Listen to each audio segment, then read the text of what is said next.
Wish I could say I was finally over you, but that's not the truth. Everyone always keep falling in love again. The fuck's wrong with them? I don't understand. Maybe it will pass by, someone save me. Before I pass out, I'm too lonely to be done. I'ma drink at this place. Yeah. Why am I the only one who's left in the rain with nobody to hold on to? Ooh. Why am I the only one who's feeling this pain when there should be two of us? And yeah, I know we both wanted different things, but letting go just comes easy to you, don't it? Why am I the only one who's left in the rain? If I had an option to be someone else, I would, and let go of you. I know that I'm obvious, fuck it, I'm made this way. But why didn't I stay when I had the chance? Maybe it will pass by, someone save me. Before I pass out, I'm too lonely to be done in my drink at this pace. Yeah. Why am I the only one who's left in the rain with nobody to hold on to? Ooh.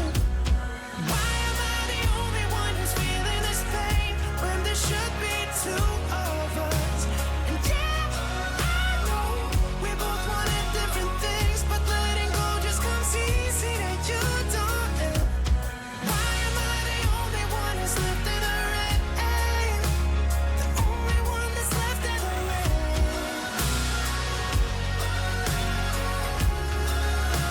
The only one that's left in the rain.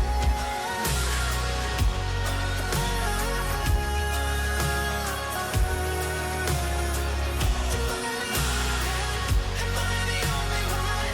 Am I the only one? Am I the only one? Am I the only one? Am I the only one? Am I the only one? Am I the only one? Wish I could say I was finally over you, but that's not the truth. Why am I the only one who's left in the rain with nobody to hold on to? Ooh. Why am I the only one who's feeling this pain when there should be two of us? And yeah, I know we both wanted different things, but letting go just comes easy to you, don't it? Why am I the only one who's left in the rain?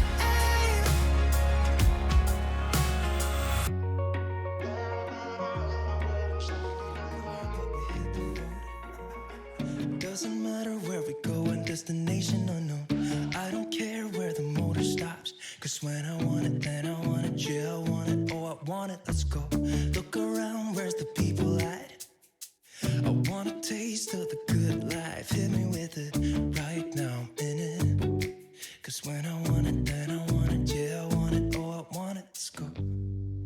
And I won't look back, yeah. I don't care about the bad shit back home. It's Cincinnati, baby, I just wanna let it go. Nothing matters when we're way out here. Oh, yeah. Maybe I don't have to know your real name.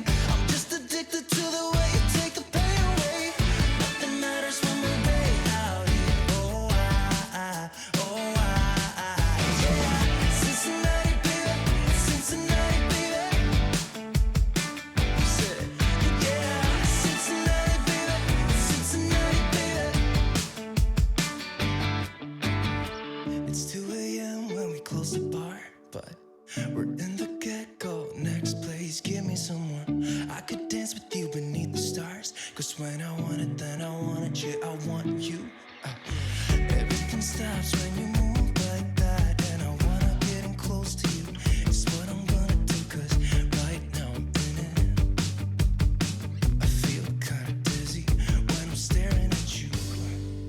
And I won't look back, yeah.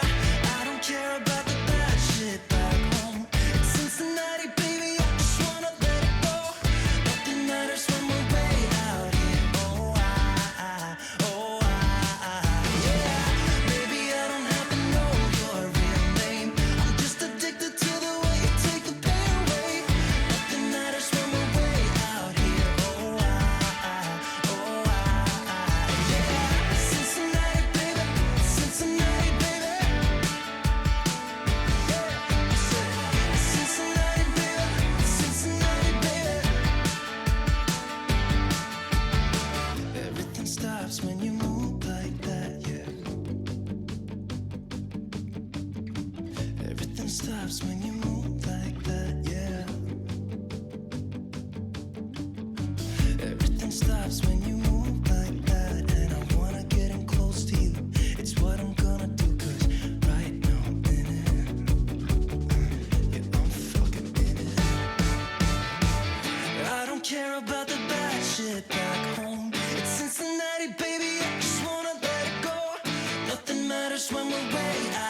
Take everything we got, give it an honest shot. Turning it on and off, we've been sliding.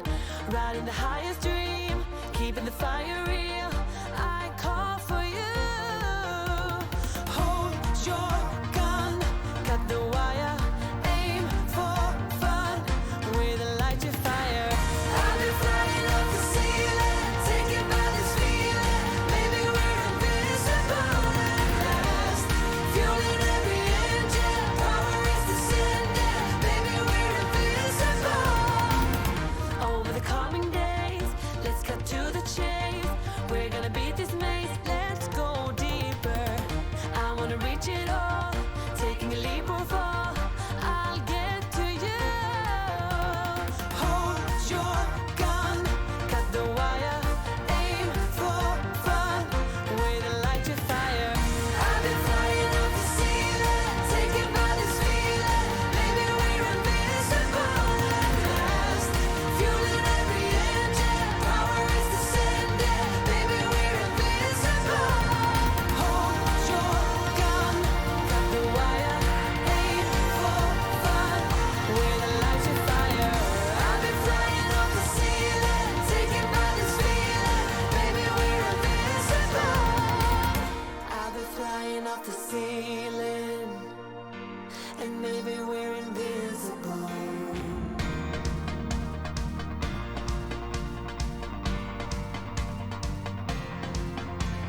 Hold your gun, cut the wire, aim for desire. Hold your gun, cut the wire, aim for desire. Hold your gun, cut the wire, aim for desire. Hold your gun, cut the wire, aim for desire. I've been flying to make you believe. With my heart like the drive, we do what we want, but when I'm free, when our hearts on hyperdrive.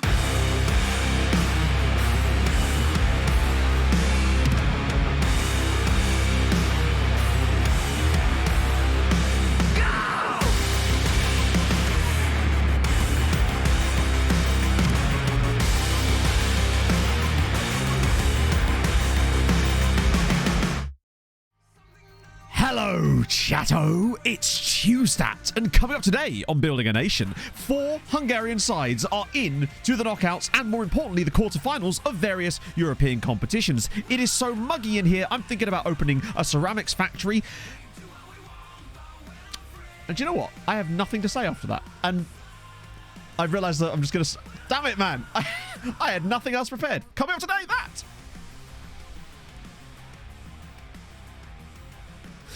Note to self, don't think of jokes in the middle of doing the intro. How about that? How about that?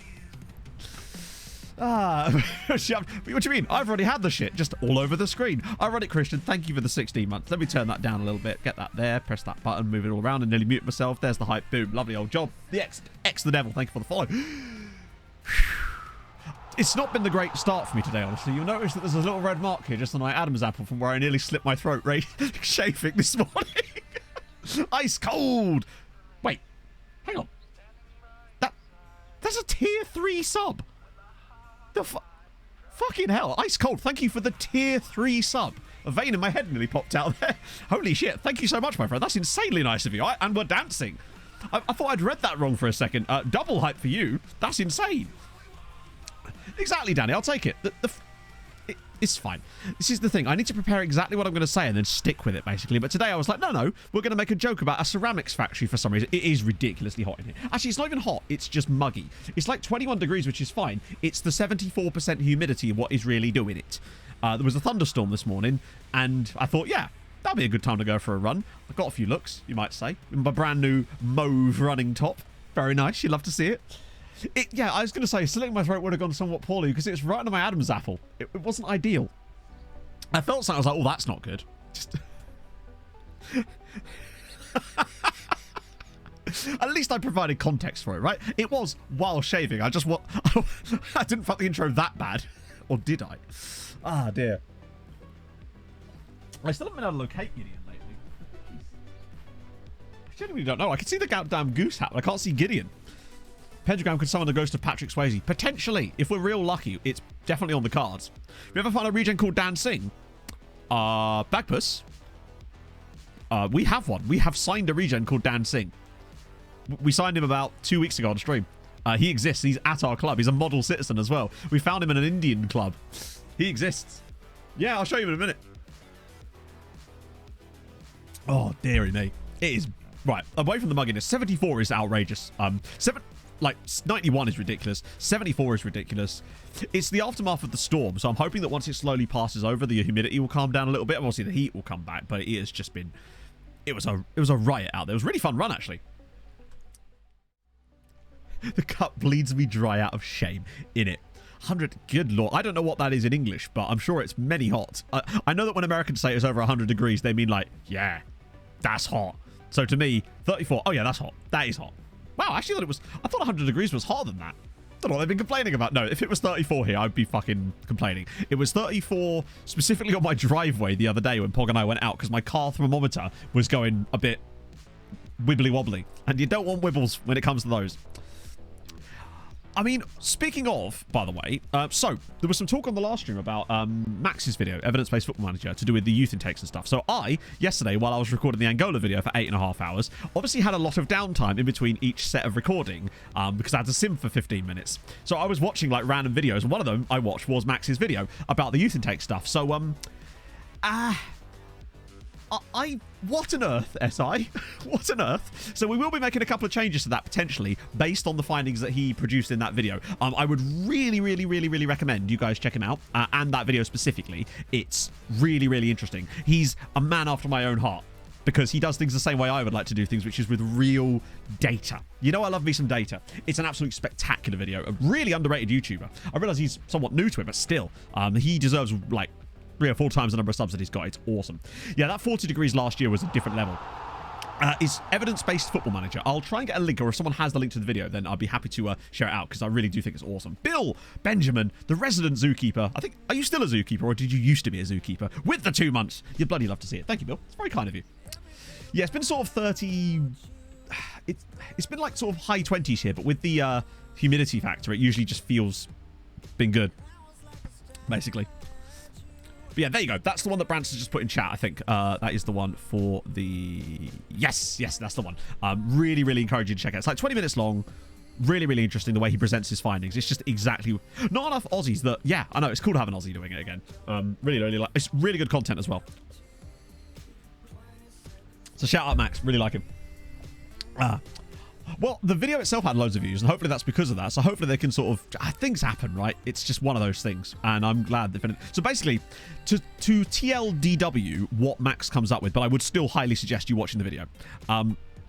Essentially, his conclusion was that most things don't matter when it comes to youth intakes. The key things are... Junior coaching is really important. We've obviously got ours maxed out, so we're doing all we can there. Jacqueline with the 7 months. 74% humidity is nothing compared to Oz humidity 6 donks. It's still very hot. I've never understood this kind of like, well, it's hotter here, therefore it's not hot where you are. It's one of those things like, doesn't make it less warm and annoying here. And now my window has decided to join in the fun. Ah, dear. Basically, for the data on the skin, does the quality of it depend on your club's analyst? No, because data is data, isn't it? Like, numbers can only exist as numbers, in terms of basically the data is data. I don't think data depending on the quality of your analyst, I think gives you access to more data, not the quality of the data, as far as I'm aware anyway. Whack human being. Much Thank like you for the 25 months. I have decided to join in the fun. Oh dear. Data is data. It's true. Does you make Stack Overflow? Maybe it does. Thank you, Wack Human Being. So yeah, sorry, coming back to the youth intake thing. So basically, junior coaching is massively important. Youth recruitment obviously is really helpful as well. But the key thing, and this is the most important thing that Max basically found. You're going to love this chat. The attributes of your head of youth development do not fucking matter. If Jochen Sauer had ones on all of the things that were visible, it would make no bloody difference to the youth intake. The things that matter for your head of youth development are his professionalism, which is a hidden attribute, but luckily you can tell if they've got high professionalism due to their media handling and their personalities. And it only, yeah, that's it, basically. Development rather than recruiting, I guess, but then, like, yeah. Well, the thing is, though, what I would say is that Jochen Sauer actually is still really good for the role, but it means that he'll be really easy to replace because he actually has a model professional personality, and more importantly, he has an unflappable media handling style, which is one of the ones that's good. I actually got this from a comment on Max's video because Max didn't specifically discuss that part in the video, but there was a brilliant comment, and I wish I could remember the name of the person who put it, so I do apologize to them. But basically, they were talking about how you want either evasive, unflappable, or there's one other media style that will tell you if they've got high professionalism, basically. So why are we having shit? Oh, no, that's... But bear in mind, we did get a 4-star player last intake, so we can't be too mad if you think about our last intake. It was still kind of shit, but we're also a really good... we're also a really good club. So there is that, you know? Unflappable bird? Yeah, so who was the guy? Yes, to be fair, we did get a 4-star player in our youth intake, and for a club like ours, that's pretty solid. Like, he's actually a decent player. So, yeah. Does their stream cam freeze it? Maybe so, yeah. Well, also, model professional certainly helps. But if they don't, say they're like, basically, what you want is to be filling your entire coaching staff with stuff like that.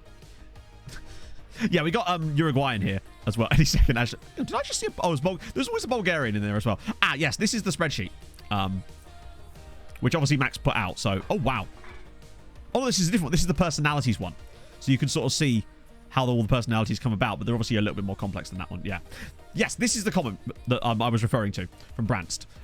So, yeah. If you want more golden generations, model citizen, model professional, perfectionist, resolute, blah, blah, blah, blah. The usual standard. Reserved. That was the other one. That a player coach had to unveil some of the hidden attributes, evasive. Blah, blah, blah. Yeah, so that's what you want, basically. That's what we're looking for. But luckily we already have that. But that's basically all you can do. But it's still a fascinating experiment. I'm so glad it was done because I think that the youth intake stuff has been proper all over the place this year, and it did feel like something was going on underneath. Youth level categories. I can't remember because that's a very specific thing to English leagues, isn't it? As far as I'm aware. So I'd say if you're having shit youth intakes, but you think your head of youth development's really good, check those two things. Check his personality and his media handling style. ED7. Well, actually, let's have a look at Emmett. Right? What does Emmett have? Outspoken and perfectionist. So I suspect... Right, Anerith. Right, that's exactly it. I wonder if it's because partly we use our under-19 staff as a meme budget. And I wonder if we were to completely flip our under-19 staff, sack them all, and replace them with people who's got solid attributes, but have good media handling styles and good personalities, and see if that makes any difference. Because it was to do with the coaching staff too, so that might be something we could definitely look at. And I would suggest, here's what I will recommend for us today. Obviously, we've got to get stuck into Europe and stuff, but I think if we get to a situation where we're out of Europe and we're going to do some tactics incubator, I think that's what we should turn some of our attention to, is to revamping our coaching staff. Yeah, Daisy Brick's going to go. Convert them all to 2-star. Maybe so, yes. I mean, technically, Emmett is actually already there, apparently. Look how good Emmett is. I feel so bad for him, bless him. One of these days, I'm going to like let Thighs Freeze retire or something and move Emmett up. Although Emmett is 63 years old now. So sack up me. Oh, believe me, I don't want to get knocked out of Europe at all. We're on such a good run right now. Remember, we've got 18.5 points on the year and still have 4 teams left in Europe. This is a mad year for us. The reason I've stopped here and not on our match day is because we've got FM Christmas as well. Even the curtains excited. Yeah, I've actually got one side held down with duct tape, but it's windy out there, and you know, it's just not our day for that kind of thing. So we're going to have to accept those random lights going to join us today at random. Ah, dear. Yeah, Emmett can do a job, I would say. Outspoken, his temperament... okay. So you're saying that Emmett would probably be okay, actually. Which does beg the question of why we didn't get any good youth. But I suppose that's not entirely down to him. I reckon it's partly to do with our meme coaching staff, honestly. Yeah, Bodder have had a great time of it. What have they? Yeah, they have actually. I missed the Norway season right before that was the 12-point year, which is pretty damn good. So, 2 days before, we obviously got the big one, and that is, of course, Youth Intake Day. It's FM Christmas. What we saying? I reckon... Do I go boring and say somewhere like Spanish Valencia? Because the last time I went Spanish, I think it was Villarreal I went last time. I got it right. part of me feels like Spanish Valencia is possible. MTK Belgian. Oh, it could be Sem, actually. I don't know if he's played enough this year, honestly. Oh, Cuban could do it, I imagine. Yeah, but remember, youth rating is something that we can't affect without, using the editor. I mean, obviously, it will have changed, but it's not something we have direct control over, so yeah, there's not much we can really do about that. Right, we've got a couple of days to get through anyway, so we'll get to that now. Strawberry Ninja's unhappy again because he doesn't want to play for Spartacus. Sinclair. Oh. What a guy. Cape Verdean. It's actually Cabo Verdean. That is the demonym for... It's probably both, I suspect. But as far as I'm aware, it's actually Cabo Verdean, which is kind of cool. I do like that as a demonym. It's up there with one of my favourite demonyms. Also, we're still, weirdly, in North America again, I think. So it might take us a little while. Mike Holford. Oh, imagine. Mr. Cadiz himself. Right. Universidad de Porres. Wait, where are we? Oh, no, we're actually in Peru now. I think what this was me adding a few extra teams to the list rather than the full scouting of South America, which means I expect to see some new players in the next gen list. Right, let's go. Come on, show me the next gen. Show me the goodies. Oh, okay, next one. Verche. Oh, I like that. Okay, here we go. Best one of kids in football. The big one. Oh, of course. Also, hi. Oh, Spanish Villarreal, 4th place. That's not bad. That's kind of interesting. Okay. This is... I'm liking some of these potential players. That guy at Viking looks fascinating as well. Is either... I figured it was going to be both. But I like the fact there's Cabo Verdean. It's just kind of cool. So, obviously, there's this guy here we know all about. Actually, let's just see what this is. The Romanian Alfaro. I love it when... Do you know it's... you're far into a save when players are being described as the next version of a regen. And we've also got the next Didier Deschamps and Bert Wurst, who, of course, is the #1 dude. We would have loved this dude, but we just simply could not afford him. From the moment he came through at Herenveen, he was just overpriced. Still a very good player, but mad. Cabo Verde is Cabo Verde for Cabo Verde. Yeah. So there's this guy here, though. Diogo Masquet. Expensive, but nice. He's lovely attributes. Definitely worth a look. Like, that's good stuff to see. No Portugal capture yet. Bit expensive, but you never know. Probably going to be moon money, this dude here. Oh, actually, he's not. Lacks a bit of the physicals, but I tell you what, Nuri Gunadin, he's quite fucking good as well, isn't he? Also, 65 games he's already got for Istanbul Başakşehir. That is at the age of 18. No wonder he's developed so much, which could be why he's on here, honestly. But good on both feet. Like, we are looking for the next big thing in the attacking midfield spot. Not that we've not signed a lot of Frenchmen. So there's Victor, who I think I've seen before. Yes, I have. He was just a little bit out of our price range at the time. Although, what about, Nakas? He was our guy, Christos Nakas. Oh, hello. He's not our guy. This is not our guy. This is that guy that came through the Kekshmet youth intake. Holy shit.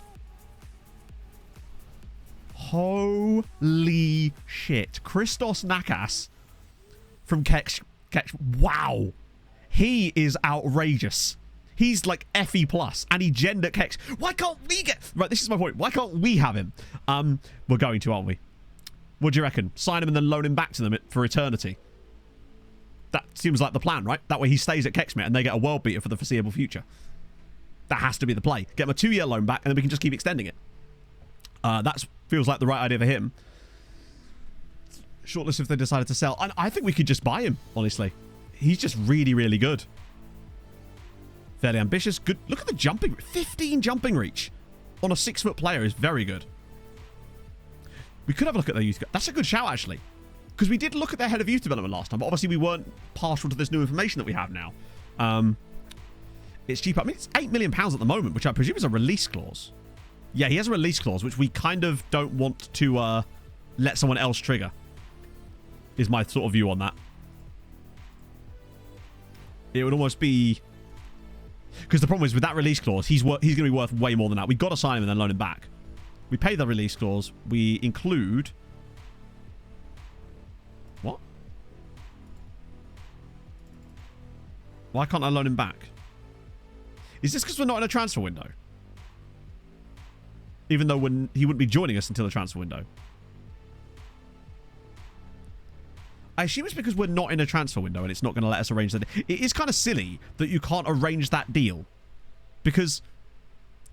Does anyone understand how that seems a bit dumb? That we can't arrange a transfer with a loan back as part of the transfer because we're not in a transfer window. Yet we can sign him. Too young. No, he's 17, which means he can go on loan. 17 is the age for loans in Hungary. It just seems a bit daft, doesn't it? So what I think we do is we wait till the summer, sign him then. It seems weird that you can't do loans ahead of time. Do you know what I mean? It seems a bit strange. Is that because of his contract, maybe? No. All right, so plan for him is we shortlist him. Wait, we'll remove him from that one, and then we'll put him back on it permanently. And then we'll, yeah, strange. Okay, so what I'll do, actually, is add a note, yeah. So, we want... Transfer window opens on the 15th of June. So we'll put a note on him there. To leave it there on loan. Yeah, but I don't... Can anyone explain why that would be necessary? He's not going to be joining us anyway. So I don't understand. Okay, here's what I don't understand. I hope I'm making myself clear here. We want to buy him. He won't join us now, but I want to have the transfer sorted with a loan back as part of that deal, which won't go through until the summer anyway. So it seems weird that you can't do that. But I can buy him. I just can't buy him with a loan back as part of it. Is it because it's a release clause? I guess, but I don't know why that would be... It could be, but again, that doesn't make any sense either. Let me just see if I can structure the deal slightly. Also, next available and end of season are exactly the same. I think it is just bad coding. You're right, yeah. Okay, let's just put a note on him. We'll get him on the first day of the transfer window and just, yeah. It seems dumb that you can't do that. Right, okay. Notes. Create a note. Buy to loan back. And we'll set the date on the 15th of June, which is when our transfer window opens. Which I think is before some of the other European leagues, which would be decent. Bit more than a release clause. Well, it's not no, the bid isn't the issue. It's grayed out. We literally cannot do it. We're not allowed to offer it. Hey, Josh. Color attributes. I think we actually used to have a thing that showed people that, but I keep forgetting. So these are the attributes I have. That's the wrong one. Hang on. It changes from time to time, admittedly, because I just... Oh, is that them? Oh, legend! Right, okay. Turns out I did set up a... I think Hadrian might have set that up, or Inferno. So yeah, that's the command for my attribute colors. It shows you like a screenshot of the colors I have set up. No other clauses are necessary. I don't think it's that. I think from what chat is saying, it is just that you can't arrange transfers with a loan back when you're outside of a transfer window, even though it's for the future, which is, to me, just feels like lazy coding, but as soon as you open the market in Hungary. No, that's what we're going to do, PLOEG. That's literally the plan. Right, so we're moving on from that, but that's exciting news. This is Diego, who, yeah, I mean, he's now considered a wonder kid. He's developing like mad. He's worth £20 million. Pushkas are very good at developing these players. I find players like that. I mean, this is just the next gen list. We're not even doing anything. That's the thing. No one's possible outside the window. Yeah, and of course it is. But, okay, but I don't think you're understanding. I don't want to loan him outside the window. We want to arrange a transfer for a future transfer window, which will include a loan as part of that transfer for a future transfer window. That's what I don't understand. I'm not saying I want to loan him back to them now. It's just one of those weird things with the quirks of the game, right? But anyway, we move. I think you just have to wait. We'll do it on the 15th of June and it'll all be fine, hopefully, provided no one else kind of gazumps us. Yeah, the game is just sort of simplifying it too much, I would say. Not really CLT, a little bit, but I suspect that's only in line with them downgrading their facilities. So when they downgrade them, they get upgraded. But nothing really beyond that, I don't think. Diego into the project. He's like, I mean, he's good. He's really good. I'm enjoying that. Right, what about this guy? I'm excited about him. Benjamin Fabian Nigord Beria. Okay. Whoa, look at the technique and work. Good on both feet. Fuck, yes. Look at him. Good on both feet. Not the quickest, but has good acceleration. Can cross a ball. Oh. Hang on. You say he was rated 5. To be fair, he is playing for Pushkas, who are bottom of the league and have won one match. So... he's getting football. They do sometimes, Basil, but I want to offer them a 2-year loan back if I can. Other way around, Pedro. Exclamation mark skin. So there's Eloy here at Barca, but, you know, we're not going to sign a guy from Barca, are we? Canahan, who is going to be joining them... Oh, no, it's a new guy. Sorry, there's another dude like that. That's Kanyamar I was thinking of. We've got Arte Etienne, Manier. So both of our PSG chappies are on the list. Great news. Pedro Silva, thank you for the follow. There's this guy, Pena, who I think is ours too. Yep. He's our new guy, is he not? I don't know. He's everything. He's everything to all women. Oh, this is that random dude that had the Serbian-sounding name from Mexico that had no connections to Serbia. Who's wanted by PSG? Really? A rare day off to catch the stream. Silent Hope all is Hawk. good. How's it going? Thank you for the 2 years. Lovely to see you in. Things are going good at the moment. Yeah, we're just finding some dope players in the next-gen list at the moment. Brahimi here at FC Copenhagen, who is on loan from Inter. Oh, 19-year-old with no face. Rade Oremush. Oh, Oremush indeed. Can you do the Fandango? Out of contract. Take over existing loan. Shit, he's plays for fucking Juve. Damn it. That's why I didn't see him. Then there's Stefan Glaub, which we know a lot about him, just not his personality, which is odd. Just demanding scalps, yeah. Then there is this guy. Oh, Angelo Legion is a great name, but obviously Bayern. A guy at Cluj. Okay. Raresh Tikreya.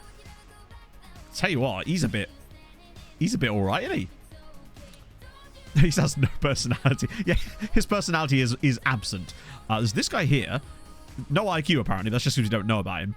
Jakob Strunad, who's opting to leave at the end of his contract, but that's not to the end of the next contract. Okay, he might be a potential freebie. Hey, Caldigan. What's going on so far is we were just sort of looking at the next gen.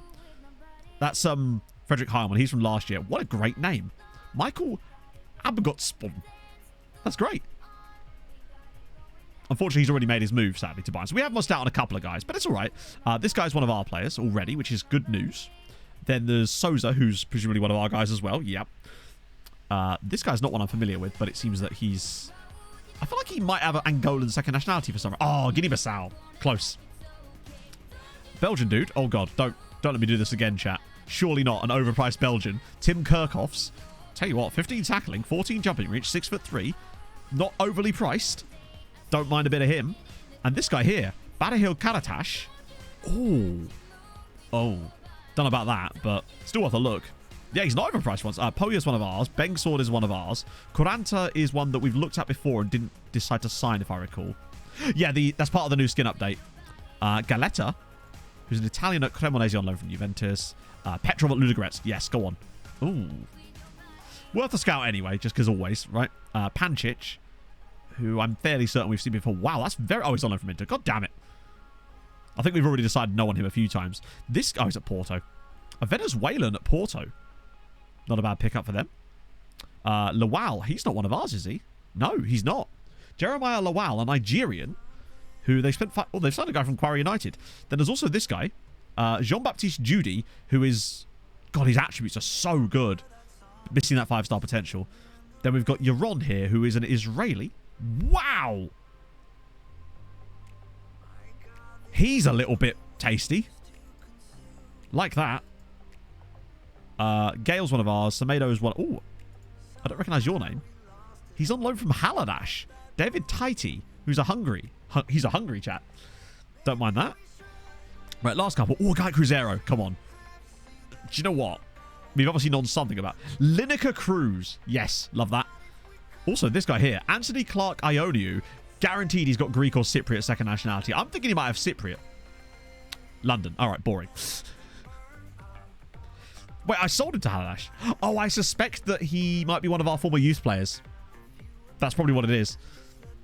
Cool, though, to see a Blackburn player in the next gen. That's kind of nice. Then we've also got Okello, who's one of ours. Gianluca Gobbi, like that. Then there's Huppertz, another Belgian. God, Belgium is killing it. That guy we got from that Belgian side is now 5-star potential, by the way, that goalkeeper. Another guy from Belgium, Alexandra Marie. Love that.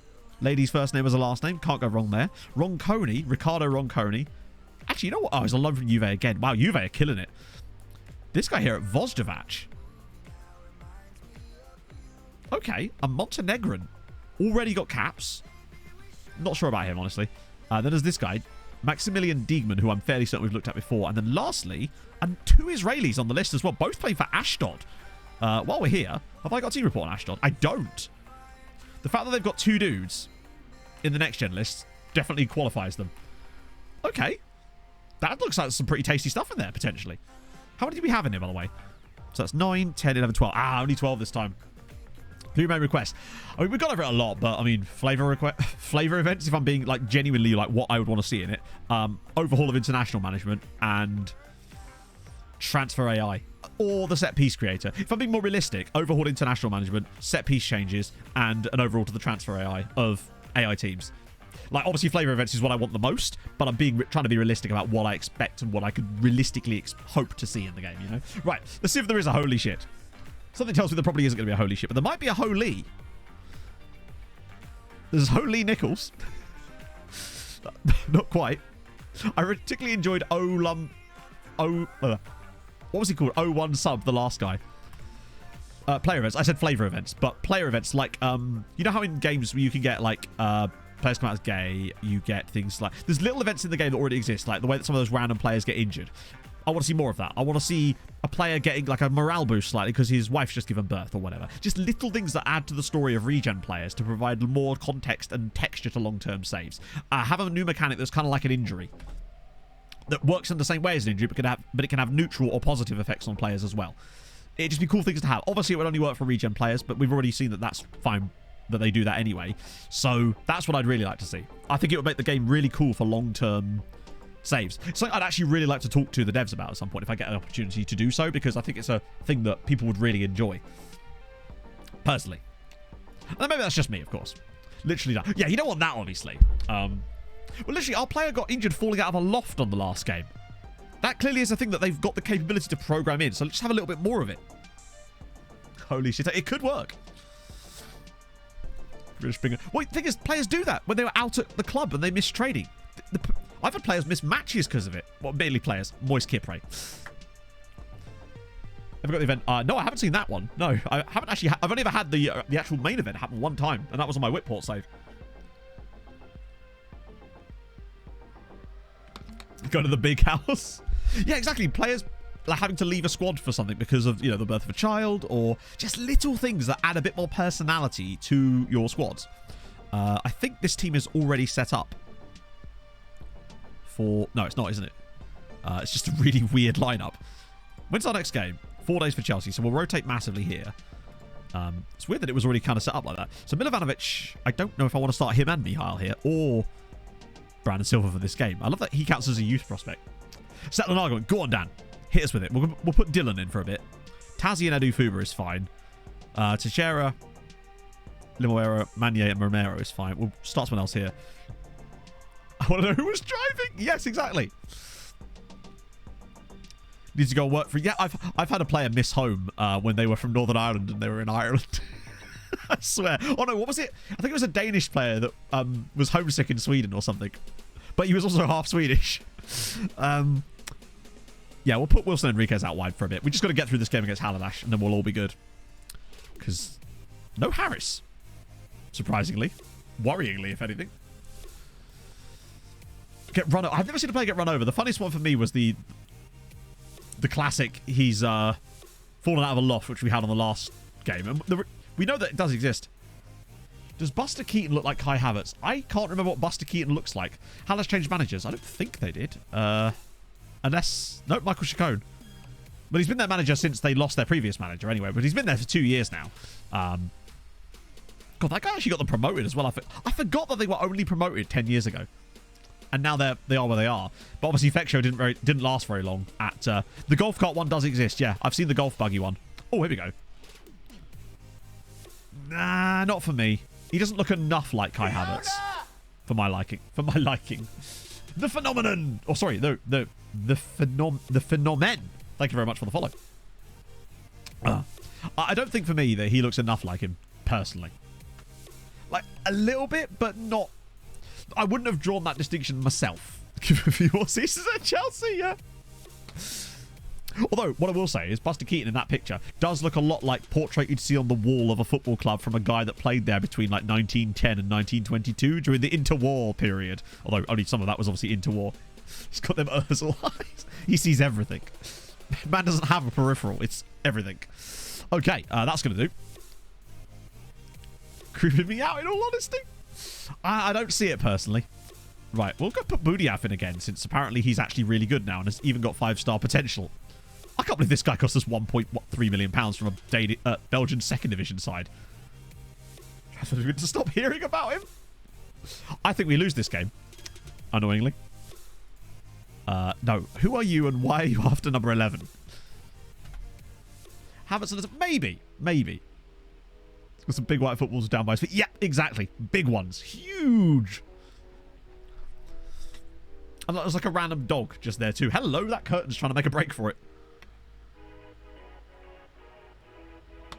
Well played. That was I was not expecting us to get a win against them with that squad.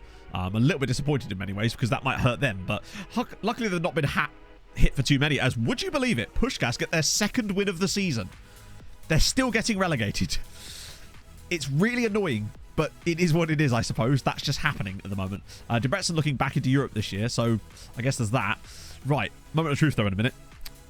So the we'll have to put a command for the dots thing with the player IQ. Basically, it relates to, because that is coming up a lot. It relates to anticipation, concentration, and decisions. But it uses the colours that you've set for your attribute colours in order to denote them, so you can just get at a quick glance what they're like as far as like certain things to do with IQ. I always look at this now every single time there's an injury, just in case we get another funny one. I don't blame him actually. Yeah, third place Debrecen. Maybe they're going to come back now. Right, are we away at... No, we're home against Chelsea first, which is a bit worrying. I really like playing the home leg second, because it gives us a chance to go out there, play the Fortress. But, you know, if we play our cards right, get a good result against Chelsea in the first leg, we could Fortress them up Stamford Bridge. And, honestly, I think Bayern got a little bit fucked by the game in the last game. Like that game against Bayern last time out, where every single thing that could go wrong for them, basically, barring like a truly awful goalkeeping error, pretty much did happen to them, which was surprising that it didn't happen to us for once. So we'll definitely take that, but we also should acknowledge it while we're here, that is definitely something that was slightly favourable for us. Which does beg the question, how far are we behind Bayern on reputation? Do not hate me. I am familiar with over 600 dance moves, and I am programmed to They're in front of Barcelona still, rep-wise, so we didn't really FM Bayern so much. Like, we were definitely the better side. Like, it was 4-0. No, where was the result? 4-0. Yeah, it was 4-0 actually as it goes. EGW82B, thank you very much for the follow. You could see that we absolutely smashed them in terms of quality. It was the way that they just kept losing the ball over and over and over with their passing was dreadful. And you know the way that when our passing goes like that, it's often like, oh, we're against a big team, therefore our passing's going to suck. Yeah. It does seem like that account news, and it looks like it's going to be continuing that pattern. It feels like, really, only Haladash and Ferencváros can we really count on to be regular European competitions. And even they're still right on the cusp at the moment. Look at Giamot. The last thing we need is Giamot getting into Europe. Like, it could be that. Ferencváros with a big win there over Kekshmer. Kishvada with a big win as well. Yeah, some of the views being included in the skid is quite useful. Obviously, not all of them are, because some sets where I have like 80 separate different views for things. Boom. It does make sense. I mean, the thing is, though, of course, it's like Debrecen got to the final of a European competition whilst not even playing in Europe, which actually might... Wait, what? What am I on about? As in, they got to the final of a European competition, but that season in the league came 8th, which exactly... But then, of course, that means this year they weren't even playing in Europe. Yeah, sorry, I completely talked a load of nonsense there. Nice to see Jurin scoring a few more goals again now. He's starting to pick it up a little bit right at the right time of the year. Who? God, just scary fucker. Actually, it was... Yeah, the intro gave up halfway through, Hadrian. I thought of a joke and made a joke midway through the intro, which, of course, completely screwed the rest of it. Yeah, could you sheer not? I love that I really need to take that note off of Dylan Chambers. I've still got a note set up for a monthly reminder called Is He Cheaper? Okay. E.g. What the hell are you on about? Could you, like, maybe not act like a child? So, okay, here's your one warning. Be a grown-up. Enjoy the vibe. If not, totally fine. You don't have to be here. I totally get that. That's fine as well. There's a creche somewhere, I'm sure, that your mum's waiting to pick you up from. But if you want to be a normal adult, like the rest of us, that's great. But, you know, Russian, I don't care. You could be from the moon for all I care. Like, do they not have adults there? Yeah. So, you know, take it or leave it. Those are your options. What's Russian for web? Zivemp. Ronnie McDonald. No, that's amazing. every meal he has is a happy meal. Just saying. We'll deal with these scout reports after the Chelsea game. That way we can have a bit more time to deal with it. Just how seen is. It certainly feels like it in many ways. I mean, the national team, certainly not, but there we go. Wempage. Lovely old job. Wemperov? Wemperov actually sounds like a name you'd get. Favorite flight? I don't know what that is. So, tell me. Oh, I will half. I'll tell you off. Tell you off good. Now, the thing about the Hungarian national team is it's just like holy Brazilians, Batman. The national team. Ragnar, thank you for the 21 months. You are very welcome to this sub. Thank you, You sir. are a stable on my watch list. Speaking fast, great humor. Alt arth grost, Eggman arth sit arth thiga arth egg rendi arth scriffa tts thav arth some ringling sem arth either lag teeth. I agree. As my granddad would once say, I had one of those, but the wheel fell off. Thank you, Ragnar. I really do appreciate that. How are you, my friend? I couldn't have said it better. Yeah, look at this. There's only 5 guys in their entire national team that don't have a second nationality. They need to get some young blood in this team as well. Christ. Look at the number of Brazilians they've got. It's amazing. Still Jockey Monster, by the way. Still knocking about in the Hungarian national team as well. You'll love to see it. Graham Gebby. This your poor video title? Wait, what? Holy Brazilians, Batman? Wow. Holy shit. Yeah, Ronasheki went out to the MLS, I think. And as a result, he's got his Hungarian caps now, so he can't turn back. But there's Graham Gebby of the No Scotland caps of the Queen's Park parish. But there he is. What was he? Search usual suspect? Was it the holy shit one? Because if it was, I refunded your points because obviously we couldn't find anyone. But we did find a... no, we didn't find anyone.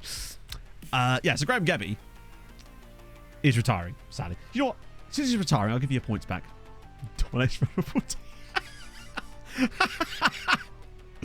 Ah, dear. Yeah, I think that's because he plays for Portland Timbers. It was a weird move, actually.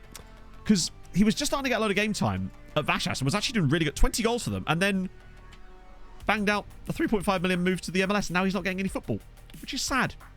I feel for him in many ways. Right.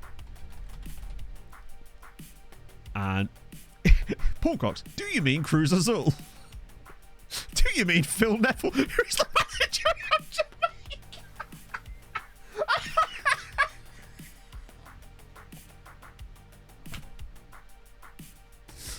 Do you know what, right? I bet you, first day on the job, he rocks up with cornrows.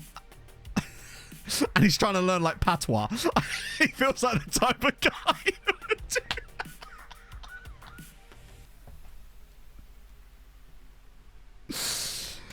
Oh, I guarantee it. You could just see it.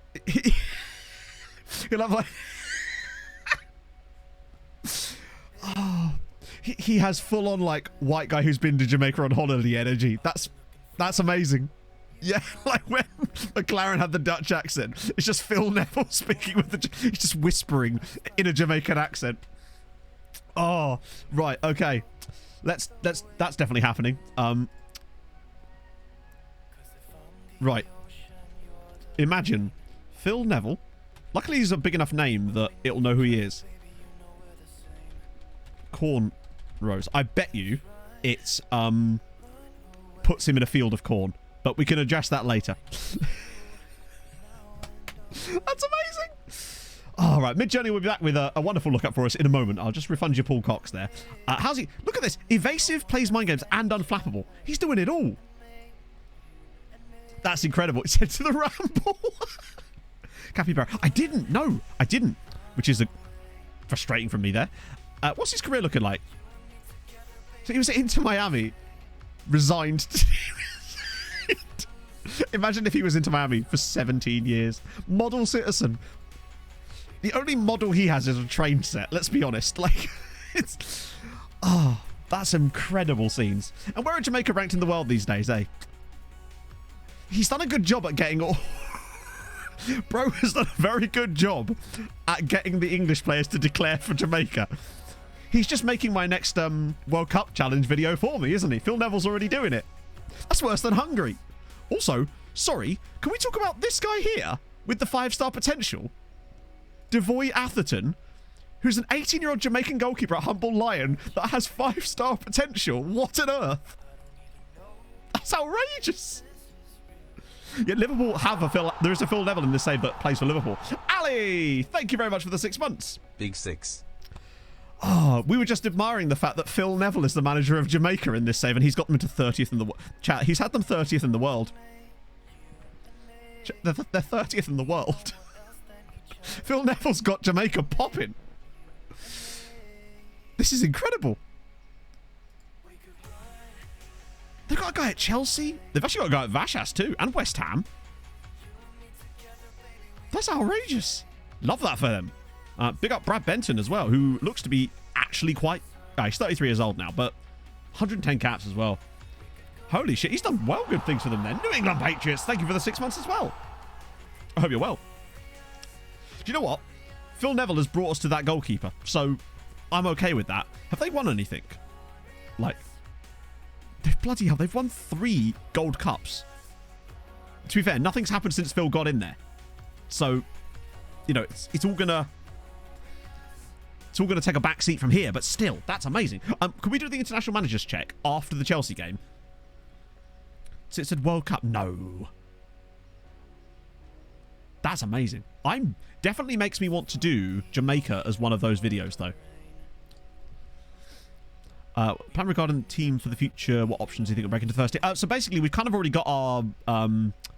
it does. I don't know how I would send it, like what I would really send, I suppose. Cox brought the goal. That's true. Cox brought us there. Like, if we're looking at the future of the team, Milovanovic is one of those. Admittedly, he's good enough now. But Mihal's stepping up as well. We've also got the likes of Van Dam, Carpenu, Romero. There's a lot of youngsters coming through. Schweder as well, in a way. Limero's around that too. Some players out on loan that might potentially come back. Hungary are probably still trash in the rankings, unfortunately. Screenshot explanation. I don't know if there even is an explanation. Yeah, 60. I mean, at least they've got 69th in the world, which is, I guess, nice. Under Callum Davidson. Oh, God. Hang on. Is this what you got when you asked for... That's so good. Well, the league. Oh, the league. We're actually 7th at the moment. We're enjoying our best season for a while. Let's see what Midjourney's given me.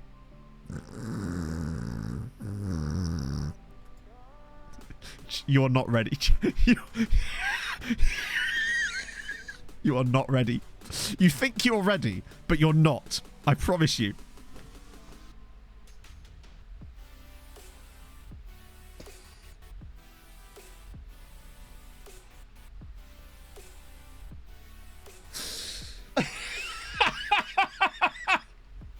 Look what's going on here. Bro's got pasta in his hair. Bottom left is just like... Now he's holding the corn.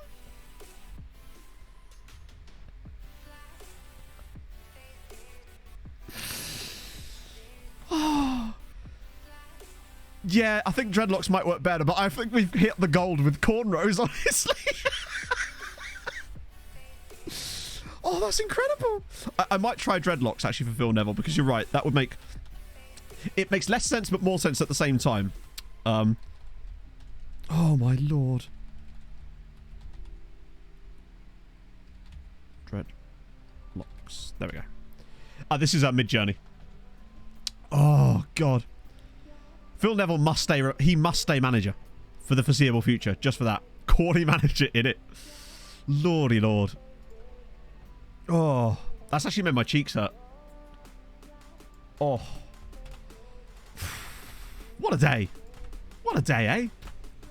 We'll have to look through some of the various other... Because we always look at the European national team managers and never really elsewhere. So we're definitely going to have to look at that after the Chelsea game, for sure. Oh. Okay, right. So Bobby, Silva, Ingram, Mihail... Oh, don't tell me Yamin suspend... No. We're not doing this. Come on. Let's be serious about this. That means Patrice is suspended, but that's fine. Darla can play centre... Wait, we got LMS, don't we? Right. Oh, yeah, LMS is there. He's a bit unhappy because I didn't want to sell him.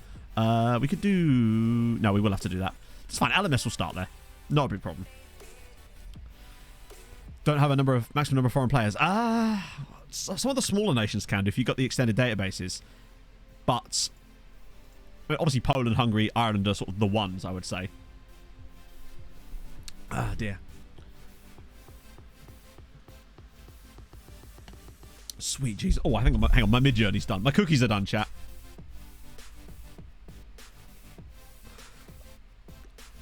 Once again, you think you're ready. You're just not.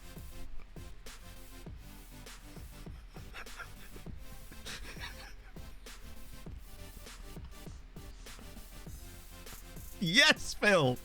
That's my guy. What an absolute... Look at the... Bottom left is just Bale if he went on holiday. Oh. They don't really look that much like Phil Neville, honestly. They look more like Gareth Bale in Pirates of the Caribbean. Yeah. The dread mullet. Yeah. You're the worst fullback I've ever heard of, but you've heard of me? Well, I might keep spinning it until we get one that looks a bit more like Phil Neville. Because I can go all day and droll it. Kieran McKenna. I suspect that he's probably retired. Well, there you go, actually. He's the manager of Ipswich. So, I think he was already the manager of Ipswich. Oh, Rastafarian Phil Neville? Surely not. Look at this. That's outrageous. I love how well it works these days. Midjourney's gone to a new level lately. Oh. Anyone missed out on? What do you mean missed out on? What do you mean by check them? Check them for what? Because if you mean scout them, then we won't scout. That's what we're already doing. Oh god. Like, are we going to miss out on the occasional player? Yes, but if we start scouting every national team again, then we might as well stop doing the type of scouting we're currently doing, because that would sort of defeat the point. Oh, good lord. So yeah, Kieran McKenna, still manager of Ipswich Town, which is to be expected, obviously, with the leagues not being switched on. There's not a lot of managerial movement other than the top level with the national teams. I love that we still have... It's nearly an hour in and we haven't played a single game yet. Oh, God. Right, that's the lineup we want, I think. Milovanovic off the bench. Yeah, we got options. Chelsea at home. I'm a little bit worried about Moreno, obviously, but... If anyone's going to... Oh, Brad Banton's actually in their team. As is Kunwar Lee, but he is a right-back, isn't he? Yeah. It's interesting how... Yeah, he's definitely a right-back. His greatest work is cooking. I am looking forward to it. Oh. You're welcome, Ragnar. You're welcome. It's definitely not because we got distracted by Phil Neville, Jamaica manager extraordinaire. That is outrageous. Oh. Right, we are the favourite here. We've got to try and establish ourselves in this game a little bit. Might not want to go into the match until I see this. Alright, okay, right. Let me just get these set up. Because presumably I won't be able to get into the match if I'm crying with laughter, is the assumption here. Okay. If you're on the VODs, I hope you're not... Okay, here we go. Behold. Right, I want to know what the... Okay.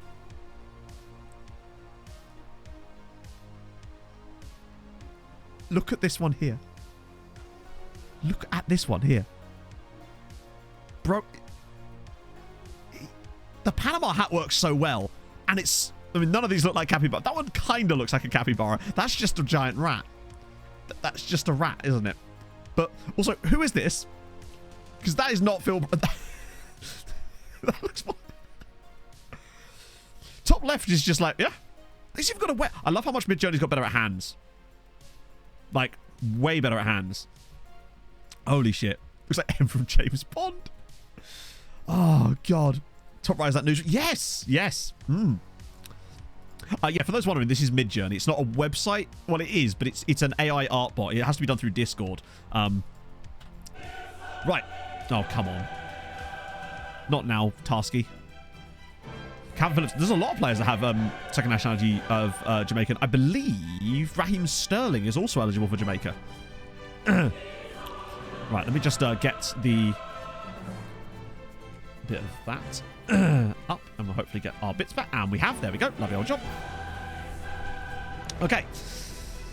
Watch all the fun get wiped away when we have an inevitably horrible performance here against Chelsea in the Champions League. Now, as the home side, we should be in a good spot. The men from Del Monte. Right, Bobby's ball in. Oh, God. Right, come on. Get that. Get the touch on it. Yes, well done, LMS. EGW, I'm starting to think that you might actually be a bot now. So maybe please do either contribute to the chat in some way that isn't just random messages that don't mean anything, or, you know, we're probably not going to have the best time together here. Rejected the Jamaica call-up. I mean, probably the best decision for him at that point, but yeah, I'm looking forward to seeing what we can do with that. I've got so many ideas. I want to still probably do Ireland as the next one of those videos, just because there's actually so many players, because you get Kane as well. Bobby Tree's throw, and Bobby Tree gives us the lead. And, okay, so basically, last warning, EGW. Behave or we'll just ban you. And I don't really want to have to do that, but the hammer is primed, really. Great finish from Bobby, though. Oh, I didn't mean to skip that. Shit. I was trying to close that, and for some reason I just skipped it. I've also just tried to close that inside that panel. Okay, well, bye-bye. Das Vidania. It's just as well I know goodbye in Russian, isn't it? Tis a sad day. Tis. I don't think it actually is a bot. No. I like to have a little bit of fun to a point, but when it starts to become just annoying, then we'll just get rid, right? Right, come on. Good tackle needed. Oh, crap. That's really nice play. Like, that's annoyingly nice play there from Chelsea. And Matavina gets a goal back. I thought he was going to shoot straight away. And it was just going to get blocked. But unfortunately, that was not to be. But we gave the ball away poorly there. And they do have Matavina. But I thought that when he takes his touch, I thought Rodrigo's going to shoot because they normally do. It's just great play. And that, to be honest with you, those are the kind of goals that I'm like, you know what? You can see them. It happens. It was their first shot of the game, but shit happens, right? I'm not too asked about that. It was poor defending from us to give the ball away, as where we did anyway. Velasquez again, though. Okay, don't keep doing it, though, lads, eh? We're pushed up very high, but it is allowing Yamin to drop into that little spot. And Velasquez to just yeet these balls over the top occasionally. But we just can't afford to look... Oh, come on, no. Not like this, please. Okay, that's the second time now. Oh, as if that's going through. Okay, now I'm starting to get a bit annoyed. Oh, come on. All right, never mind.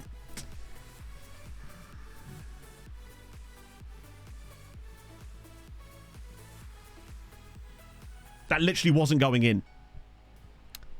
How did 4 of them not manage to deal with that for a start? But that's also the second time. All of this play. It's literally going wide. All right. Well, technically, that's both shots Chelsea have had now have been goals. That's awesome. Also, notice here, by the way, chat, how it says Brandon Silva has scored for us, and it's 2-1 to us. So that's always excellent. Rob Mack with the 27 months. 27 months of the world's oakiest streamer. Thank you, my friend. That's very, very kind. And, yeah, so Chelsea have had 2 shots. The game reckons that we're 2-1 up, but in fact, they're 2-1 up. So this is good. This is just exactly what you want to see. I can't believe that. And LMS with the flick on header, and we're back in the game. Well, he's redeemed himself a little bit there because he has been massively at fault for their goals. Silva was the assist.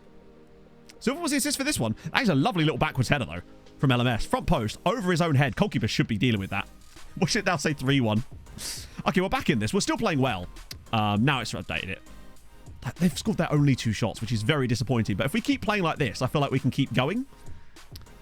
But it is just frustrating when you have situations like that happen. I still feel like we could win this 4 or 5-2 if we keep playing the way we are. But knowing Chelsea, they'll grab their 3rd shot on target of the match. Not even 3rd shot on target, just 3rd shot, I suppose. Good football again from us, though. Sogos now. You need a good cross in from him. Mihail. Oh, here we go. Right, slop it across. Bobby trick. Sogos is absolutely outrageous. He has been one of the best crossers of a ball we've had in this team. Probably the entire save. The link up with him on the left-hand side is absolutely filthy. The fact that he drops this off to Mihail, who then fires a beautiful ball in, but he just creates so many lovely overloads. Great finish from Bobby Tree. 3-2 in the first half.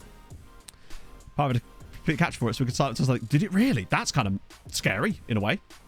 Ballon d'Or this year. It was the same guy, the Real Madrid dude, Matthijs Tel. Yeah, we need more... I was thinking... Literally, Inferno, I was genuinely thinking about the fact that his surname is palindromic before I went to sleep last night as he puts in another absolute worldie of a cross to Brandon Silva, and it's 4-2 in the first half. You remember, he was free. Hey, Sarcastic Fanatic, you've come in at a very interesting time. We're 4-2 up against Chelsea in the first half here. Sogos is playing the game of his life here. Look at this cross. That is a worldie of a cross. There's no other player that we've had at this club that could do that. Not only that, we've also been experimenting with Mid-Journey. Phil Neville is the manager of Jamaica. They have a wonder kid goalkeeper, and we were dealing with a bot. It was... Oh, speaking of that, how good was Trent in the last couple of games in England? I know it's not the highest quality of opposition, but North Macedonia are not as muggy. They're not completely a muggy team, are they? Like, they knocked Italy out in the World Cup qualifiers. That cross was genuinely superb. 4-2 up. That pretty much sums up the... Yeah, where we're at right now, right? I would say. There's more to go.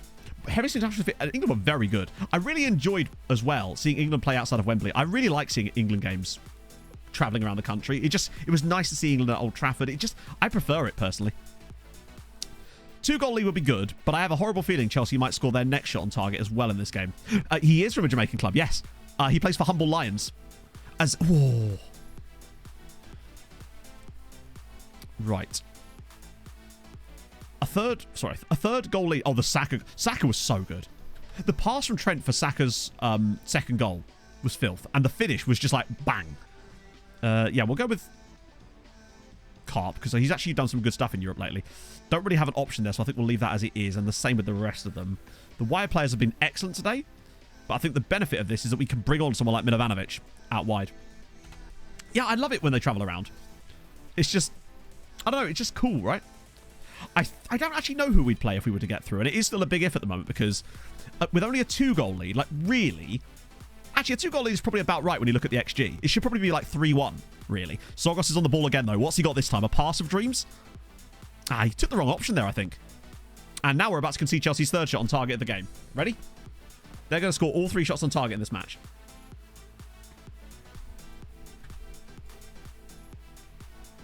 That one's not given. I thought he was off. I actually thought he might have been on there. The second guy was definitely offside. But the first guy looked like he might have been on.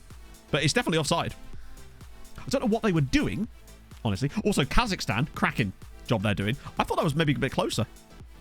I think he's closer to being onside than you think he is. Because I think Montiel drops really deep here.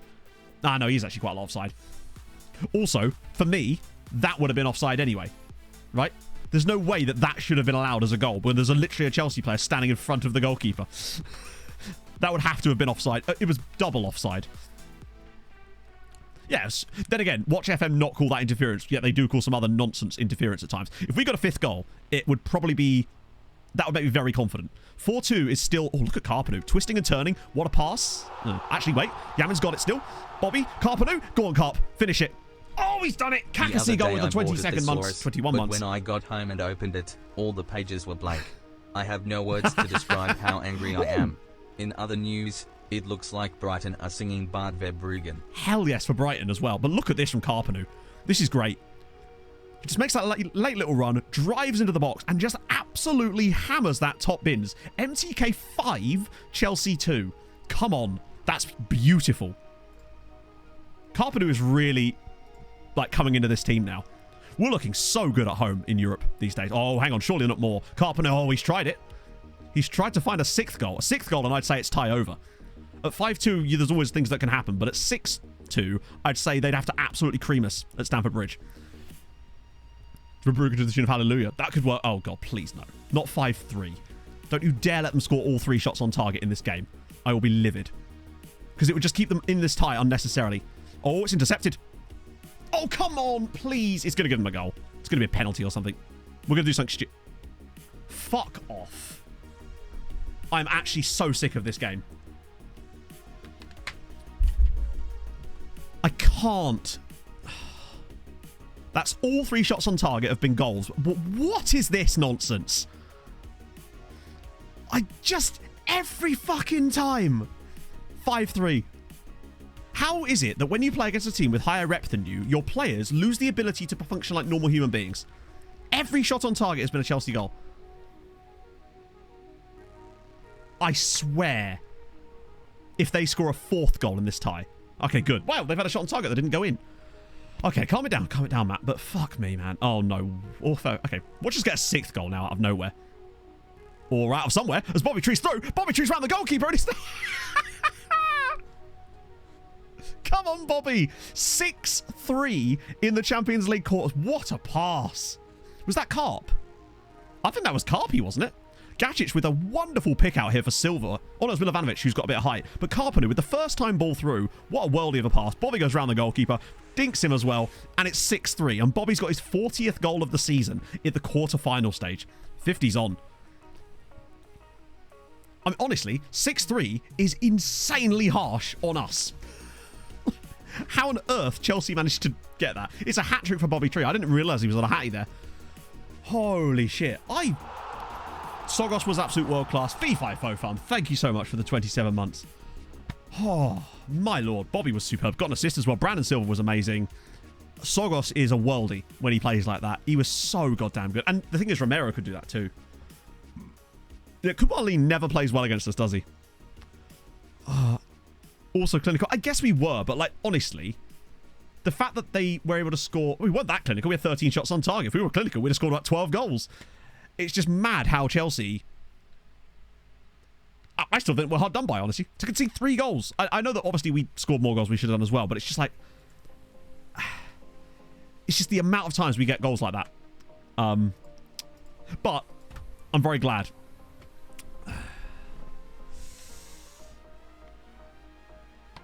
Yeah, we did DPT, but are you seriously saying that Chelsea should have... Okay, never mind, whatever. I can see this is just going to be a circular nonsense argument. Look, what I'm saying is it happens constantly that we have these Champions League matches where we'll play quite well, sure, but we'll concede 3 goals out of nowhere for no reason, basically, in the middle of the game, which is exactly what's happened yet again here. And it's just a little bit irritating to see that constantly happen. But let's move. We don't care anymore. Yes, we managed to overperform. We had to, otherwise the game would have just... whatever, we move. How do you think they go? Actually, wasn't that bad. It was still bad, but it wasn't that bad.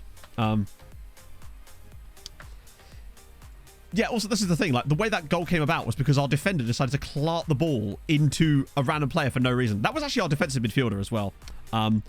It was still a 1-star youth intake, but we actually got a 4-star player in it. So, progress, I suppose? And besides... Very rarely, ever, in a match where a team scores 6 goals, does a team have 6 XG. It just doesn't happen. Most of the time, to score goals like that, you have to overperform to some extent. Right, let's go. Capybara flipping you off. Look at his little middle finger. Look at it. Right. So, Ferencváros versus Udinese. And... I guess there must be a European one. People tell me that. No, I think XG is a really useful tool, but I feel like XG is a nonsense tool over a single match for the most part. XG is far better at describing trends and stuff over a full season than it is... Oh, okay. As long as I haven't played, that's fine. XG over a single match can be a little bit misleading. I will still feel like sometimes it's a good way of noticing match momentum, of course. But, right, let's go. The demons are coming for us, chat. We've done our part. The question is, can the other Hungarian sides help us out?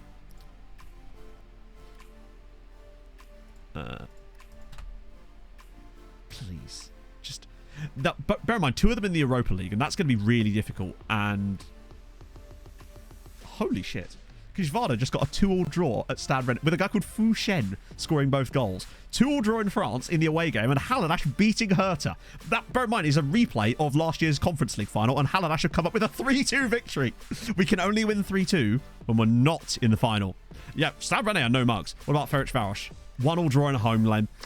This is where they let us down in the Conference League, isn't it? But still, that's another win and 2 draws, which should take us well into the 19 points, and it does. 19.7 on the year. We actually go above Germany with that. Was it Debrecen? Oh, you're right. It was Debrecen, wasn't it? Sorry, I get confused. 19.7. We go above Germany. That would actually move us back into 5th spot. We're not going to catch the others unless they run out of teams and we just keep on going. Imagine if a team won the Europa League before a team won the Conference League. That would be the most us thing ever, wouldn't it? Okay, they're going to have to do some madness to win an Udinese because it's Gareth Kane. I just enjoy that for some reason. I feel like Haladash will lose the second leg, though, against Hertha, and I don't think 3-2 is enough. That's the problem. In fact, let's just have a look at the games themselves. I want to see what the matches were actually like. Whether we've got mugged off a little bit. Nah. I mean, oh, they missed the penalty as well. That's frustrating, but it is what it is, right? We've got... In here... Halalash Herta. No, I mean, that's good news, though. Double injury, though, for Herta. I mean, that literally is dead on, in fact. 3-2 is pretty much about as fair as you get, really. Yes, Scott, we'll get to that. And Stab Rene, Kishvada. 2 all draws, probably a bit eccentric, but a draw is definitely the fair result. So, actually, yeah, I can't really complain. Right, okay. International managers. We'll start with Europe. We'll do a quick run-through of... Oh, what we're doing. Okay, well, enjoy that. We'll start with Europe, but we'll do it quickly because we've looked at it most recently, and I don't think there's going to be huge numbers of changes there. Karanka in charge of Albania. Adi Hutter at Austria. Marta Frank. And Patrick Vieira as Bosnia manager now. Cisco Munoz is... Shevchenko's now the Czech manager. He's now Shevchenko. He was the Turkey manager before that, so that means there's been some changes. Okay. Barak Bakar is now England manager. That is a new one for me. After being Wales manager and Maccabi Haifa manager, England were like, you know what? Yes. That's who we need. Barak Bakar. Do you think they were trying to hide Barack Obama and they just got the wrong dude? Savage there. Koskela. Oh, Tony Koskela. Hang on, didn't he play for Fulham at one point? No. Why did I think he played for Fulham? I was thinking... Oh, it was Tony Callier I think I was thinking of. Dan Warburton. Robbie Nielsen still there. England do hire some very strange managers. Obviously, Callum Davidson is the manager of Hungary. Nuno is the Ireland manager. Fabio Grosso, because he's still Italy manager. We've got a Finnish dude actually in charge of Kosovo as well. Felix Biel, like that as a name. Any fun ones going further along? Stefan Thomas. Pirlo is still managing Montenegro. Nick Beale, manager of Northern Ireland. Ronnie Daler. Okay, manager of the Netherlands. David Healy is North Macedonian manager. Love that. Jurgen Klopp's Portugal manager. Gio Van Bronckhorst Romania. Vincenzo Montella is Scotland manager. Every single celebration. Just good stuff. Serbia have got Sasa Ilic. Alberto Riera. It's the new Bournemouth manager. Is now Spain manager. Oh, what do chat think about that? The whole Bournemouth get rid of Gary O'Neill. Because I don't know. I haven't seen it. I see that it happens, but I didn't really see any opinions on it. For me, it's one of those things that's both a good decision and harsh on him at the same time, it feels like for me. Where it's harsh on him because I don't think he's really done anything wrong. But I feel like Bournemouth's underlying numbers were not particularly fantastic. And I think they maybe just saw an opportunity to take a manager like him and thought this was their moment potentially to do so. It feels like to me like it's harsh on him, but it's also a good decision from their point of view. But I feel like he can't really do anything more than he has. But their underlying numbers were not good. Other clubs... I mean, what? Who was it that did this before? Did Southampton kind of do that with Pochettino? I mean, it could go appallingly, of course. Unai Emery, by the way. Good evening, Turkish fans. Karl Hufkins is the manager of... Well, okay. After Perky got... Oh, interesting. So they were just waiting for his contract to be up. Yeah, I think that's fair. I think that they probably would have gone down with O'Neill in charge next year. Because I think that, much like Fulham in many ways, their numbers were not as good as their position would suggest. Keeping them up. I mean, honestly, I still think that he did a good job. And it's evident. But the numbers weren't there. And over a long period of time, it might have been a problem. Potentially. And besides, there's better managers. I feel like there's so many managers that deserved it over him for that. But he still had a good time there, I think. I think he's definitely raised his stock to the point where there's a nice managerial job, probably for a top championship club, probably is waiting for him at some point this season, potentially, or even maybe a struggling Premier League side, you know. So that's Europe, but we weren't really interested in Europe. We want to see North America. I feel like is somewhere where we might get a bit of joy with this.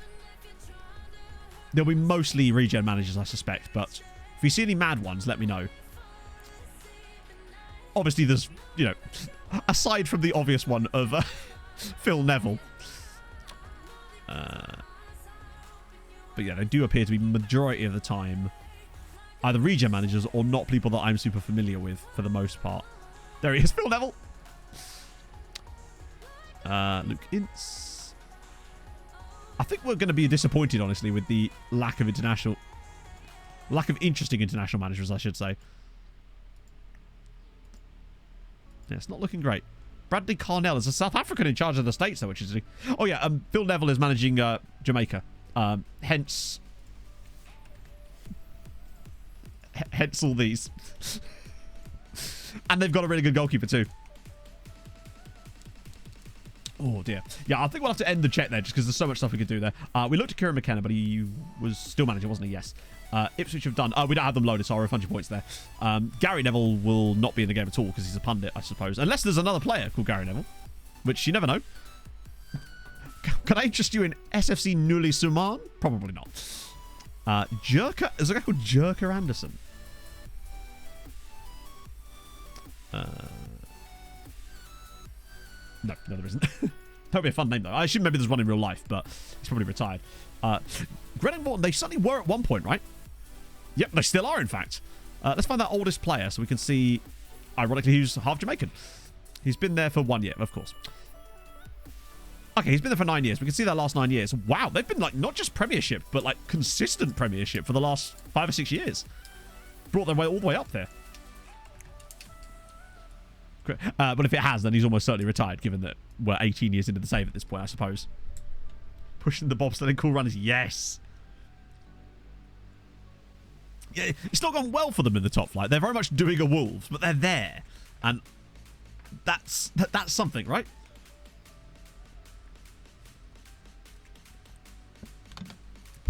It's just because, Scott, otherwise it just takes a little bit too long for us to get through it, and we have to I have to be careful with checks so we don't get too delayed, unless it's something ridiculous, like Phil Neville being manager of Jamaica, obviously. So yeah, Granite Morton actually having a lovely time of it. And Ange, I always called him Costapoglu then. Posta Rangers is a cool team then. So Postacoglu is retired completely now. And yes, he stayed at Celtic for 14 years and then actually managed Spain for 3 years. So there you go. I see that brother Brendy has gone back to Celtic. I don't know if we've got any Celtic fans in chat. Thoughts? Seems like a pretty smart move for them, honestly. Did really well there when he was there before, and why not, right? If we're willing to let it happen. So Jury away, we'll rotate for that. Because this is still not over for us yet. That's the thing. I'm still a little bit harsh. Excellent, Scott. Particularly after you were so rudely assaulted by a bot earlier, or he kept randomly tagging you for some reason, which was odd. Doesn't leave mid-season. Yeah, I mean, that would be bad. I kind of like Leicester's new manager. Obviously, we know nothing about him, but I like it as an appointment now. Anyway, that could all go horribly wrong, right? Bradford City in League One currently. Let's find an older player of theirs so we can see if they've been there a while. They're always there for 1 season. Nico Dempsey. I'm trying to find a guy that's been there for... Oh, it's an Angolan. Dylan Roberts. Okay, 7 years for Dylan Roberts. He'll do for the moment. So we can see where they've been in the last 7 years, which has been mostly League 2, actually, as it goes. But they are back into League 1 now. Definitely less loss. Yeah, that's unlike people to behave weirdly over football. God.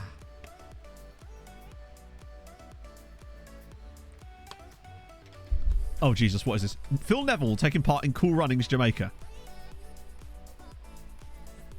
That is sensational.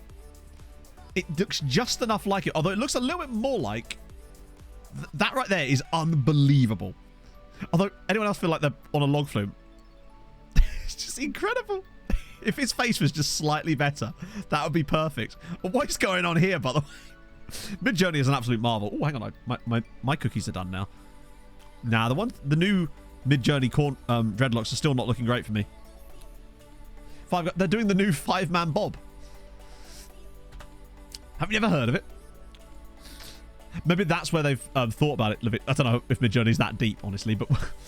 right, youth prospects. So, Milovanovic. Oh, wait, no. We want a bit more youth prospecty than that, if at all possible. Like, send Van Damme for a start. We'll start Dylan, obviously. And Wilson again, why not? Sarsenadis and Fuba, Romero, Manier, Limoero, and Tichero. Nice. We'll take that. That'll do. We should be able to beat these guys with the rotated side. I would have thought so anyway. Great measure. I suppose, yeah.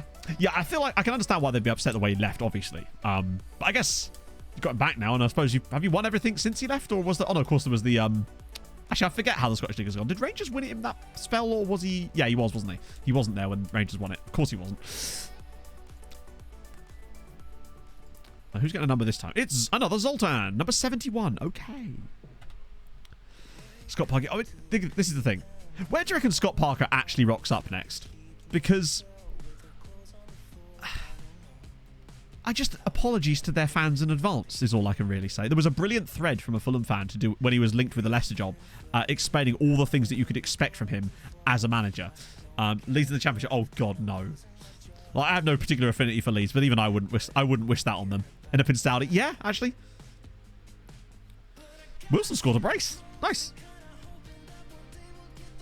Budapest with a good win, forcing their way into the European contentions these days now, which is nice. Molfehovar are just not the same side anymore.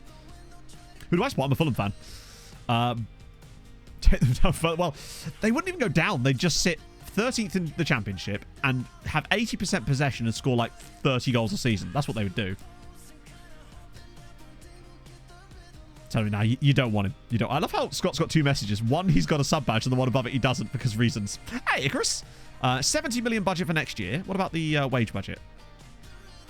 Okay, they've actually slashed that somewhat, which is a bit annoying. Budget loan farm. No, they've still got a decent amount. They just had a few seasons in Europe, then didn't get into Europe right at the cusp of when we needed them to, I think.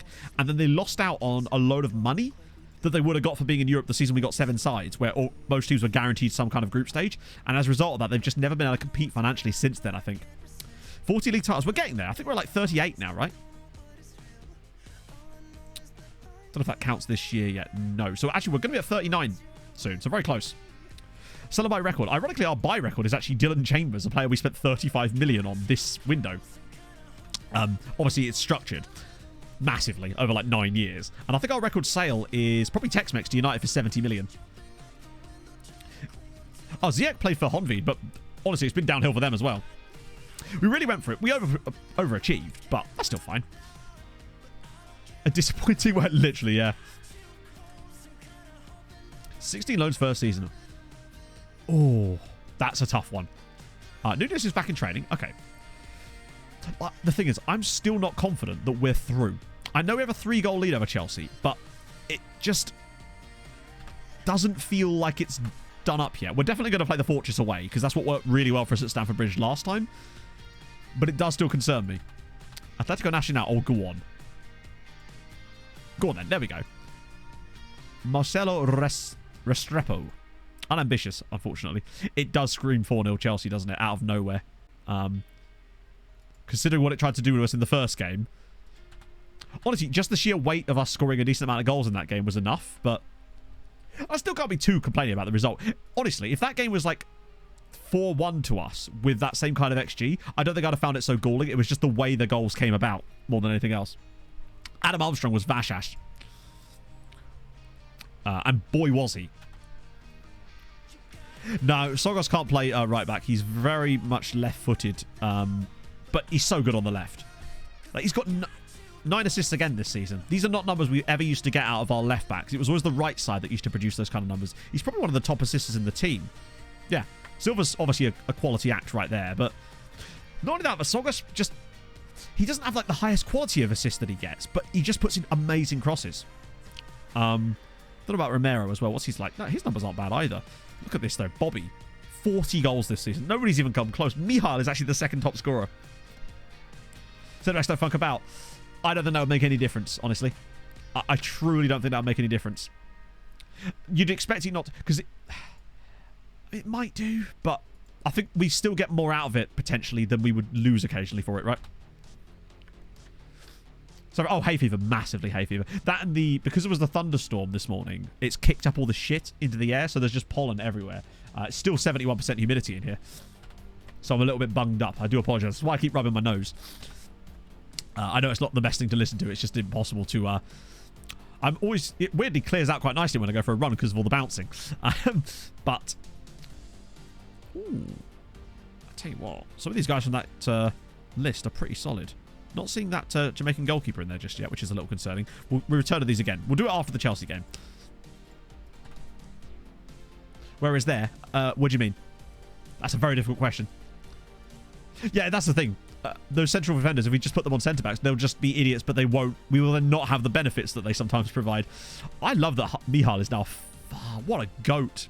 There is where? Maybe for one match. I just don't... One match isn't enough to tell us whether it works or doesn't work. And therefore, yeah. I still think we get more out of it than we would lose. Ooh. Hello, Stephen Lara. Is there where? I mean, it could be. There is there. He's a very strange player.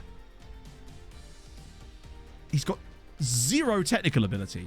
Apart from having insane touch, he's literally Adel Tarapt. Flare through the roof, great technique, great first, like no work rate, no finishing ability. He's all vibes, is Stephen Lara. This guy is literally an Ecuadorian Adel Tarapt.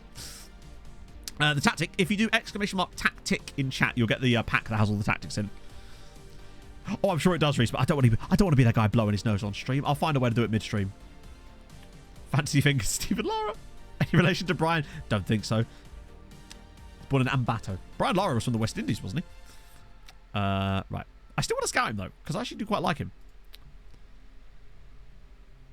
Certainly worth a look, right? 2 ankle straps on. Oh, shit. Because you slept, funny Christ. I'm really hoping that doesn't happen to me at some point, but I feel like it could. I once had to stop running for a week because my neck just randomly stopped being weird. Or rather started being weird. Like, I turned my head too sharply one time and I got this twinge in my neck. Right. Okay, so I think... Who do we play? I think we do play... Yeah, the winner of Barca Juve.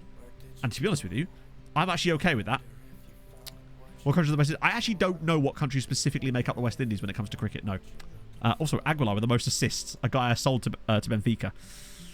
I'm regretting that slightly now. Cool getting old, Chato. In it. Strong gust of wind could take me out. You best believe it. Right. It's from Trinidad. Nice.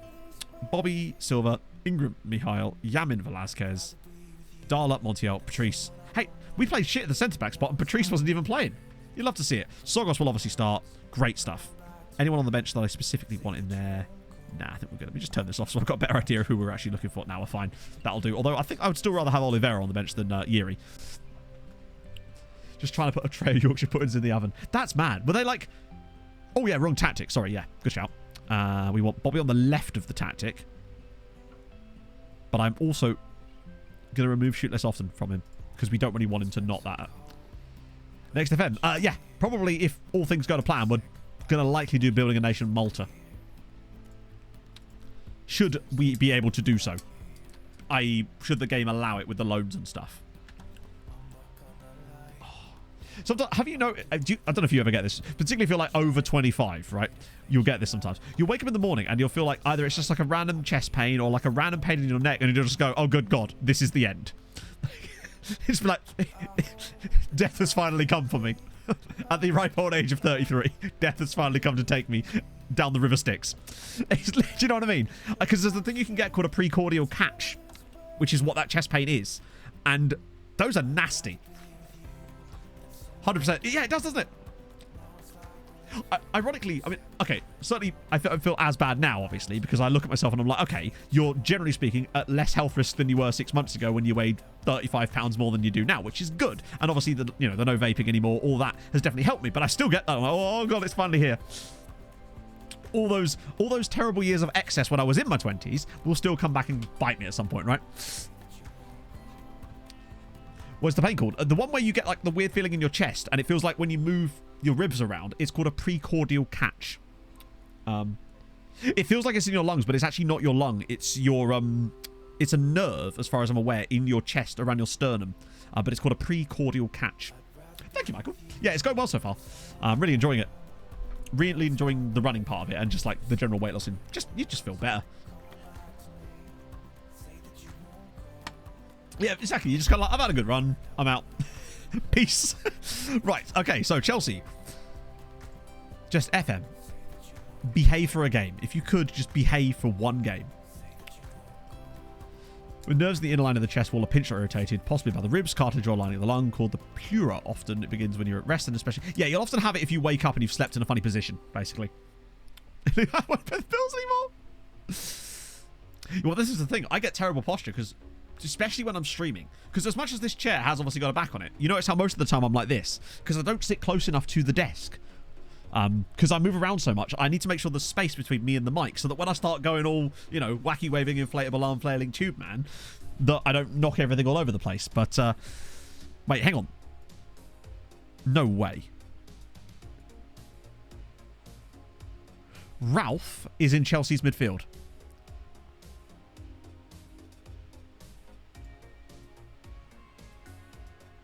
I totally forgot that he even signed for them. I could not believe that he's actually getting games there. Why? Oh, because of... I was like, why did we call him Ralph? It's because it's Nader. That's a deep cut. I was expecting something to do with Ralph Wiggum from The Simpsons or something, but no, it's because of Ralph Nader. Okay. Now, wear your seatbelts, chap. Right. Back we go. Jesus Christ. Okay. Yeah, we'll pump this. Got to keep the run going. Like, at 3... It's a 3-goal lead. It's so rare that you see a 3-goal lead overturned, but Christ. Costochondritis with cartilage in your chest is infected. Oh, interesting. I'm not familiar with that one. Hey, Soccer Norris. It's going okay. We had an absolutely mad first leg against Chelsea, which we're now hoping is going to be met with a tepid affair here. We beat them 6-3. We were a goal up. Then it was 2-1 to Chelsea after 2 horrible mistakes. Then we went into a 4-1 lead. 4-2 lead, rather. No, 5-2 lead. Then Chelsea got a ridiculous goal out of nowhere, and then we got another one in stoppage time. I feel like a draw. Maybe, yeah. The key thing about this is that this tactic is designed to strangle matches. Either to strangle matches or to provide us good options on the counter-attack. And Chelsea really have no choice but to come at us in this match. And, well, look, loads of possession for Chelsea, which is what we expected. We just need to be launching stuff on the counter-attack against them. That's the plan. Try and keep the game nice and boring, as little highlights as possible, and just sort of see it out, really. That's the idea, anyway. The longer we can go without conceding that first goal, the more difficult it's going to be and the more bodies they're going to have to try and throw forward. But if they were to get a couple by half-time, it could start to get a bit concerning. I am living in fear of that slightly, but this is what I mean. These are what we do. Silva, he's got Bobby Drury back inside. Can he find him? Yes, he can! That is a really good goalkeeping move, but also really good anticipation from the goalkeeper there, where he actually moved across to where the shot was going to be and slid before the shot was even... It almost looked like he was sliding before Bobby even got the ball. That was good anticipation. This is where we can get them. If we get a clearance header here, and Silva knocks us down, right, off we go. Bodies. And one of them is Thomas Velasquez. He's bowling through. The defensive midfielder is in on goal, and it's a... How on earth has the keeper not got a hand to that? Why was Velasquez the one that was there? I was kind of hoping one of our strikers might have been on the ball there. But nevertheless, it's going to plan so far. Right, here we go again. Oh, no. No, he's going to be completely clear because no one's going to track him. Oh, well played. Montiel with a great... Oh, God. Yeah, here we go. Counter-attack again. Runners all over the place. They're all going to get drawn to Silva. And if he can just... Kumwali with a good tackle on him, actually, there. He's not a fast boy, no. But 36 minutes, 0-0. That's kind of all we wanted in this game. Obviously, a win would be lovely for the coefficient, but, you know, we'll settle for just qualifying at this point. But unfortunately, this is where we can get caught out a little bit. They're not tracking the run properly. Ackfield's ball in, and it's... What an unbelievable block, which is very lucky, because I'm fairly certain he was already on the ground.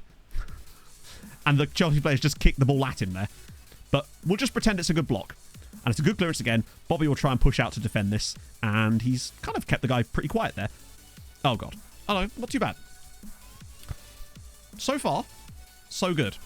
Coming up to half-time, and it's still 0-0 on the night, and 3... Oh, what?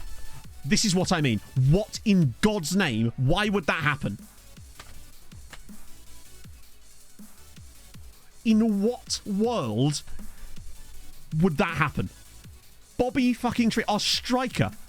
Let's see how good his aggression is, shall we? 11. Has he got a competitive streak by any chance? He does, actually, a little bit. In fairness, he does. But I think that's the only time he's ever been sent off in his entire career.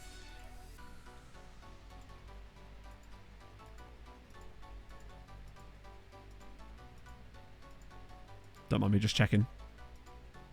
Yep. First red card of his entire career. 3-0, 3 goals up against Chelsea. And then that just happens. Right. So, well, luckily, not a lot of changes required here. We just move Ingram to the middle and hope for the best. But, like, what? Why? But don't worry. They will score 4 goals in the second half against us.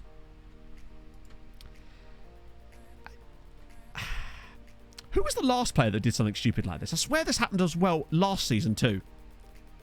With another random player. We actually managed to push through it last time around. Diaz. Was it Diaz? Now, Castillo got a second yellow. I swear there was a random straight red card for another random player that wouldn't... Oh, it was Brandon Silva. It was Brandon Silva earlier this season, if you remember. I can't remember which game it was, but it was definitely Brandon Silva. Yeah, I feel like there's often no context for that with red cards. Now, obviously, in real life, there was obviously less for that too, but it just feels like, why would that happen? Hey, you know what? We've still got a 3-goal lead, and we are under the fortress tactic, so this is all we can really do in this position. As Silva gives us the lead. Come on, Brandon. Brandon Silva, 9th goal of the season, and it's 7-3 on aggregate. 10-man OP chat. That's what Bobby knew. The problem is, though, he's going to be suspended for the next game. That's the real issue, is that Bobby will now be missing for the semi-final against Barcelona, most likely. This is a great pick out from Sam Ingram. Look at that. Silva with a lovely little scoop finish. Don't rule out Chelsea scoring 4 goals here. It reminded me a lot of that tackle. Does anyone remember that tackle? I think it was a guy that... I can't remember the guy's name. It was Robbie Savage was the player who got tackled. It was a Spanish-sounding name, I think. I think it was when he was at Derby County. He's running towards a corner flag, and this guy just comes and absolutely yeets him from behind. And it reminded me a bit of that. A bit of a deep cut, I realise, but some of you will know what particular tackle I'm talking about. I think it was when he was at Derby. Or it might have been a Derby player that did it on him. I can't remember. Bit of a strange one, but there. Teddy Sheringham. No, it wasn't Teddy Sheringham. This was like when he was like playing for Derby in the Championship. It was, I think it was a Spanish-sounding player. Maybe a Basque-sounding name. That was a really nice goal. I think it'll be... I don't know if it might be a 3-match ban. For all we know, he could be out for the rest of the tournament because of that stupidity, which just wouldn't happen. Muscat? I don't know. It's not ringing up, but maybe I don't know. Oh, hang on. What a pass. Ingram's in again. Sam Ingram to kill the tie. Good save. Gorka Pintado. There you go. That's the one. I take it he was Spanish. God. Ingram's having a bloody great game since the red card. Like, he's really leading the line brilliantly for us. Okay, right. Well, it kind of does kill the tie, because, like, we were down to 10 men. A lot of things can happen with 10 men, as we know. Right, I'm going to get Sarsenadis on, because I don't want Velasquez getting randomly sent off as well, because you know how he'll do that. Sogos will rest out for a bit, and Darla's on a yellow, but we don't really want to bring... Actually, I can bring Monty out wide and then bring on Maurice, maybe, for a bit. 20 minutes, 4-goal lead, albeit down to 10 men, but we're in a good spot. Barcelona winning away from home as well. I would really like to win this game, though, just because of the extra, like, 0.2 co, which we're not going to. The extra 0.2 coefficient that we'd get from the win would be really, really nice. Unless... no. The Ben Thatcher one on Pedro Mendes is one of the worst... Not even a tackle. It's not a tackle, is it? It's just an assault. What a pick out that is. Romero is so good against tired legs as well. Because he does things... Well, he tries to do things like that. But he's just so aggressive. Yeah, Maurice and Patrice as a centre-back pairing is a bit of a risk, I realise. But I feel like Maurice needs to be exposed to big football, and now's the time to do it, right? Did he just handle that? Oh, as if. What a save from Gacic there. But what was that defending from Maurice and Patrice? The Chuckle Brothers, as they shall now be called, as now Chelsea do get the equaliser. David Hartle. Does anyone feel like there's still time for it to really ruin us in the next 10... Yeah, actually, I'm going to give him a damn it, Patrice. Nobody asked you here, Patrice! I don't know. Either like insta kickoff goal. We've seen weirder things happen. To be fair, a 1-1 draw is pretty fair on the night. And with 10 men, I don't think we could ask for much more. 7-4 in aggregate, we'll absolutely take that. Like, we can't complain. Chelsea were not the better side. It was a very even game. They had that great chance right towards the end there, which was just from bad defending. So, but it was just nice to get Meunier exposed to a bit of football there. They deserved a point out of that. A point, he says. 7-4, we'll take that. We're through. Right, semi-finals again, though. Oh, yeah, if you've not seen the Ben Thatcher, Pedro Mendes tackle, then it's not like a studs up type of challenge. It's just an assault. He's flown in at like a sprinting pace whilst they're both running down the touchline. He's coming at an angle and he's just elbowed him straight in the side of the head. I mean, you should go to prison for that type of thing. There's no like sporting element to that. He has just assaulted a person and somehow got away with it. I mean, he did get something for it, didn't he? But it wasn't like... Yes, the way his head hits the ground... To quote Alex Ferguson, he could have been killed. But he actually could have been killed. People die like that from one punch. So, Barcelona, semi-final. Okay. Bobby Tree banned for 1 match. Okay. We'll obviously fine him because he's an idiot. So, he will miss the first leg against Barca. Which... is not... I mean, 12-game ban is fine and all that, but that's a sporting thing, isn't it? To me, there should be actual criminal... because it's not like you've accidentally kicked someone while making a tackle or something. He's deliberately gone out to hurt the guy. So, right. I think he's got to be fined. Oh, no, we can't. Because if we start finding outside of our code of conduct, then it'll... There's no point in appealing the ban, is there? Yeah, he's just... It's like Muay Thai. He's like... Oh, good. 3 go... Oh, that's it's fine. It's after the Barcelona game, so that's fine. That happened last year too, if I remember. Right, so Wednesday is Saturday, and then Wednesday... To be fair, that's fine, because that game's just come right in there. It will be tough without him, particularly in the home leg, which I suspect is possibly what's going to cost us a chance at a Champions League final, honestly. But... The question is, who does he get replaced by? Is it Milovanovic? Is it Van Dam? O-Line Seal, thank you very much for the 7 months. How the devil are you on this fine, very, very warm Tuesday? They are not my training schedules, but yes, they are downloadable. ! Training will take you to the article about the training stuff. Oh, by the way, I think Fnatic have got FM23 on like 45% off, which is then even more with my code at the moment. So that is actually wrong, the thing you're seeing in chat at the moment. The guy from Fnatic, I don't know when it actually starts, but they're definitely doing something like that. Game's gone. I mean that's fine and all. They can say it all they like, but you know. Closer. Yeah, I think maybe they just didn't see it at the time properly. I don't know. Players do get away with some things as well. Okay, I've got to remove this note from Dylan Chambers because that's going to annoy me now. Oh wait, hang on. I've got create note. I've somehow ended up there anyway. Cancel that. Right, is he cheaper? Delete note. No, but I suppose he was a little bit cheaper, right? I think Milovanovic, yeah, honestly. Which I do feel for Sem. I really do. Maybe we need to get him a loan or something. But I think Milovanovic is the one. And if it doesn't work out, we can obviously bring Sem off the bench anyway. He's just not been in the greatest form this season. Ooh, 4-0 against Roma as well. Literal journeyman from 24. No. Well, actually, no. Sorry, that's not true. Basically, my plans are as such. FM24, we want to do Malta building a nation, should it be possible, with the loan rule situation. However, should that not work out because of that situation, now we wouldn't be able to do a proper journeyman from the start of the start of the game cycle, because all the extra databases I'd like to use for like the random leagues wouldn't be possible yet. So we'd probably do some other kind of save in the meantime, maybe the Blue Star one that I was tempting for YouTube last year. However, if we weren't doing Building a Nation, that save wouldn't take the whole year. So as for the second part of next year, as a contingency, yes, I'd like to do Outcast to Icons again, because I had the best time with that. And I would love to do a stream version of Outcast to Icons again, because we did it originally on stream during the first year of stream, and people seemed to like it, but that was before I was where I am now as far as streaming, and I think you guys would really enjoy it. Those of you that watched the first one on stream, we had a bloody great time with that. Like a qualm say. If only. Hardest situation ever.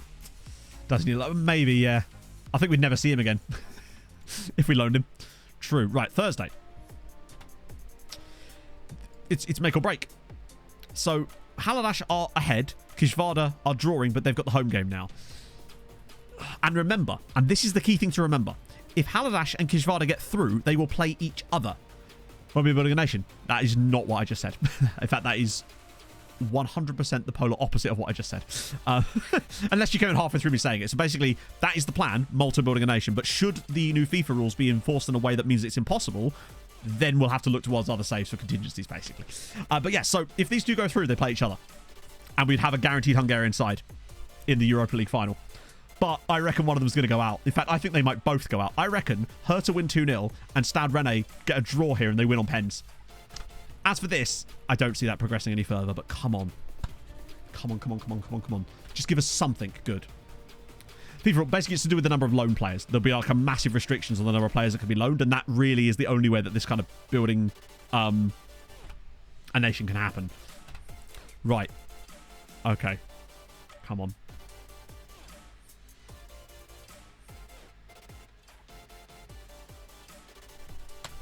Chat, we are guaranteed a Hungarian side in the Europa League final. Kishvarda won, Stade Rennais, 4-3, and Haladash will play them in the semi. This is amazing. This is absolutely outrageous. Oh, hey Leaf. She's white. Like, just Well, Leaf, you've come at a good time because we are now guaranteed a Hungarian side in the Conference League final. Sorry, in the Europa League final. And they'll play either Sevilla or Lazio. Bear in mind, Haladash won against Lazio in the group stage. But you're right, as David's just pointed out, Sevilla are in there. And therefore, the best we can expect is second. But you know what? That's amazing. The question is, I can't believe this. Ferencváros have got through. They're into the semis as well. We've got 4 Hungarian sides into the semi-finals of European competitions in the same season. They're going to play Spurs, aren't they? They're going to play fucking Spurs, aren't they? I can feel it. They're playing Antwerp. It's Spurs off. We could... Oh, my God. There's a chance we could have 3 European finals in the same season. What does that do to the coefficients? A fuckload. 21.5 points. 21 points in a single season. And we've still got 4 teams left. Come on. Angie Toombs, or Angie Toombs, thank you very much for the follow. Wow. Also the worst we can expect. I like that kind of thinking, Marco. That's what we need.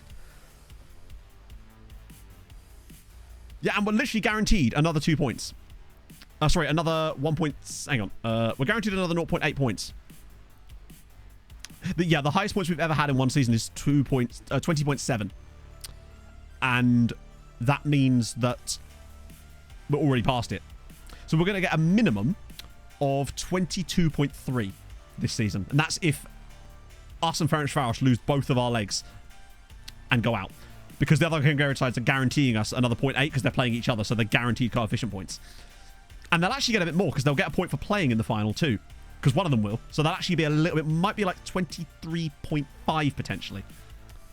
Right now, only us got into the UCL this year. We dropped. So basically, the way it worked is we went up to 5th spot and 4th. I think it was 4th. Did we get 4th? I don't know if we did get 4th or not. Point being, we ended up with 7 teams in Europe. And then obviously, it took us a little while to adapt to that. So we dropped back down. Now we've gone 2 seasons in 7th spot. But we're making the most of those. Massively. Yeah, we're right next to France now. We're so close to overtaking France this season. And we're not that far behind Italy or Spain. This is the thing, chat. We're not that far behind them. There is actually a chance that we could go second this season. Potentially. If we have a worldie of a year and continue. Like, imagine if we won all 3 trophies. Potentially. Like, I think if we won all 3 trophies, we'd probably get 3rd. Haladash and Kishvada. Haladash are better. Considerably better. But Kishvada have pulled off miracles to reach where they are. They knocked out Real Sociedad away from home. They won in San Sebastian to get the win. To get through, you know what I mean. Okay, cool. Right, so what does that mean for the... Fuck. I'm trying to think. What do I even need to work out next? I'm just really happy with that. I'm just so happy with that. I'm just so happy with that. That's amazing. Holy shit. I just... there's something I was going to look up, though. Nope, can't remember. Regardless, this is an insane season. Whew. What I was saying, I mean, actually, that's what I was going to think. So, Thursday's stream could be very interesting. Very interesting indeed. When is the semis? So, the semis, well, our semis are on the 25th of April, which means theirs will be the 26th. And then, obviously, there, yeah. Promote second place team to the league phase directly. Interesting. Which is actually kind of bad. But it is what it is, right? Because it won't matter so much. If we're going to move up this far that year anyway, then it won't make so much of a difference. Hey, Will, you've just gone a very good time. We have got 4 teams in the semi-finals of the of various European competitions. This is outrageous. Yeah, look at that. Oh, that's what... Right, I remember what I was going to look up. I wanted to see who was left so we could see where the points are going to come from. So, Spain, England, Spain. So, Spain have got a lot of points left, which is going to be a problem. I could see us knocking out Barcelona and playing Liverpool in the final again, honestly, which would be the best thing for us. That... In terms of actually somehow catching Spain this year, us beating Barca and Liverpool beating Real Madrid would be the best way for that to happen. ECL, England again, Germany and Belgium. Belgium we don't care about. So Germany, I think we've gone past Germany to the point where they're really unlikely to catch us anyway. They're 1.7 behind us now because we've gained 5 points on them this year as well as the points we gained here. So that's good. And then, right, UEL, we've got Spain, Italy, and then both Hungarian sides. So no French teams left at all, which means we will overtake France. So we're going to go up to 4th this year, no matter what, because we will overtake France. And Italy only have Lazio left. So I think there's a good chance we could go 3rd this year. If things just go decently for us, I think 3rd is definitely achievable. 2nd will heavily depend on how Real and Barca do against us and Liverpool, I think. Oh, I was going to say, wrong River Plate, definitely there. Damn, this just gets better and better now. Semi-finals, we've got to wait for the semi-finals for a little bit, but still. IR Excite. We want Madrid in the final. Yes, but the problem is, in order to get Madrid in the final, that means they have to get to the final. And by getting to the final, they would then get more points by getting to the final. Yeah, so if there's 3 finals next stream, we might have to structure things differently. Because I feel like we almost had no transfer stuff last stream. So basically... Chat, it's me. It's me. Adalberto Matto. Hello. He's not bad either. He's a bit of alright, is me. Love that. Actually, he's a proper 10-pole merchant. Look at that. 17, 13, 14, 16 jumping reach. Good on both feet. 6'5". Oh, yeah. He's like a more handsome version of myself. Love it. Right, we'll definitely have a bit of him.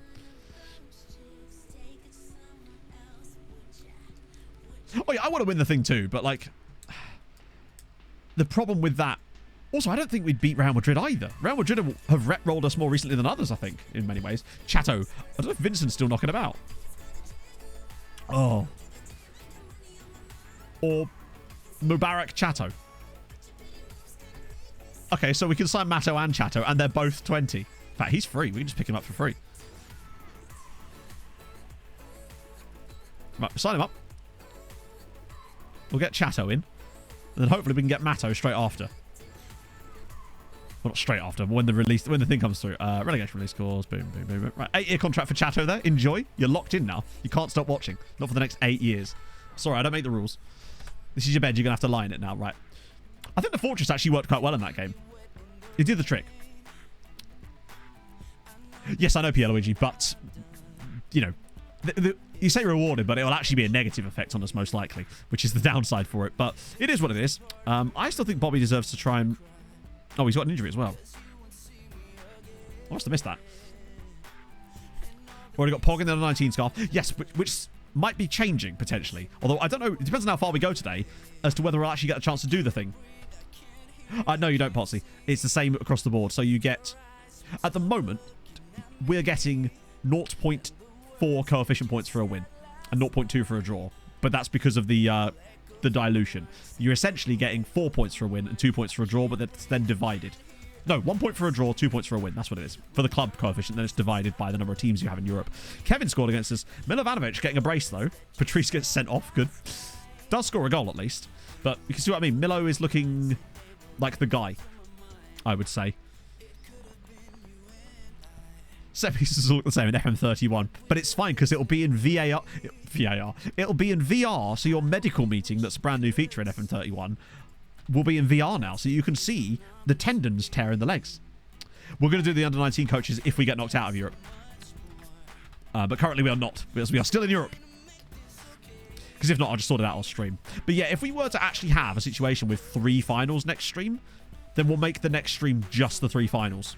And not bother with the transfer part of it, because otherwise we won't get any transfer stuff done. Yeah, you have to be the Vizio. You've got to hold up the scan and be like, I see, he's broken his femur. He's broken his spine, chat.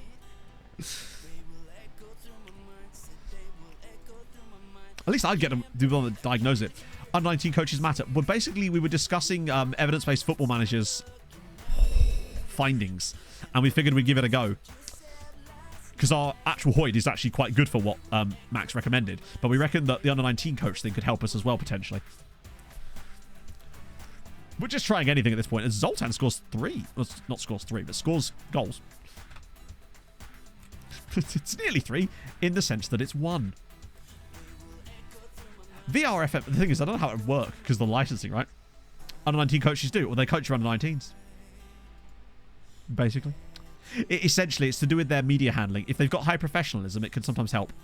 So, because basically what Max found out was that the only things that really matter for your Hoyd is, like, their professionalism is the most important factor. So there's Nakas. We don't care about him at the moment because we can't do anything with him yet. Right, I need to actually start assist. I need to start using some of these, since some of these guys are clearly not up to scratch. Wow. Those guys weren't that good. Actual intake. Well, we don't know. But it's worth a go, right? But it certainly can't make them any worse. Is what I will say. I think Wallam's probably not coming in these days. You're a random dude that I've been scouting for too long now. I've forgotten all about. You guys have been fully scouted and just not very good, and that's fine. Bainbridge is at City. Basically, his contract was up. And it's not anymore. They obviously extended it. But I thought about trying to bring him in again. I think that's the same with Matteo Naff, who was a bit. So Daisy Brick might be on the chopping brick, so to speak, soon. Mario Meza. Wait, actually, have I got any reasonable in here so we can narrow this down a bit? Yeah, okay, we'll let those guys get dealt with first. Oh, actually, that's Devoy. Let's get Devoy regardless. We'll sign him up no matter what. It's only going to cost 80 grand, right? We'll move him all into the second team, yeah. Okay, let's have a look at Devoy and... Oh, hang on, he's wanted by Benfica. Yeah, we're definitely signing him.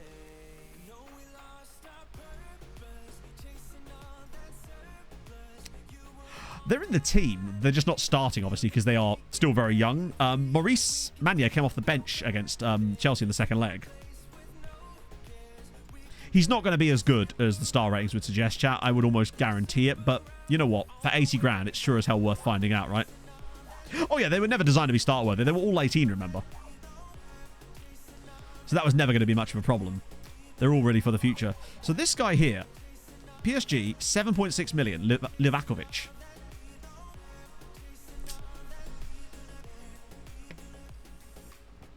Actually, I think with these guys, it might be best if we get a Gonzalo report just to make sure. On some of those ones, I'm a little bit more... And the same with him. Just to get the full picture on them. But they're definitely... Because we've got time at the moment. We've got Gonzalo's report. Is Bellmeister actually picked a contract yet? Or did he want too much money when I tried to pick him up? I think he wanted too much money. Yeah, he wants 180 grand a week. We can't offer that, sadly. Because think of the sell-on value on someone like Kenny Baumeister. He's a little bit good, but... yeah, that's the thing. And he has no second nationality either, scenarios. He's just Mexican. He's very good, isn't he? Model professional as well.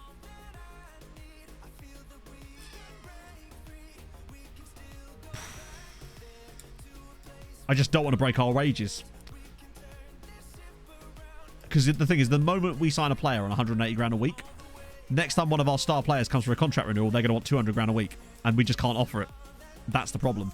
If only I could get him to agree to a much lower deal of 120 grand a week.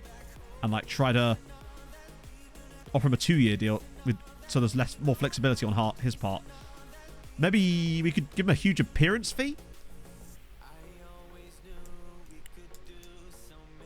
mean, I could offer him an appearance fee of 100 grand.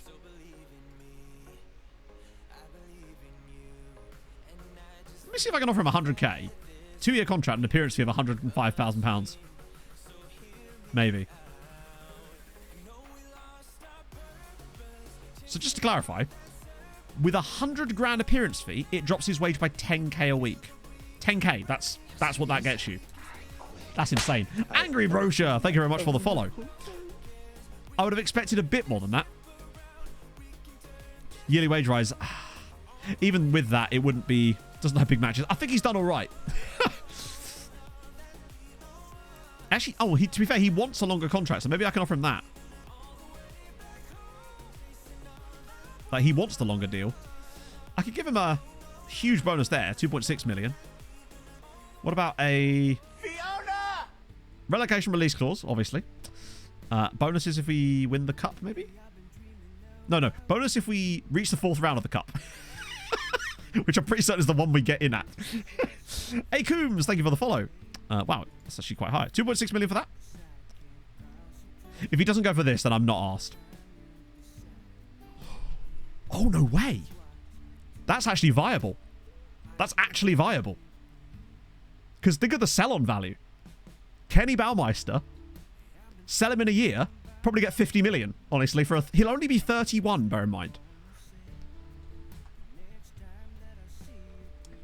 Obviously, there's a signing on fee, but the resale value is enormous. And he's actually ridiculously good. Like, he's an insane player. Legendary winger. Model professional as well. He's just good to have around the club. He's literally on 300 grand a week right now and is valued at 70 million, despite the fact that he's only got 2 months left on his contract. I think he would actually rip things up for us, potentially, in the Champions League for a year. We're basically signing him for, essentially, more like 10 million when you take into account some of the bonuses that will almost certainly be paid out. But I think 10 million pounds for a legendary winger. And we're not going to have to worry about losing him to international duty. Like...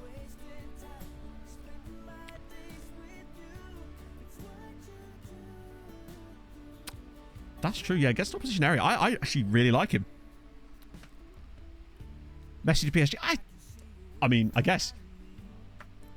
It is always Sturmgratz. Who was that guy from the last save that was a Sturmgratz graduate that was really good? He's already joining us, so we can get rid of him. We'll keep Mike on the shortlist because it's Mikey boy. We've got to keep an eye on him. You I've had enough of. I've been scouting you for years. You're on loan, so we don't actually want you anymore. Right, anyone at the bottom of this that probably is just not quite good enough. You're so expensive. He's an okay player, but fickle and also 26 million. Not a chance. Oh, was he in there? The guy that's called Matthias Deutschmann, who's Austrian. Just so good. Yeah, I think these guys are not all that great. Or certainly... Oh, he's a loanee as well. Wait, the Norwegian dude's not as good as I thought. I think Gonzalo for him. I don't trust that. Him, 18 jumping reach. I still want a second opinion on you as well, actually. You less so. Dusan Cherny can go because he's already made his move. I only have him on there because I was looking to keep an eye on him. 2 guys from Palmeiras. Fabio Costa. It's not bad. Persegona. I might just send all of these guys. Actually, he's got quite good attributes. There's Torres here. Francisco Torres. He's a bit lacking in attributes. Yeah, if they're cheap enough. Actually, he's quite... Yeah, I don't know about him, actually. Zacharias is the guy from Gimnasia. Is that the club that's gymnastics and fencing? He's a model citizen, though, is old Diego. Wait, that's that really good... Damn, he's a bit expensive for... Do you know what? All these players feel like the type of guys that we're going to need a second opinion on. Maybe not you. He's just overpriced. 17 million for him is an insane amount. And Jody... Oh, he's part Haitian, too. He's ridiculously good. I think Gonzalo on all of these guys. I like this dude. This guy is very interesting. I think Gonzalo could... Thanks for that, Ken. Will give us a much better idea about these guys. In fact, not only that, I think I might send Gonzalo out to scout them for a full month. Just to really get... Because I found that sometimes I've sent him out twice for the same player. And he's come up with different things, even though they're supposedly extensively scouted. So we'll let him go for a little while on those guys. Give us a bit of a chance to... Okay, he wants big money. That's fine. I'm going to bump that up because he's not going to get those games, most likely. For us, anyway. But I want the safety of that. Okay. Bruv, I'm not giving you... Alright, fine. It's going to have to be just this. 5-year deal. That's fine. We can always extend his contract should need to be. Oh, I forgot about the donut. They wanted to loan back. When do you turn 19? Oh, that's annoying as hell. Bro turns 19 on the day of the transfer. God damn it. We're obviously not going to accept the loan back still, but... Oh, that's so annoying. He's not going to count as a homegrowner, but we've got plenty of them these days anyway, so it's not too bad, but that would have been just a nice one to have. Whole team meeting for what? Oh, I thought we'd already won the title. Ha, silly me. Got ahead of myself there. Chato set to sign for MTK Budapest. Right, that's good. We've got Chato. Now we just need Matto. We've got Chat, Pogo, or Pog. Soon to be followed by myself, by yours truly. Who are you lot? Anyone interested in here? Michael. Love that spelling of Michael. Keep it up. Great moves. Yeah, to be fair, Halash have pushed us. That and we've... It feels like every time we rotate the team, we happen to be playing against them. Maybe the reason LMS was a bit of a weapon against Chelsea in the first leg as well was because he was unhappy, and now he's cheered the hell up. So that's nice. They have another new manager. That's worrying. Shai Elias.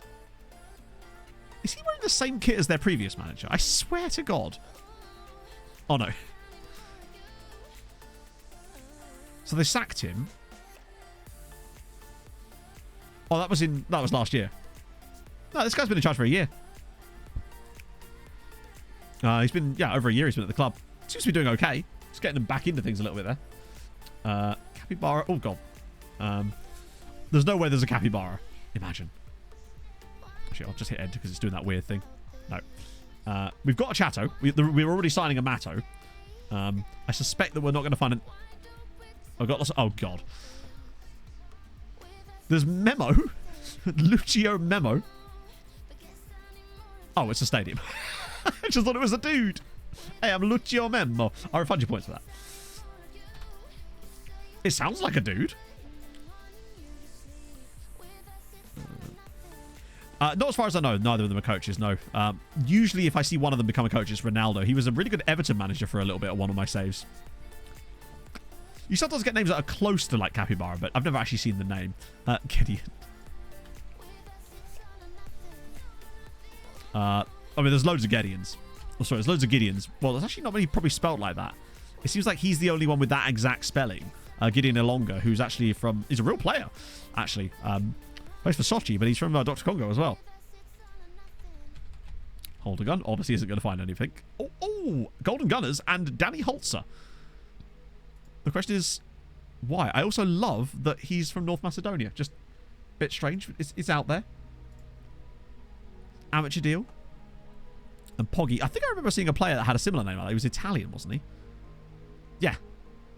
Oh, no. There's this guy here. Yeah, he's Italian. Juan Jose Poggy. Volatile. He doesn't have the things we're looking for. He could have been a potential under-19 coach for our new setup. But sadly, he doesn't have the media handling that we want. And he's also crap. Well, he's not crap. He's just not good. And Stonk as well. Okay, we're going to maybe have to progress the game at some point soon. Sadly, no Stonks. The 31's quite young, surprisingly. Right, find those points too. Right, off we go. Okay. Bobby's back in now. At least we know we can play Bobby in the game before the Barcelona match. Since he won't be present in the damn thing. That'll do nicely. Sick. Right, get this out of the way. I think this presumably is the one where we hopefully win the league title, which means inevitably now we're going to draw this game.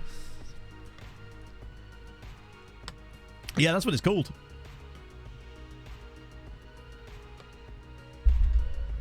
I assume it's the Israeli league. Imagine if it wasn't. It's just the Dutch league. Just, there you go. 2-0. Bobby and Sem. And Velasquez, look at the yellow cards. Just got to keep ourselves in check for when it comes to the game against Barcelona, and everything will be fine. Haladash are wrapping up second spot quite easily right now. The battle's still raging hard, though, for the other spots here. As Pushkas crawl closer and closer to relegation. What about the second tier? How's that popping? Ah. Well, it's a very, very tight battle for second spot. So Lagerseg finally going to the top flight. Cock Ringling is leading the way with 35 goals. To flow the entire league. In it. Apparently they did. Yeah, Cock Ringling, 35 goals. He's got 83 in 85 for Zalagaseg. He got 36 last year, and he's got 35 this year, and he's got more games to play. Oh, for God's sake, Bobby. Bro is not having it, is he? Squirty welcome. It depends on what part of your save you're in, Pappy. If you're in seasons 3 to 5, then the amateur scouting is definitely the one to crack on with, I would say. But if you're further along than that and you've got worldwide scouting, then the team report scouting is definitely the one. Keep in check. I don't know. I don't speak any Czech. Don't know any of it. Sure, they're lovely, though. Right. Good win there. Oh, God. More suspensions. Bobby's going to be missing for bloody ages. He's possibly even out of the Champions League final with that. Good leaders in the division, decides not to come in for them. Okay, so it's not about them coming in for your players. You can't just wait around and expect them to bid on your players. It does happen sometimes. You have to force them out on loan. So I have a whole video about it, Pet Boy, exclamation mark loans. But that's basically the method in that video is what we basically do every single time. But part of the problem is a lot of people wait too long to start getting the loans out. They wait until they have good players and then try and loan them. But the problem is by then, the players are too good for the clubs that they'd be going on loan to. He could be out for the season potentially, yeah. There we go. We're getting Kenny. We are getting Kenny. In he comes. Well, not yet. But that is a hell of a flip. On a free transfer, Kenny Baumeister. Kenny is very good. Next season, he could absolutely kick ass, I would say. And then we can just sell him at the end of it. Probably get 30, 40 million, an absolute minimum for him potentially when he joins us. And lovely scenes. And we're not breaking the wage structure. Sort of. Not entirely, anyway. Bought needing loans. Well, to be fair, usually when we bring in a brand new player... Oh, not again. What? Hang on. Oh, the problem is I couldn't... Every time this has happened, he's been wanted still, so I haven't been able to do anything with him. I hope we don't run into this situation. Yeah, good. Okay, cool. But the problem is, bro is still wanted, which means when I go to do this, that shit happens. So he wants to stay, but I can't offer him a new contract. Let's just try anyway. Yeah. So we're going to have to wait until there's no interest in him for a bit. But the problem is, it just seems to never go away now. Very annoying. Wait, who's leaving? Oh, why are they letting him leave? Maybe he wants to leave, honestly. I don't know. It does seem strange, though. Maybe he wants like a big deal and they're not willing to offer it to him. Not that we're offering it to him either. But yeah, when it comes to, like, literally, when you sign a new player, the day that that player joins the club, add to dev list, offer out to clubs specifically in your nation, don't do the exclude foreign teams bit, you already know the method, then they'll say no. Check them then again on their profile, and it will almost 90% of the time will now say wanted. Then offer them again, and you'll get a bid on them. That's basically the trick that works 90% of the time. Every now and then it won't work, but for the most part, it's worked for me almost all the time. Jamaican keeper. Did we not win the title last time? He's decent, I think. I mean, we don't know he's not going to be a worldie, but I think for free, sorry, not for free, for 80 grand, I think he's definitely worth a punt, right? Offer first contract and do it after the meeting. Got multiple contracts to do that way. Well, hang on. So you offer them a contract before you do the meeting about the extending their options. Oh, sorry, exploring their options. Interesting. I'd say there's a few times it has failed, but I can't remember the last time a player didn't get one. Day to do the team talk? Fuck it. Fuck it, let's do it. Let's do the team talk. I've taken the bait. Yes, screw with the boss. Go on, Bobby. Not that you'll be playing. Why are you even here? We've swerved another one, chatto. Even Bobby's morale's gone up now. Yes. Then they get FRT before that. Yeah, with the FRT... Wait. They can sign a new deal when they're on FRT. I've never seen a player sign a new deal with FRT written there. I thought that was actually worse than optional. But hey, fair play, if that's what you say works. So these guys are going to be joining us. Well, not joining us, you know what I mean. Kaiser Chiefs, go on. Ooh, Jerry Solomon. Yes. Please don't be too serious. Okay, it's fine. It's fine. Nice. We'll take that. Plus, Jerry Solomon's a good name. I'll absolutely take a bit of Jerry. So, right, we rotate for Kishvada. Still start. Oh, we can't start Bobby with this one either, can we? Shit. Before they're unhappy. Wait, but surely the thing triggers their unhappiness when that thing comes through in the first place, right? I mean, hey, if you say it works, we'll have to try it out next time with a player that we maybe don't care about so much. Wow, we're actually doing really well in the youth league this year as well. I wonder if it's because some of those big French dudes are eligible for the matches. Actually, they're probably tied to PSG, aren't they? These guys don't have a lot of players. We'll just do their first team next time. We've completed FM now. Successful team meeting sorted. Hey, Slugs! You come at a good time, my friend. It is popping off. I don't remember the last... No, I think we won the Youth League maybe 15 years ago. We won it... Maybe not as long ago as that. Like maybe 10 years ago. Back when... Before we really got the Lone Farm popping off. We used to win the Youth League or we get quite close to doing well. Wow. There's 4 suspensions from this game. Luckily, they're players we don't care about for this game anyway. And Bobby's injured too. So Sem will start. The question is... Yeah, Romero and Teixeira with Limoero and... Oh, what a backline. Romero, Limoero, Teixeira and Yokotake. Just love saying it. Dylan, worth the money? Probably not. Sell on value? Definitely. He's still learning the role on the right. Oh, Fruiter is as well. He's a great player. Actually, he's starting to get a little bit there already. I think he's a sort of player we can move on for good money anyway. Admittedly, we paid good money too, so it's not quite the same. But it was worth a punt to find out. Particularly as he was originally rated at like... What was it, 4.5 stars or something? Master mentoring. Can't be done. Doesn't exist. The true mentoring master does not exist. Also playing Manier and Fuba in the midfield there. Where's the other guy? Arthur Etienne. Yeah, fuck it. We'll start all 3 of the Frenchies. We'll start all the PSG expats in this game. Probably lose this, honestly. Enjoy your lunch, Hadrian. You'll know if something mad happened. I say something mad happened. I think the madness has probably already happened. I don't see... Actually, I don't know.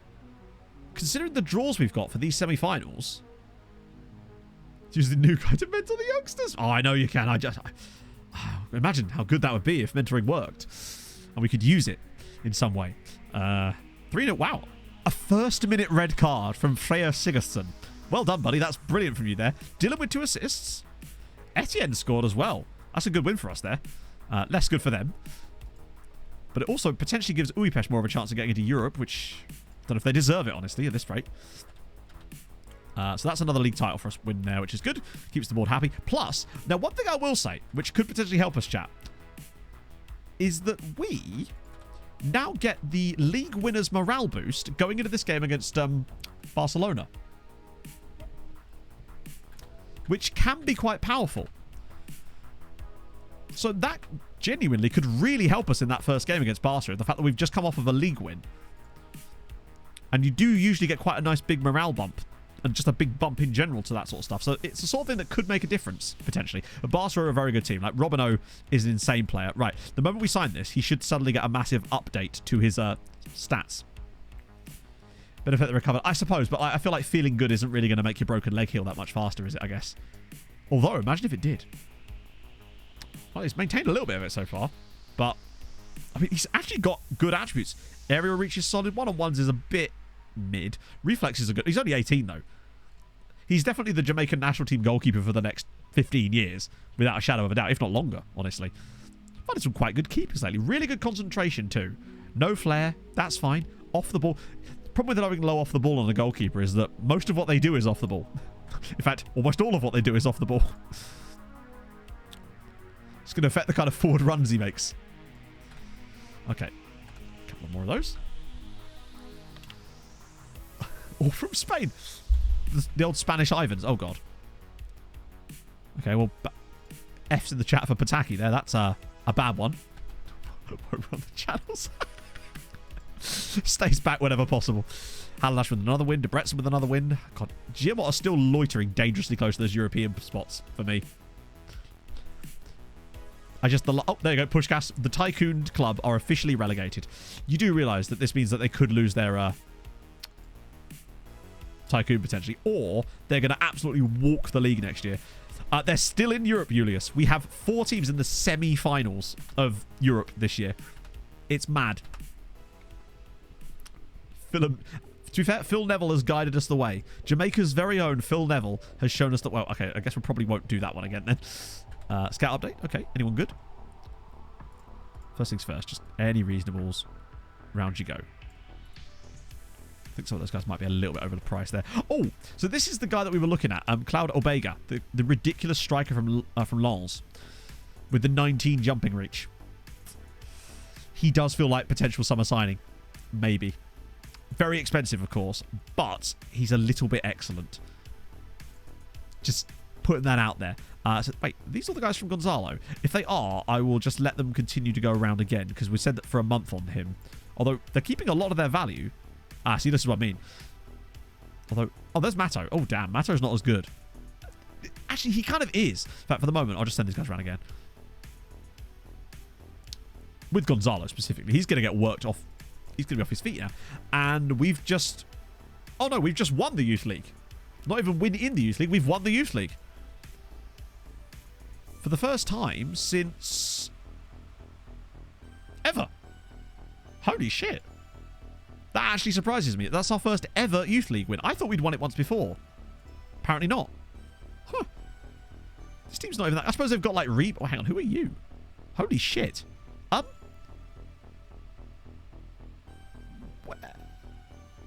Was he from last year's youth intake? How is he now? Istvan Reba. He's looking quite poggy. And look at these guys as well. Oh, look, Skobadar's in there too. He's one of our own, yeah. And obviously Budiaf is good. Lord, he's good. I'm actually quite excited about it. The balanced personality is letting me down a little bit there, but not bad. Okay, so we just casually beat Real Madrid's under-19s too. We are popping. Barcelona is a weird one, though. It's Budapest, right? 1-0 to Real Madrid. I don't know. I feel like Liverpool win the second leg like 3-0 and it's just a piece of piss for them. But we don't care about that. We're worried more about what's going on with us right now. And that's, yeah, we won't renew that one. Recruitment focus, 0 recommendations. They can't find a single good player in South America. And that is why I don't use recruitment focuses. He's the Zoltan we never had. Literally, yeah. Reba's looking decent. To be fair, that could have been during the period where we briefly had Todd. Trimenter. Never heard of it. Is that some kind of personality I'm not familiar with? Yeah, I'll leave that for now. To win the Youth League. True, but that guy also does have good talent, which is why we noticed him. Did I look at Saipa? Get him again. He's actually surprisingly resolute. Take a look at resolute. Technicals don't look great, though. Forget them. Well, yeah, but at least they're getting football, right? But he's one I'm not super familiar with. Another win for Budapest. Keeps them, actually pushes them back up into those spots. Obviously, game in hand there. Whereas Redacted, I don't know. I think he went back to Denmark to play for Brøndby. But I think we'll have to just be very careful. Yes, he's playing for them. Well, I say playing for them. He's not made a single appearance in 3 years, and that's the longest I can show you. Mentor your scouts to do it better. I wish. They would never leave the mentoring room if that was possible. Right, so home match against Barca. Silva, Ingram, Mihail. Yeah, that's pretty much what I was going to do anyway. Milovanovic through the middle. With Bobby suspended and injured, he's double not allowed to play. Then Sem comes off the bench. If someone of these is playing poorly, we could maybe move Milovanovic to one of the wide players. Carpenter's available off the bench as well. Even a Manier there too. Van Dam, he just couldn't seem to do it this season, and then Bobby's just become so good. And Milovanovic is just hitting... Look at the state of his... Look at this. It's just almost... Oh, Castillo got sold. Castillo refused to extend his contract, so we had to sell him. I managed to sell him to PSG for 45 million 2 weeks before they could have had him on a free. So we absolutely mugged them off. And we spent most of that money on 3 of their youth players who are all 5-star potentials. He got a desk job, literally. He's now been put back to base. He's had to turn in his badge and his gun. Look how the roll ability of the players in this team. This is outrageous. Our entire back 4 are 4.5-star or more. And then there's just 2 4-stars in here as well. Like, don't get me wrong, Sem is still fantastic. It's just that when he got given that chance to really lead the line for us, he just couldn't quite make it work for him. He's still very young, plenty of time to grow still. Alcool! I am Thank in you my for the 3 4th months. season with Bakish Chaba, and I am finally challenging for the title. Nice. This save is fun. Also, I am starting my lone farm. Any easy way to deactivate play against parent club feature? Not without editing it in the database. You've got to... yes, he is better than Castillo. Although Castillo's more of a striker. We just played him out wide because he had good passing as well. But this guy's, I would say, is better than Castillo, yeah. And we're getting him for free, which is hilarious. But yeah, so you can't turn it off in the middle of a save, sadly. There's things you can do, but you'd have to, like, every single time a loan deal comes through, you'd have to add it in there yourself. And that would be a very much pain in the arse. Sorgos guy. Oh, he's a free transfer. At the start of last season, we got him on a free transfer from Palermo. He might be one of my favourite free transfers of all time. He has been unbelievable since joining on a free. He's just insane. Free transfer. Last year he came in and got 9 assists in 36. This year he's got 10 assists in 36. He's just outrageous. Why Trek even do? Mad bits is all I can say. Also, one thing I will say about Sogos, I just noticed this. His IQ is ridiculous. Like, anticipation, decisions, and concentration stuff are through the roof. Like, he has insane IQ as well. Yeah, he was playing a Serie B. So presumably with him, it was a case of, I want to leave, I'm letting my contract, and off he goes. Yeah, he's been superb. Some of the crosses he puts in are filth. He's keeping a ridiculously good Romero. He's keeping a player out of the team that I've had bids of like £50 million for. That's how good he's been lately, which is ironic considering his value. Yeah. 210. Yes, UK time, yeah. We'll still be live at 210. We might be even happier by then. Who knows? It's part of the new skin, Ragnar. He is the complete wingback, yeah, and that's a rarity. Right, okay, I'm going to have a quick pee, but luckily you've got a wiki quiz this time. I decided to do a couple of wiki quizzes because why not? And they were quicker than waiting for Midjourney to do its thing. I was in a bit of a rush this morning. So, enjoy. Back in a second, friendos, but then it's Judgment Day.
So, the correct answer was Steve Staunton.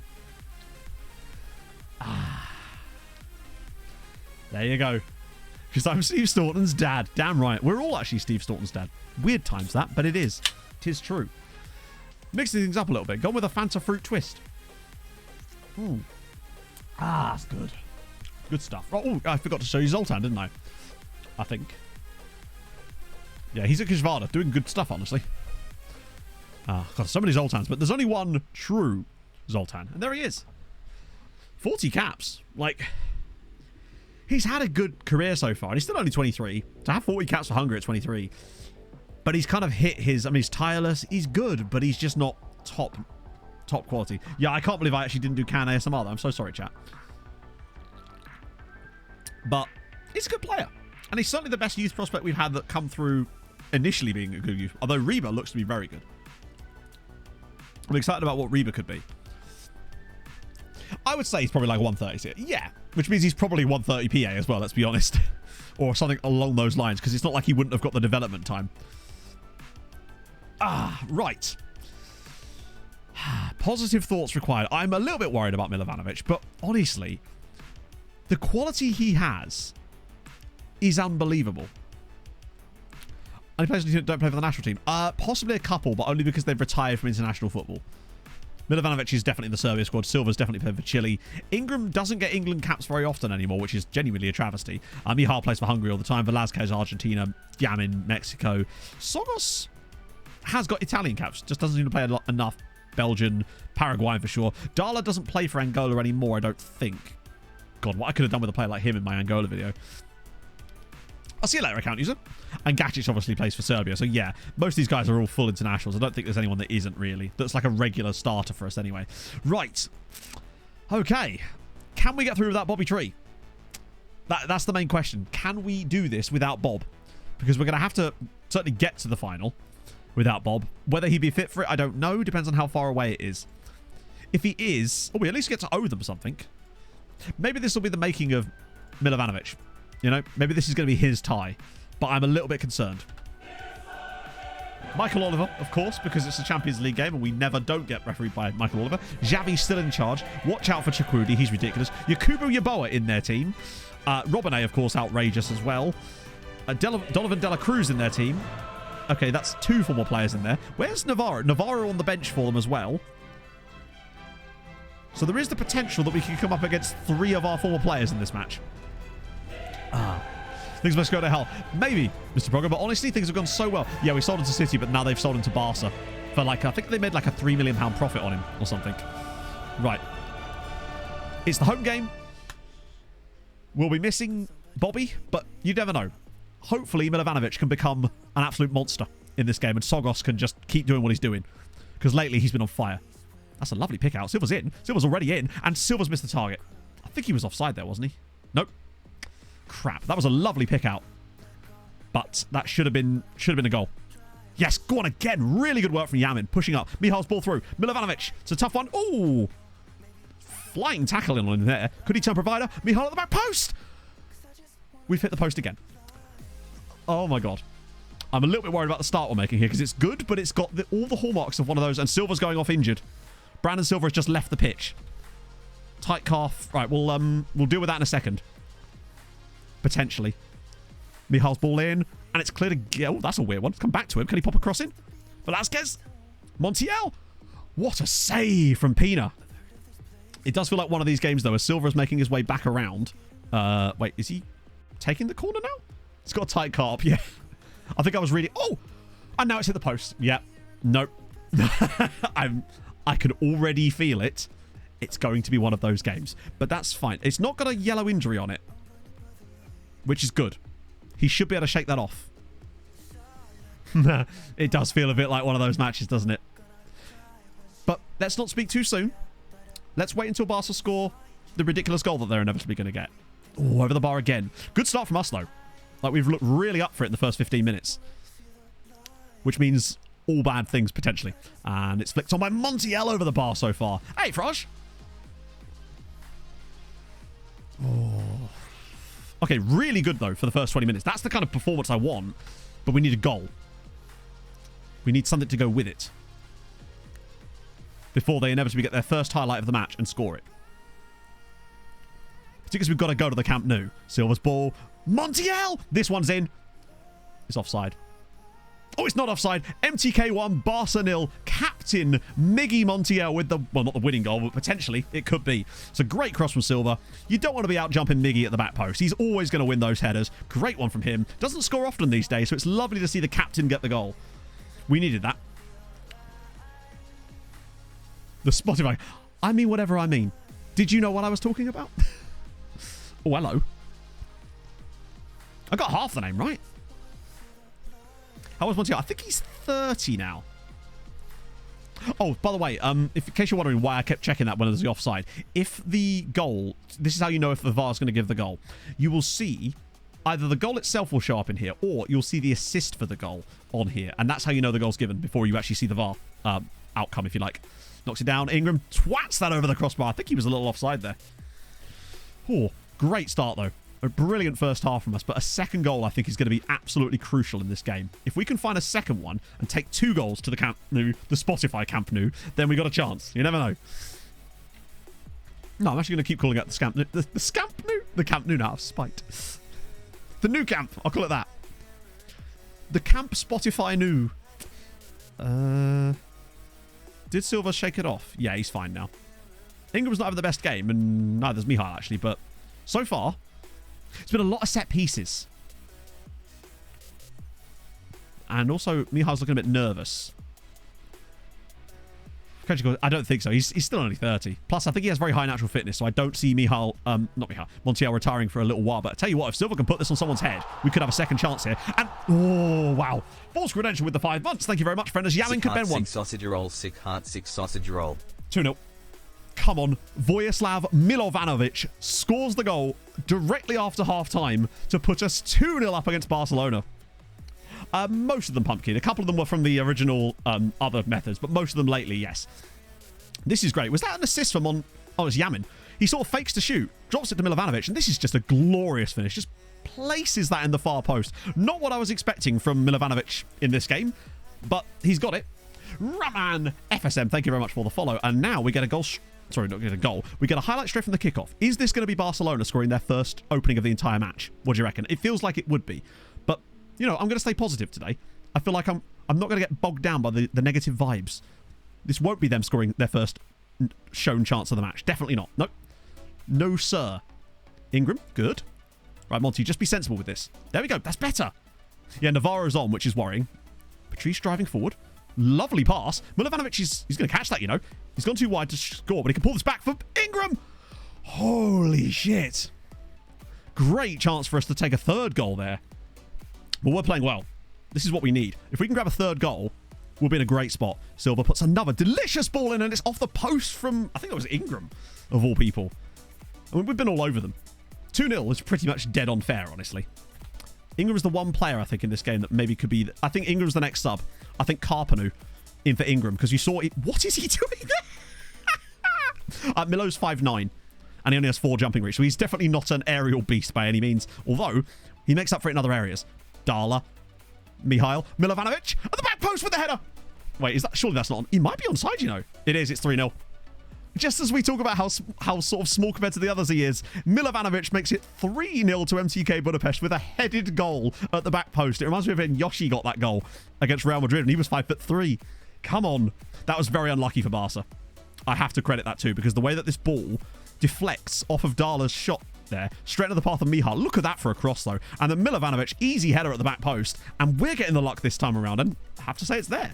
What I would say is, there has been elements of luck, but it's not like we're playing badly and the luck's going in our favour, at least. That would have been much worse. Are we finally starting to conquer it a little bit now? Hello, Millie. Right, I think that change definitely has to happen, though. We'll go for Ingram off, Carpi on. Sogos is on a booking and isn't actually doing that well. And I feel like Romero, against tired legs, could be what we need, potentially. We're playing some good football. There was a little bit of luck with the way that fell to him, admittedly. Oh, hello. Surely not. Silva drills another one, and Montiel scored another one. He scored a brace. His only 2 goals of the season have come in this first leg. Wow. Tell you what, the Beng.com stadium, Beng.com arena is an absolute fortress. Brandon Silva's deliveries today have been spot on. We don't score a lot of corners, really, but my goodness me. Well, we're certainly putting ourselves in a great spot. We know there's going to be a Hungarian side in the Europa League final. Like, that's guaranteed. Literally guaranteed. No matter what happens, there will be a Hungarian side in the Europa League final. The question is, will there be 2 finals to watch on Thursday, or potentially even 3, because Ferencváros are, of course, still in the Conference League as well. God, this is a good day. 4-1 would still worry me a little bit, but 4-0, I'd be very confident going into that second leg at 4-1 up. Oh, no. Don't you get a random red card. What a pass. But it's given. It's 5. 5-0. Hello, Pog. How's it going? Holy shit. No, there's no... He's a good Millie, but he's not the best Millie, as we now take a 5-goal advantage against Barcelona. This has just been an insane performance. What a pass from Velázquez this is. Just looks up, spots the run, and then just calm as you like, Milovanovic, hat-trick. And they've been amazing goals. 2 goals from outside the box and a header. A hat-trick replacing Bobby Tree. I mean, he's done the business. I think he's certainly got a role in the starting 11 nailed down. Whether it's as a striker or as a Trek, I don't know yet. But my God, what a man. Oh, surely not.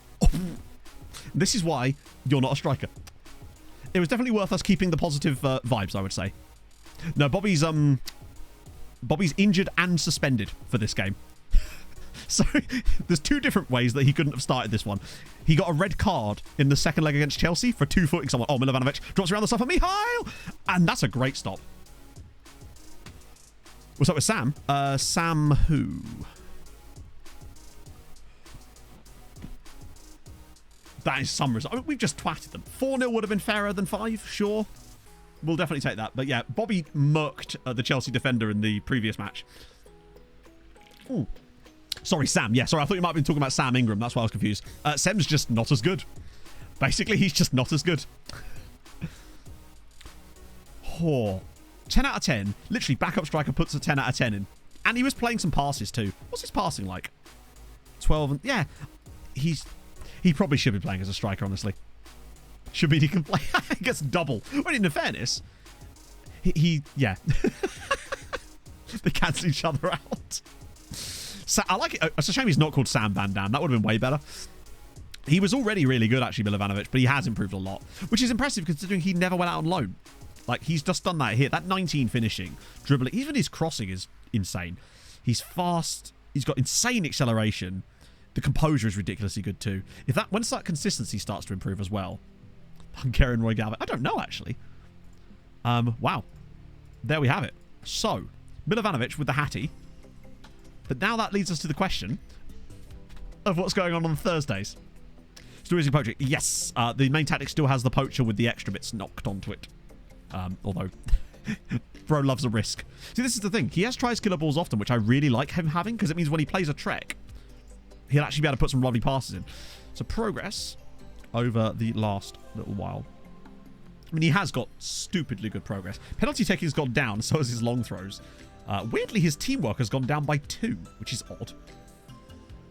As has his jumping reach. He actually had more jumping reach before. You can't see because it's behind my camera, but...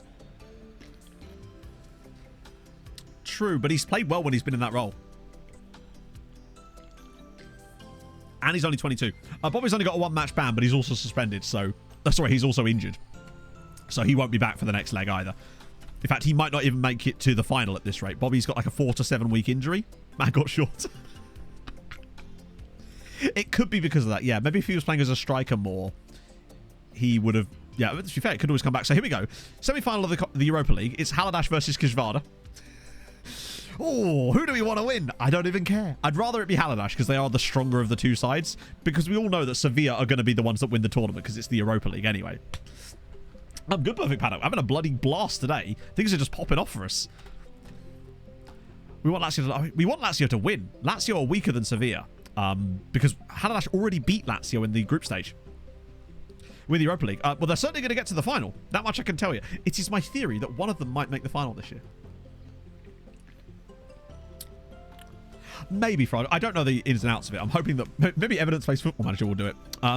Also, Ferencváros playing Antwerp for the chance to inevitably lose the Conference League final, potentially to Spurs. This home leg is massive. That's what really matters. Oh, good. Another one of our many DMs, of which we don't have that many, actually, is injured. Only a minor injury, though. Wait, no? Stuff for Cereza? Wow, their first team is not stacked. Oh, thank you, Perfect Pad. Yeah, there'll be another one coming out either on Thursday or on Saturday.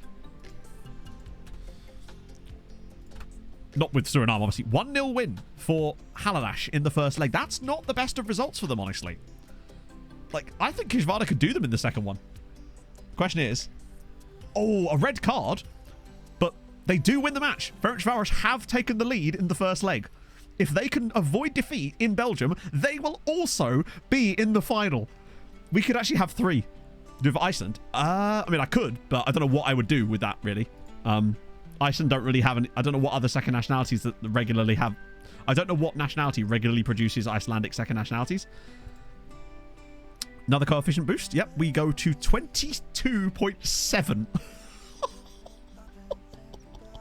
We're only just behind England now. We're only 0.6 behind them. And we have officially gone third. We've gone third in the coefficients. We're above Italy. We're not going to catch... I say not going to catch Spain. We're actually only 1.2 behind Spain. We're going to hit third no matter what this season, chat. Well, unless Lazio pull off a miracle. No, we're so far ahead of them now. Probably not. That's so good. We could still we could actually get second this season. We could go from 7th to 2nd in a single season. Bear in mind, we've never had second ever on any of these saves. Oh. Okay. Yeah, we just need 4 seasons of this in a row, which we obviously won't get, but still. Kind of wage budget? I'm not entirely sure. We can actually look, though. They're not very big. But obviously, a lot of their players are being paid for by me anyway, so it doesn't matter so much that their budgets aren't that big.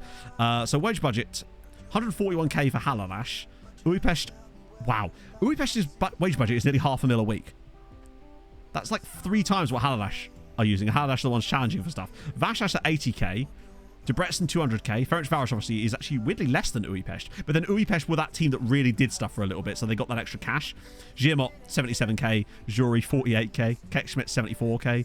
Kishvada 400k. Molfehevar, damn. Halalash, genuinely, and ours is nearly 3 million. Pushkas is 150k. The fact that Halalash are on the verge of reaching a Europa League final with a weekly wage budget of 141,000 is outrageous. Effie, do you mean as in this guy, Effie, the one that we used to have? If you don't, then let me know. I don't know I think there is a little bonus for winning it. Yeah, Marco. I think this would be I think we're already actually having our best season ever in one of these saves. I don't know for sure. Combined is Scandi team in the World Cup. It's not something I want to particularly do, but also I don't know how that would really work because how would you even? Yeah, I don't know. It's not super interested in that particularly. I've got loads of options I want to do with the current system at the moment, but like with a team like Iceland, there's not really. It doesn't suit that type of video. We're looking at like Jamaica, Nigeria, Cape Verde, Indonesia maybe potentially for that. So how the other teams do? Very fucking well. To give you an idea, semi-finals. Kishvada are 1-0 down to Halalash, and Ferencváros are 2-1 up against Antwerp in their semi. How do they get on? Oh, I don't know. A red card there and an injury there. They didn't play that well, but they are winning. Like, well, bear in mind, this is something we have to take into account, chat. We will be 5th next year. Like, sorry, not 5th. We will be still 7th next season. We will still not 7th. We will get the same amount of teams in Europe next year. Although we're actually going to have 6, technically, I think, because of the bonus that we're going to get or something like that. Point being, we could have another season like this next year too. It is actually possible for that to happen because the 7th, whatever we get, the 3rd or 2nd this year, won't take place until the year after. This is dope. Yeah, I think the most I've ever had in a single season. I don't think even Gaffer had this happen. I'll have to ask him, but I don't think he ever had 3 potential finals in the same season. Oh, please don't be too serious. Thank fuck for that. Also, Daz, did you say you got a new job, or was that someone else? Was that Leaf actually that said that earlier? Yeah, that's true. That the red card was very early, so they still won. Ancelotti, new manager of Brazil. Nice. It was 5-0 Delta Echo. We beat them 5-0 in the home game. Absolutely clarted them. It was great. Could have been more. I say could have been more.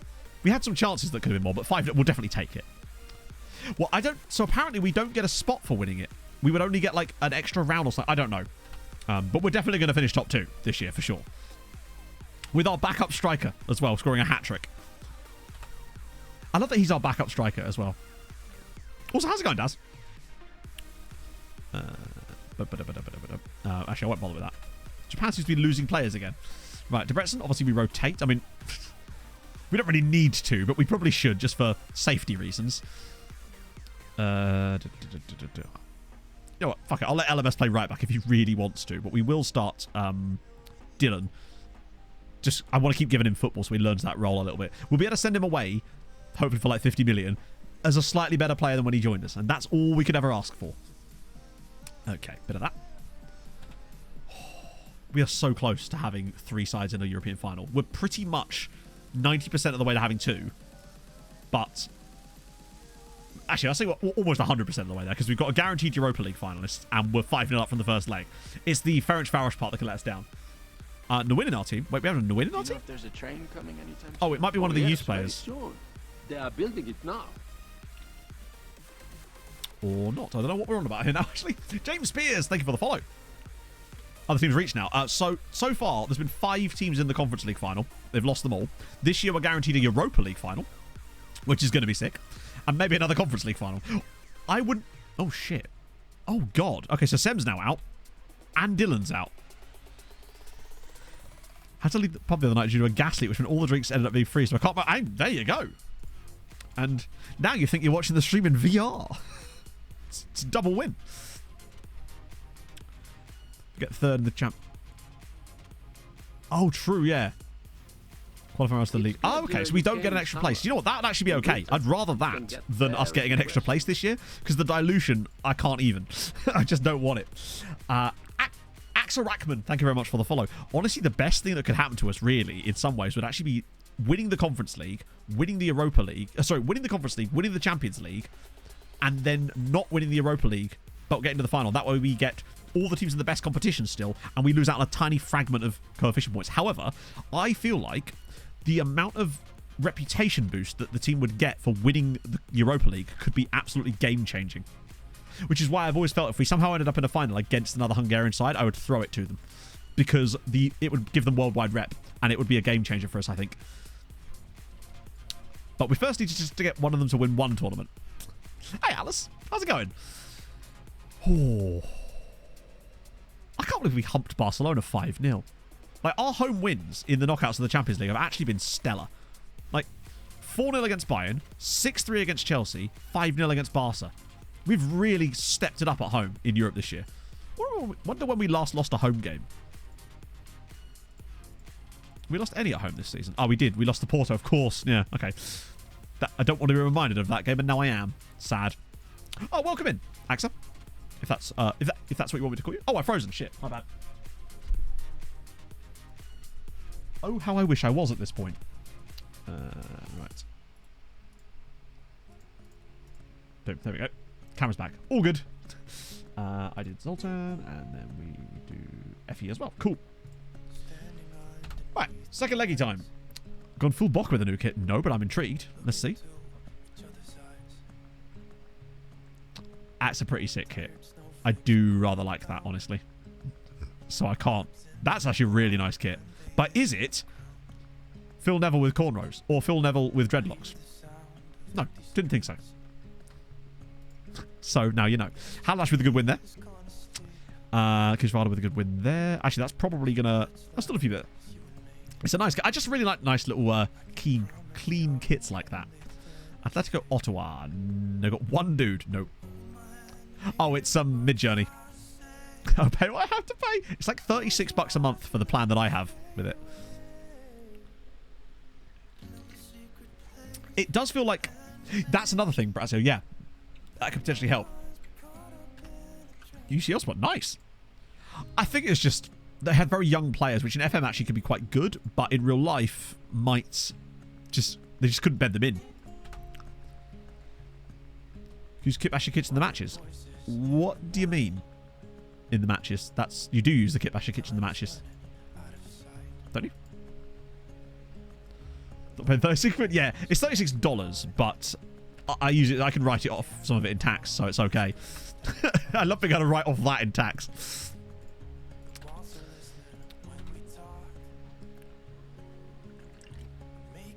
Pacific FC. Okay, they've got a lot of stuff there. Kit Basher provides 3D kits. Yeah. It provides everything. That's why the Kit Basher is so good, because it gives you 3D kits as well. Unless something's changed. Right. Oh, okay, there's some really bad looking players in here, but one of them is... Oh dear, Matto is just awful, isn't he?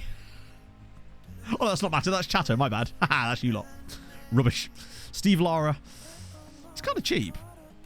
Oh no, he's the guy that's the Ecuadorian adult wrapped, isn't he? Oh, there's Matto.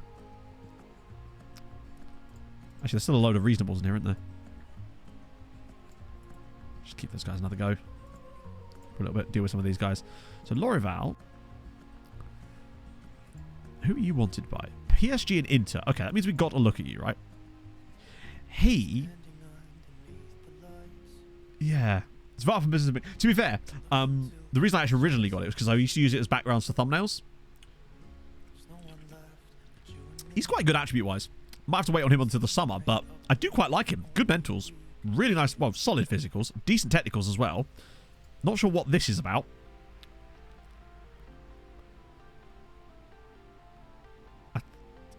ATT merch. What does that mean? What? He's still very good.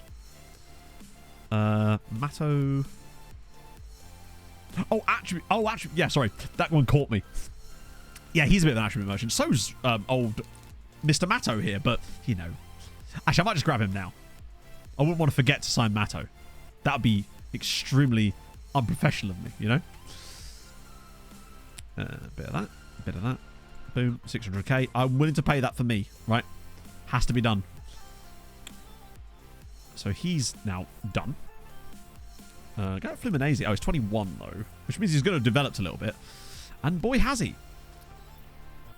It's the question of whether I want to pay that kind of money. Has zero concentration. Like, which actually, as much as it isn't highlighted, I don't really like that so much.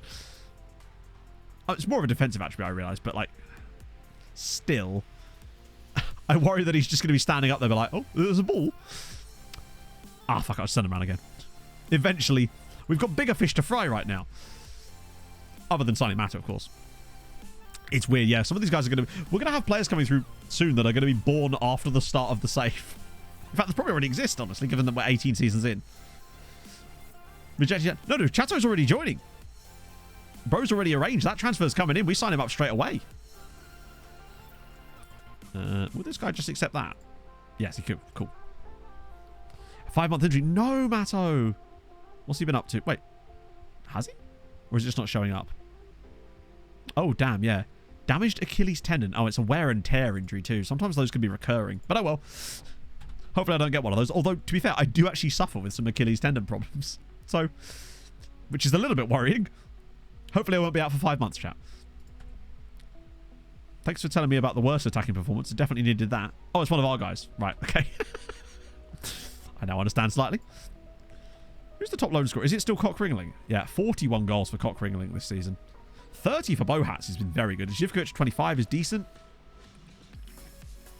I'm still a little bit let down by Jurid only getting 17 this season, considering the quality that he has. We never seem to get anyone really racking up that many assists, but Kadriu, 16 in a promotion-chasing side is pretty decent. Oh my god, Omar Ben Salah's now absolutely world-class too. Jesus Christ. Where is he playing? What, Cock Ringling? Oh, right up front. Right where he belongs. Cool. Yeah, that's actually his name, and he's actually good is the best part. Like, it'd be still funny as fuck if it was him regardless, but the fact that he's actually good too, it just makes it so much better. That's Carl Rooney. Also, Paul Taylor Hammond, and then Yang Yu Yang. Cool name. Also, Chinese at Canadian Club. Canadian Club? It's Canada. Fair enough. Wow! Once again, they failed to find a single good player in South America. Cheers, guys. Right, second leg. I thought that was Milovanovic for a second. Right, so what on earth? No. Although, I would play the Fortress away from home, but honestly, we can't really do that because Milovanovic doesn't really like that role. And I think we're in a position where actually, I think we'll probably be okay, touch wood, by not playing the Fortress in the second leg. I think we might just make it through. Why are we doing that? Why does he want to rest Sogos? There we go. That's the lineup. Plus, it gives us a chance to play Carpi from the start. And I feel like he's deserved it because Ingram didn't actually do a great job last time out there. And I want to see what Milovanovic can do. He's got 10 goals and 10 assists this season. It's a really good record, considering he's only started 16 games. Yeah, I don't know why he does that. I think it's because of their footedness, maybe. Is Jamin more left-footed? Yes, and presumably Velasquez. I think he's both-footed. Yeah, so he wants... Wait, that doesn't make any sense. If anything, he should want to put them where I want them. That's why we set him up like that. Yeah, we can always switch off of it if things start to get a little bit squeaky bum, you know? Because it looks like Barca are playing the same system as last time. It's weird that he wants to keep swapping them over. Particularly as Velasquez has 16 passing and 18 vision. I mean, Yamin's very good for that role as well, but I feel like 17... hang on, what's he got? 14 pace. Dribbling's 30. Maybe Yamin's got better dribbling and that's why he likes him. He doesn't. I don't know why he does that. It's just like he's messing with me. He's trying to just like sew shrimp into the curtains. Well, they could have a preference actually. Let's just see.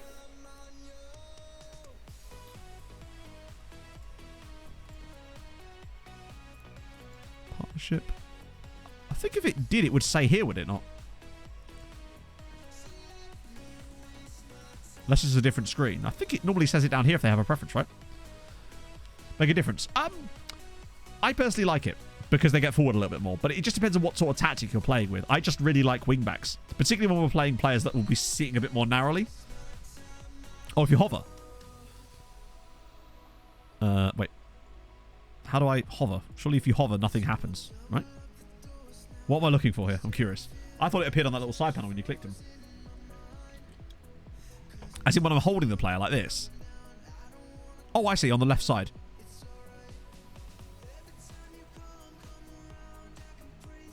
Doesn't appear that they've got any preferences anyway. Oh, this. No side preference and no side preference. Ah, fair enough. So no, they don't. In that case, it's just Thias Freeze being a weirdo. As per. Okay, that'll do. That's the lineup. Oh. Okay, what order are they in the squad? Oh, God. Do you know what, right? No, that definitely doesn't work like that, because that's how one of the things that I wanted from the squad planner that it doesn't do. What I want is, I want a right back with a preference for the left back spot, even though we can't play there. That's what I really want. I know that doesn't work the same way. It's normally to do with, like, midfields, but Neil Hoskins is a fun name. Once again, though, they're going with the lineup with Yakubu, and they've put on the bench Navarro and... Oh, De La Cruz doesn't start this time, interestingly. I reckon we probably will lose this game. Even though it's the same team in the same... Well, not the same team. We're actually playing a slightly different team. Carpenu, wow. Immediately flying up the ratings is Carpenu. But for the coefficient, it would be nice if we could actually scrape a result here as well. Just to keep the momentum flowing. So far, though, things look pretty solid. Neither team's really doing a lot, and I'm actually okay with that. Games like this. What do you reckon? A random red card in the middle of this so that they can miss the final?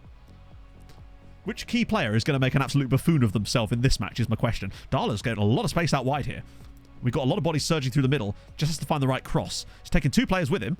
And he's pulled it all the way across and it's in. And he's done it again. Vojislav Milovanovic has done it again. Get that one on the back of your shirt.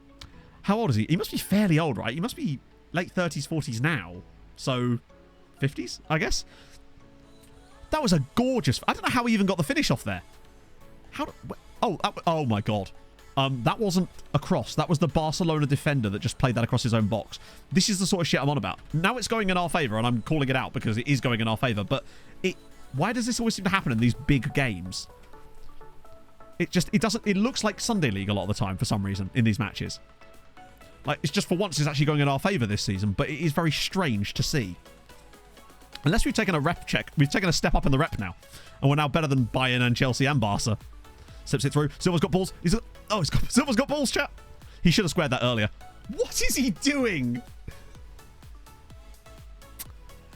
There was a great opportunity to just slide that across for a tap-in for Milovanovic again, and he's chosen to not do it, which was a bit of a silly decision, if you ask me, and could cost us dearly.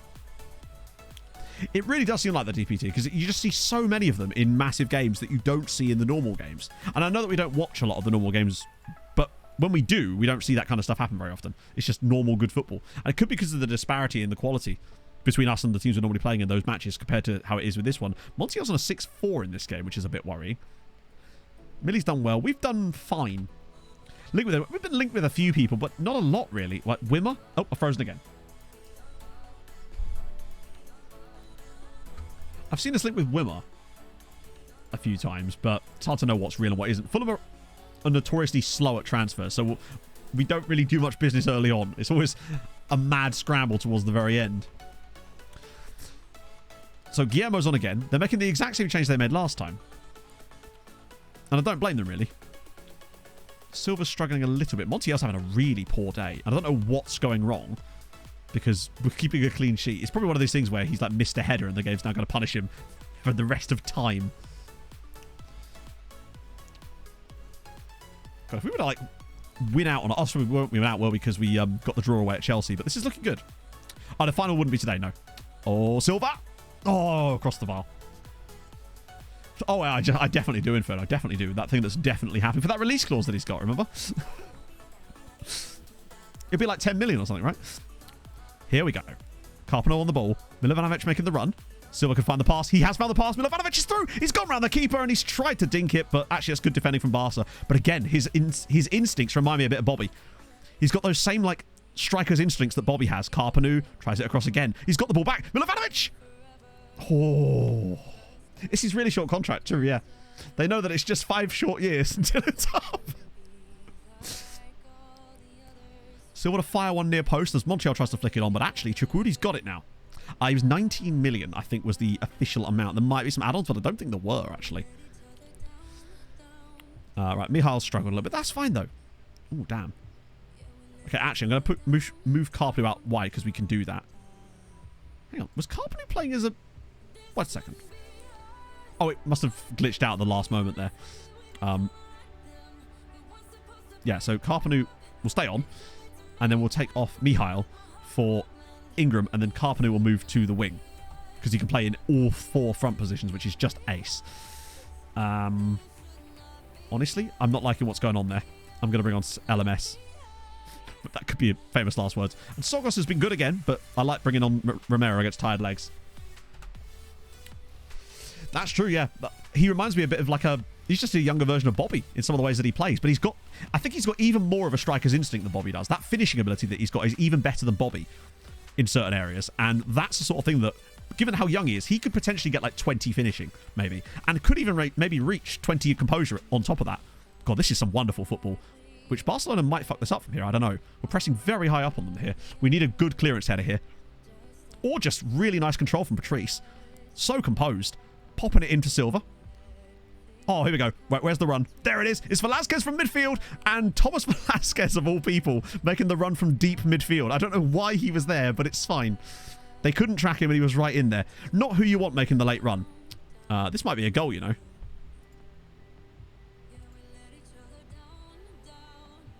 Oh.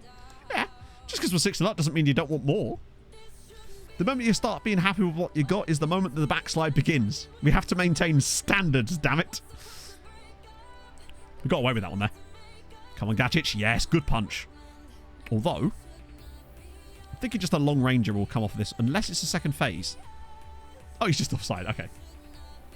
He's definitely... Probably, yeah. In anger at himself for missing that chance.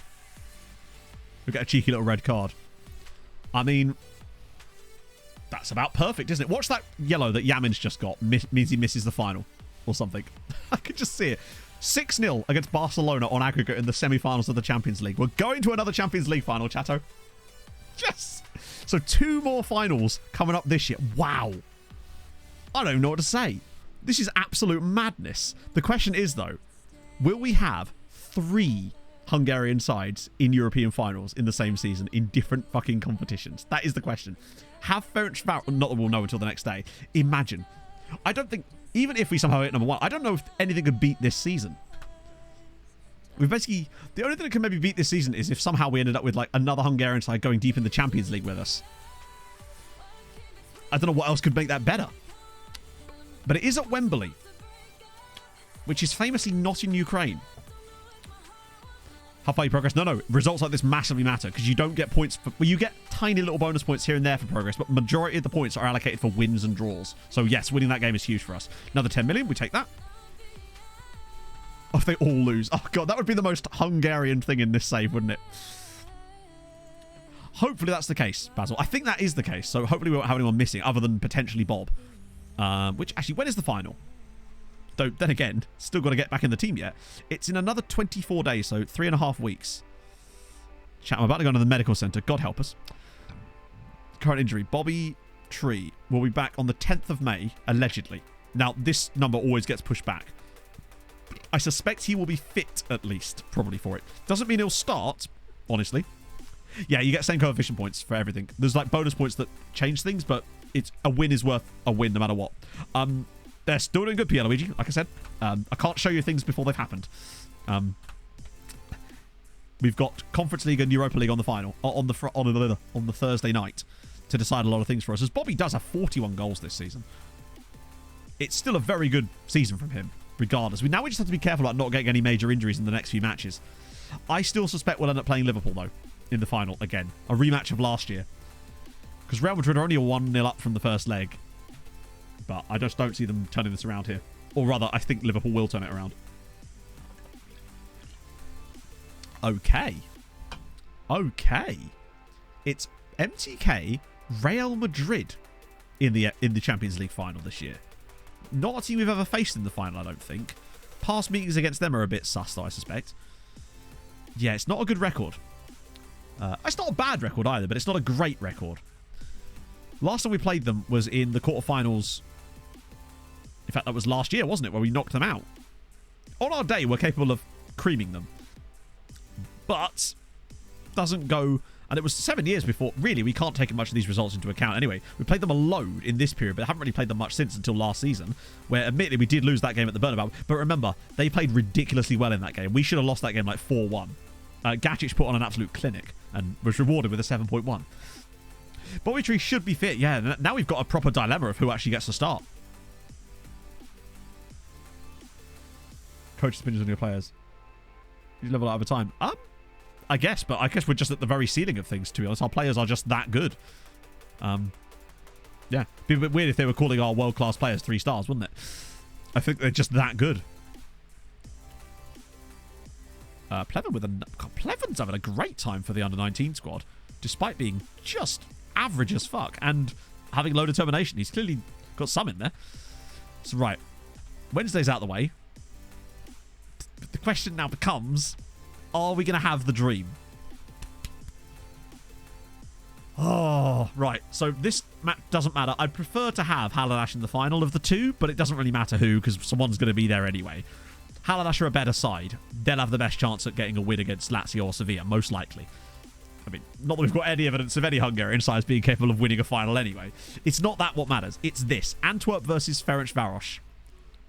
I would say, do you want to watch it? But I don't think we should, just because when we've watched games in the past with Hungarian sides, it's been not glitched. It's not gone well. And I feel like I can only justify watching them in the final and having it not go well and not being the reason that it doesn't go well. I think we've got to trust them. Oh, come on. Oh, Matto signs for us. I really want 3 teams in the final so damn badly. It would be the perfect day. Thursday's stream would be like an absolute festival of football if we get 3 finals to watch in the same day. Oh, fuck me. We're playing a football match. We have to play a game. Oh, right. Oh, Sem's injured as well, isn't he? Of course. Yeah, okay. It looks like Wilson's going to start up front. Get your volleyballs out. I forgot that Ingram can play out wide. Not that he really has. He's still had an okay season. He's not been the man. Right, here we go. Come on. Oh, please. I need prayers, chatto. I don't know what we could even do to get prayers in chat here. Hungarian emotes? I don't know. They're in the driving seat for it. They've got the lead. They just have to not lose on the night in Belgium.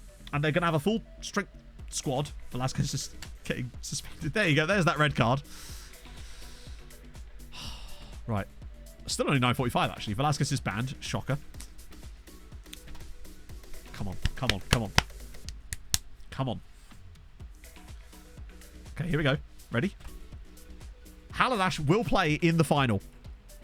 Not that that's the one we care about, but Rivas's late goal pushes Haladash to the Europa League final. Their third European final of the save. But the big question is, yes! Come on! Ferencvaros through Blaz Jurin will... Did Lazio win? Oh, even better. I can't believe it. We've done it. We've done it. We've got 3 Hungarian sides in the final. And Felipe Novak, who used to play for both us and Ferencvaros, scored against them. They will play Spurs. Who can Spurs it up the most?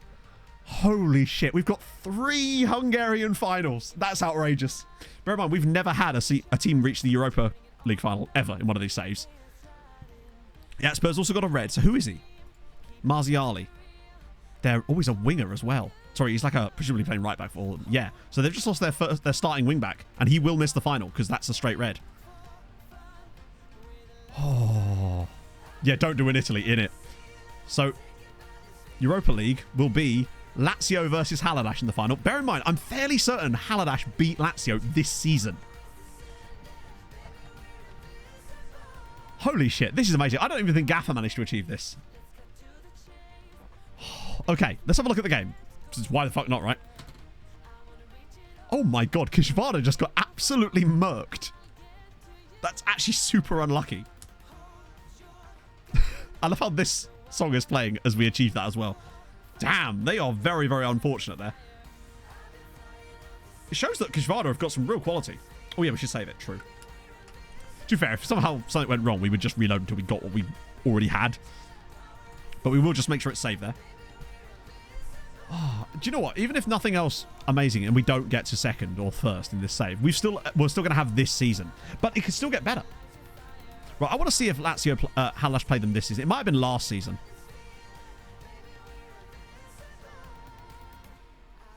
Nope, there you go. That was this season. Haladash 3, Lazio 0 in the group stage. They beat them 3-0. Club absolutely hammered them. It's a triple final. It damn well is, Bearded Child. Thank you very much for the 95 bits. That's very, very nice of you, my friend. What on earth? I love that Matteo Naff was playing in that game as well. This is what I mean. Like, Haladash beat the 3-0 already. That's remarkable. What's just happened, Marco, is that we have got 3 Hungarian European finals this season. Us, Haladash, and Ferencvaros will play in European finals in the same season. And yes, a Harrow-Bishop Ultras. I want the biggest bastard Harrow-Bishop Ultras of all time here, chatto. If you knew, you'll pick it up real quick. Oh, Gaffer. Oh, Gaffer's a chatter, but he's actually achieved getting Hungary to #1 this season. And yeah, I don't think even have had that happen. Here we go. Yeah, 3-3-2 defeats. I bet you one of them does finish 3-2. Maybe it'll be to us. You never know. So, get all the Harolds ready, chat. A 5, a 4, a 3, a 2, a 1. Harold. Take it away. The minute you get uptight, you're dead.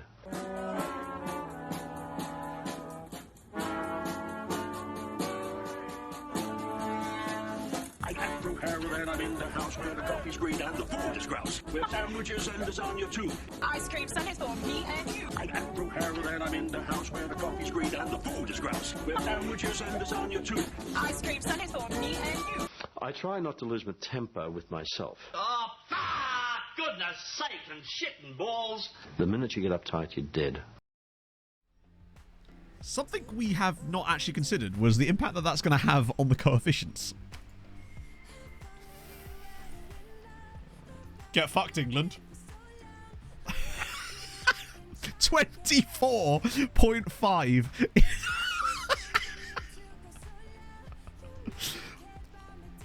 We're just a bit good, actually, aren't we, chat? We're just a little bit all right.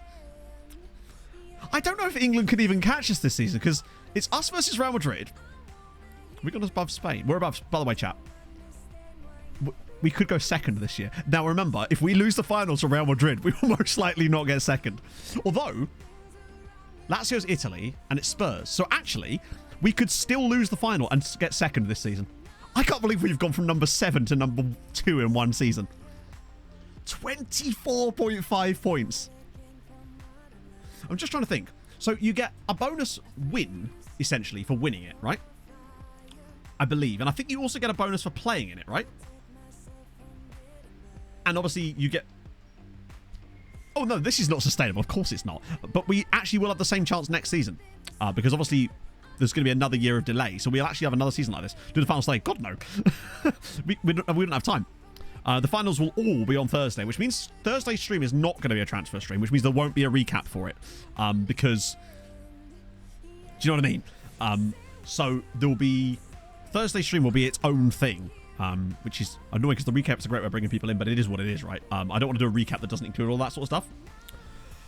Oh, wow.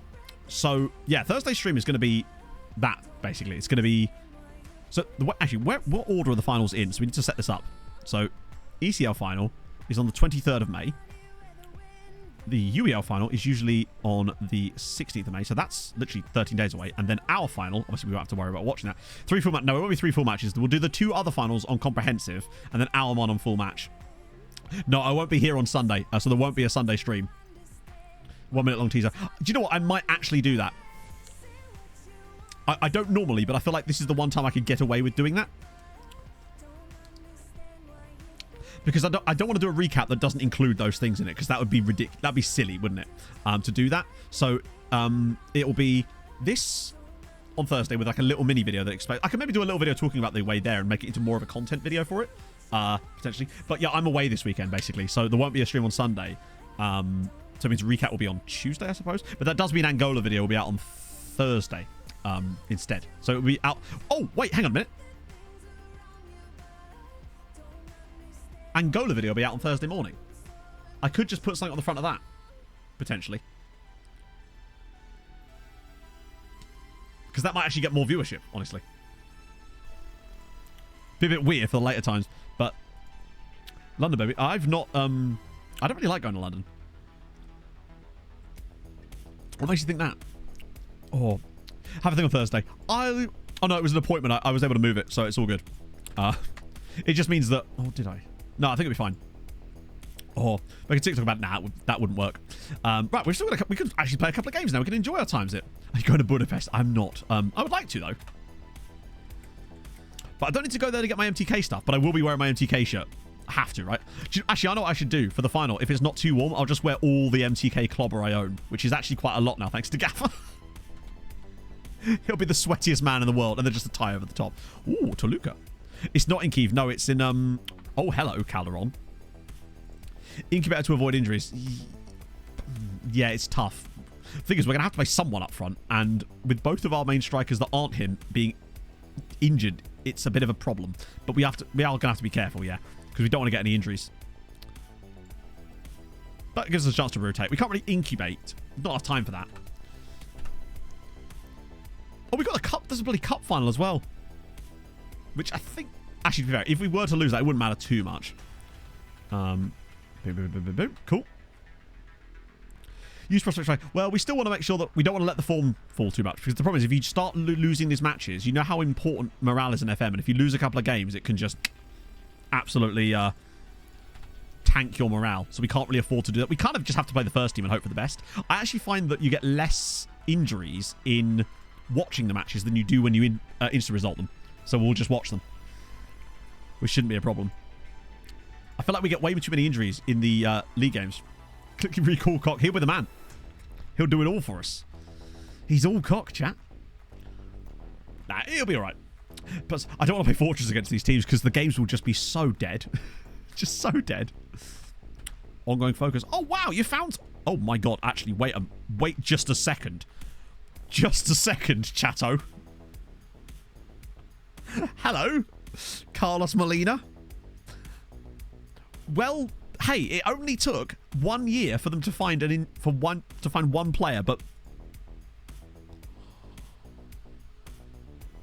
oh my God. Oh my god. He might be like potentially one of the greatest Ecuadorian players of all time. You know what? They find one of him a year and they can keep it. Right. Okay. Please don't have some weird shit where you won't want to talk to. Yes! Goodness gracious me. He's a bit alright. I don't think I wasn't going to play him in the Champions League final, but thanks for your concern, FM. Oh, well, I'd say he definitely has potential to be better than Valencia. Yeah. Oh my god, it's even worse than it's even better than we thought. I almost feel bad taking. I'm still going to do it, obviously, but like £115,000 for him. £115,000 for Carlos Molina. He's probably going to win several Champions Leagues with us later down the line. And they actually paid for this guy. They paid £700. And to be fair, they're going to make good money, just not... I almost feel bad. I kind of just want to buy a shit player off them for $1 million just so I could pay them a bit more money for him. I'm not going to, though, because I'm a hard bastard. That's outrageousness. Actually, while we're here, by the way, am I scouting that team? No. Okay, well, we'll be now. They get a friendly, which they'll never call in. The game's the game. Exane, don't hate the player, hate the game, chat. Right, Molina, in you come, bud. Yeah, you know you're good. Good on both feet. And he's got good consistency. At 17. Means it's only going to get better. God, what a day. He will get Ecuador caps very soon, but... Shit, I forgot how much they wanted. Did anyone see how much he was offering on the high end there? I've literally forgotten. I'm just going to... You know, this is how I will overpay. I will take my penance like that. It probably didn't need to be as much as that, but it's fine. Oh. He possibly will get a loan at some point, maybe. But he's one of those guys that's loaned with the option of coming back, potentially. Focus on all regions, just in case they ever find one. No, the focus is set for South America for this one. Because, unfortunately, the more vague you make it, the less you're likely to get any players. Hence why having it on South America probably isn't the best idea, but that's also why it's such a bad setup of scouting in general. Like, they should be looking all over South America, and they found one dude. And to be fair, he's cracking, so I can't really complain. But I'm going to, because that's just who I am. Yeah, he's a shut up and take my money type of player for sure. Right, who actually plays this game? Yeah, fuck it. We'll let some of these guys have a little run. The defense will be a little bit weaker, but that's totally fine by me. I might start Etienne in this game too. Give him a bit of a run out. We'll keep Millie up top. Scouting knowledge. I'd say it's about as good as it can be. We actually sign recruitment analysts just for their scouting knowledge. Because otherwise, what else do they do? Well, I mean, to be fair, I've never really forgiven our scouts ever since they ran up a £600,000 bill in Rio de Janeiro that one time when we accidentally sent them scouting a load of Brazilians when we didn't have the money. I don't ever list Pumpkin because it kind of just changes, but like Poland, Hungary, Ireland, Austria if you want to start real high up. But also, you can do any country you like and just change the rules of the nation so that you can have as many foreign players as you want, and then that'll allow any kind of building a nationry that you could potentially want to flourish. Oh, God, I've got a proper sweat on after that game. The humidity has certainly calmed down a bit now. It's down to a nice 61% humidity, which is a lot better than it was earlier. Proven in Norway. You can do it without the rule change, but it is mighty difficult, and you will have to really work against it. Why did none of the players react well to our meeting there? What did I accidentally say? Like, because Norway was really tough. We really did have to worry about... We had to be really on it. Like, every player had to be 18 and under when we signed them, basically almost exclusively. Otherwise, we would just have so many problems. Mentoring? No, mentoring is not going to happen. I would never switch to mentoring, trust me. The day you catch me seeing mentoring is the day that my career as a streamer ends. Almost no South Americans, but South Americans is what makes it fun. I just find that recruitment focuses to me was just a more complicated but somehow less effective version of the original scouting methods from previous years, and it just, I don't know. How to change the rules of the nation? Just use the in-game, sorry, not the in-game, very much not the in-game, the pre-game editor to remove those rules. Obviously, it's not as simple as just, hey, click remove rules. You do have to do some like research into how it works, but it can be done. We're playing like crap. We are really playing like shite. Maybe they'll fix monitoring. Oh, you don't see that happening. And Montiel is Paraguayan, which I think is just kind of nice, right? Oh, God.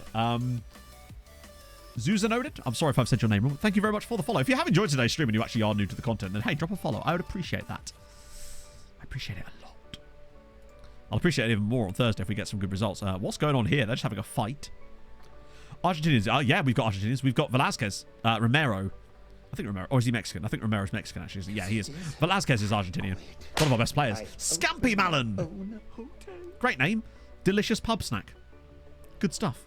It's probably my go-to meal when I'm in a pub. I just feel like, yes, a bit of scampi, pints, good times. Some garlic bread on the side. Now I'm getting hungry. Damn it. I don't think you'll see mentoring being touched anytime soon. It's just... The old one was massively overpowered. Let's not pretend that it wasn't. But the new one for me is just a babble of mess. That is sort of the law of diminishing returns where there just is no returns. Oh, no, he's not Uruguayan. We do have a Uruguayan. I think, actually, Teixeira, the guy right back, is Uruguayan. Oh, God. We're going to lose to Pushkas. Now I'm hungry. Yeah, me too. Genuinely. Rudy, thank you for the follow. In winter, it can get very depressing. Pog and I... this is a classic hashtag relatable thing. Ready? So Pog and I yesterday, when she got back from work, we were both feeling a bit weird yesterday. Oh, no, she wasn't at work yesterday. Just having a weird... one of those days where you're just not feeling quite right mentally for whatever reason. So we're like, right, let's go do the big shop. Go to Tesco's, get the food shop in. So we did all that, got the food for the week, all sorted. Then got home and we were like, I don't know if I can be asked to cook, so we ordered a takeaway. Because you got it. Has to be done from time to time. We all do it. We just pretend that we don't. Bit of that on. We really don't want to lose this game. Not that it matters. We've already balls the unbeaten season potentially gone, so... Fast with time. Yeah, exactly. Hashtag relatable. It's just one of those things you do, innit? So that means we actually had a dutty. Oh, good. Is that going to count? Yes, it is. We had a dutty on Saturday and then a dutty on yesterday. And also we went to McDonald's on Sunday, which is not great, I admit. I'm going to accept that this is probably likely to be a plateau week as far as the weight loss is concerned. And that's fine. Particularly as there's less running this week too. Throw away so much food. Yeah. Now we got stuff and we're just like... just one of those days when something doesn't feel right in you, and I don't know how to explain it. It always feels like it feels really heavy in the center of your chest, and you're just like, and you can't seem to summon enthusiasm and energy for things for some reason. And today I feel totally fine. It's just a weird one when you just have a day like that. Oh, which didn't help that I had to spend 8.5 hours recording a video yesterday. Heart attack. It could have been that too. To be honest, if I eat all that food as often as I have been lately, then there's a very strong chance of said heart attack occurring. Yeah. Yeah. What? So many yellow cards in this game as well. What was a good header? Takeaway. For me, it was a pizza. We obviously had some garlic pizza bread on the side. Pog obviously got her kebab that she bloody loves. Large chips as well. Didn't get cake this time, chat. You'll be proud of me there. Didn't get any cake. Any bargain left wing bet recommendations? Absolutely not, because I very rarely play this game with real players, and when I do play it with real players, I'm managing in the second tier of Hungary et al. And as a result, any player I could recommend... Have you thought about Moses Jarju? These are the kind of recommendations I can bring to the table. He's from the Gambia. He may well sign. Or Brazil. Well, yeah, I suppose. No cake. Yeah, I just thought that, to be fair, I did make up for it by having a soft scoop cornetto afterwards. Top flight Brazil. No, I'm not in the top flight Brazil. We're in the second tier of Brazil, damn it. And we're actually going to win this game, remarkably. Despite all the horrendousness of this match, we have conceded their only shot on target, admittedly. We are somehow still going to win.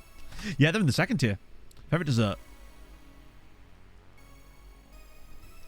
Well, I say real players, really. What I mean is that I still play with the real players. It's just most of the saves I start are in places where you can't really sign anyone that's massive and is a real player by the time... Because it takes me 5 or 6 seasons to get to that point, and by then, I'm looking for all the regens and that. I just prefer regens. They're more fun because I don't know what's about to happen with them. I don't know every inch of their, like, predicted career, right?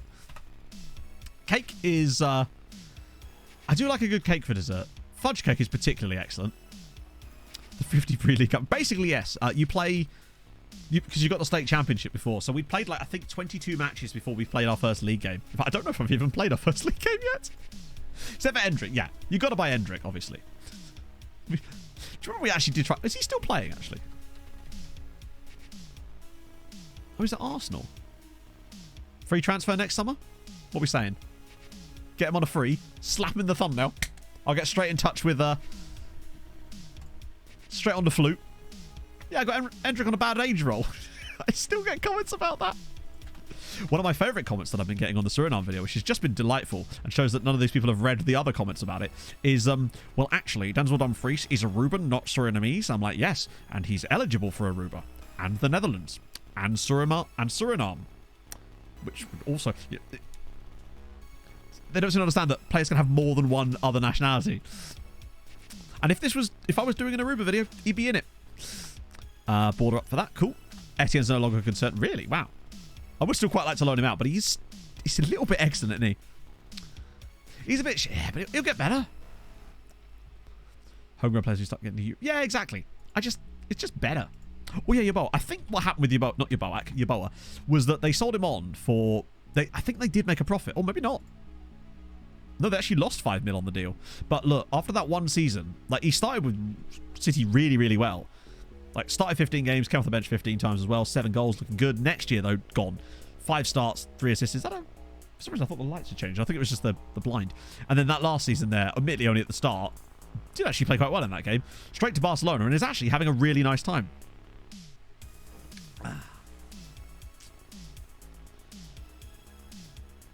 I mean, I love that we managed to find that other player called Endrick.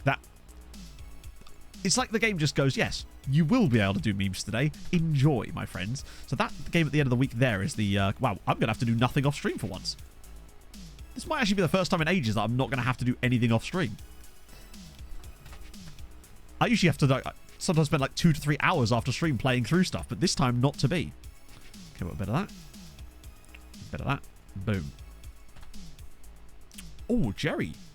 Not bad. Actually, there's a couple in here. Tim is looking even better. Is this the latest Gonzalo? This is the Ari Papel report, isn't it? But I must say, for a Belgian... Oh, fuck my neck. This is literally what I was just talking about. Oh. My neck just twinged. I felt the whole thing kind of crack slightly. That's what you don't want. That's the... If this is my time, it's been fun knowing you. Ah. You'll have to give them 16 mil. I was going to say, I'll have to get Pog to do the finals, and then what will happen? Yeah, he's definitely one for the summer, I think. Playing not playing? No. Unless... Most of the time, no. Every now and then we will, but only if it's a player that I really, really want to do well, and I know that they're really good, and so it'd be silly for them to sort of stay out there when they're not. Twitchy, neck. Yeah, he doesn't need to go near the ball. The ball will sometimes come near him, and it's up to him to intercept it, right? Banana time, what the hell? We should try and find that guy, actually. Actually, having a really nice time.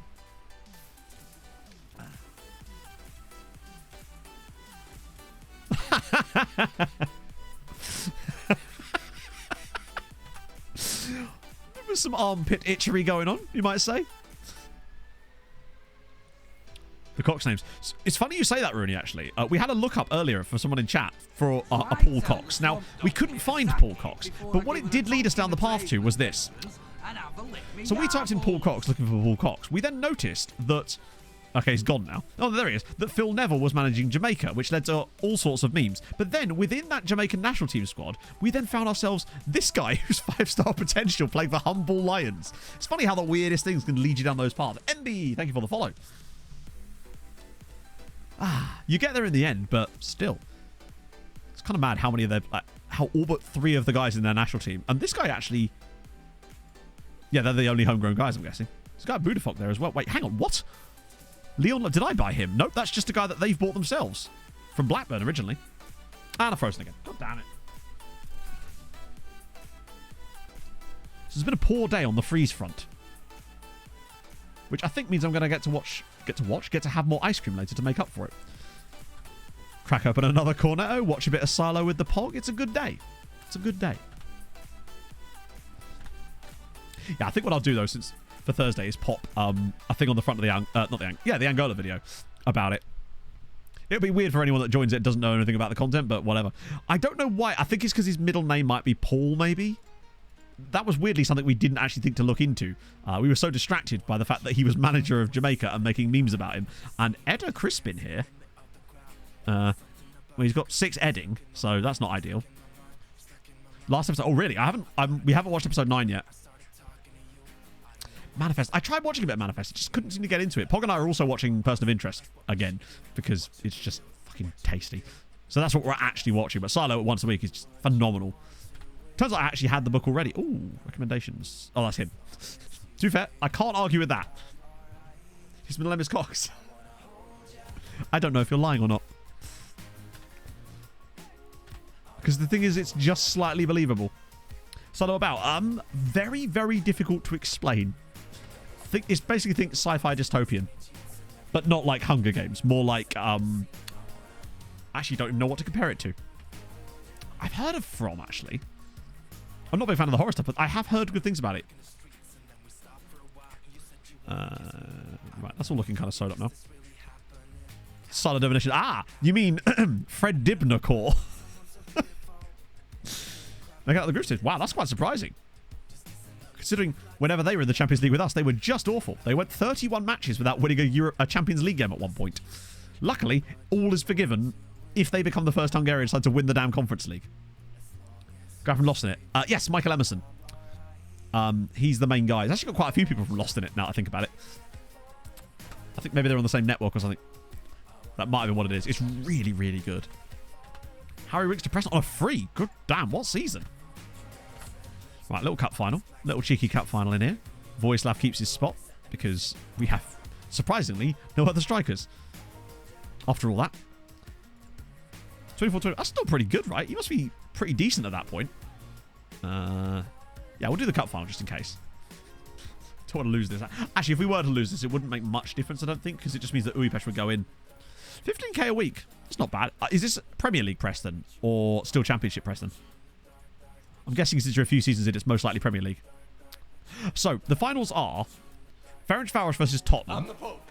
Cooper, and off the Pope hat. Halalash versus Lazio. Man like Squish, thank you for the follow. Recommend it. I would absolutely recommend it. Pog and I were watching White Collar before, but she couldn't quite get into it, and I think it was just very stop-start for us watching it, so we'll maybe revisit it again. I've already watched it, and I liked it, but we just thought, fuck it, we'll watch what Pog calls it Doggo of interest due to something that happens in the second season of the show.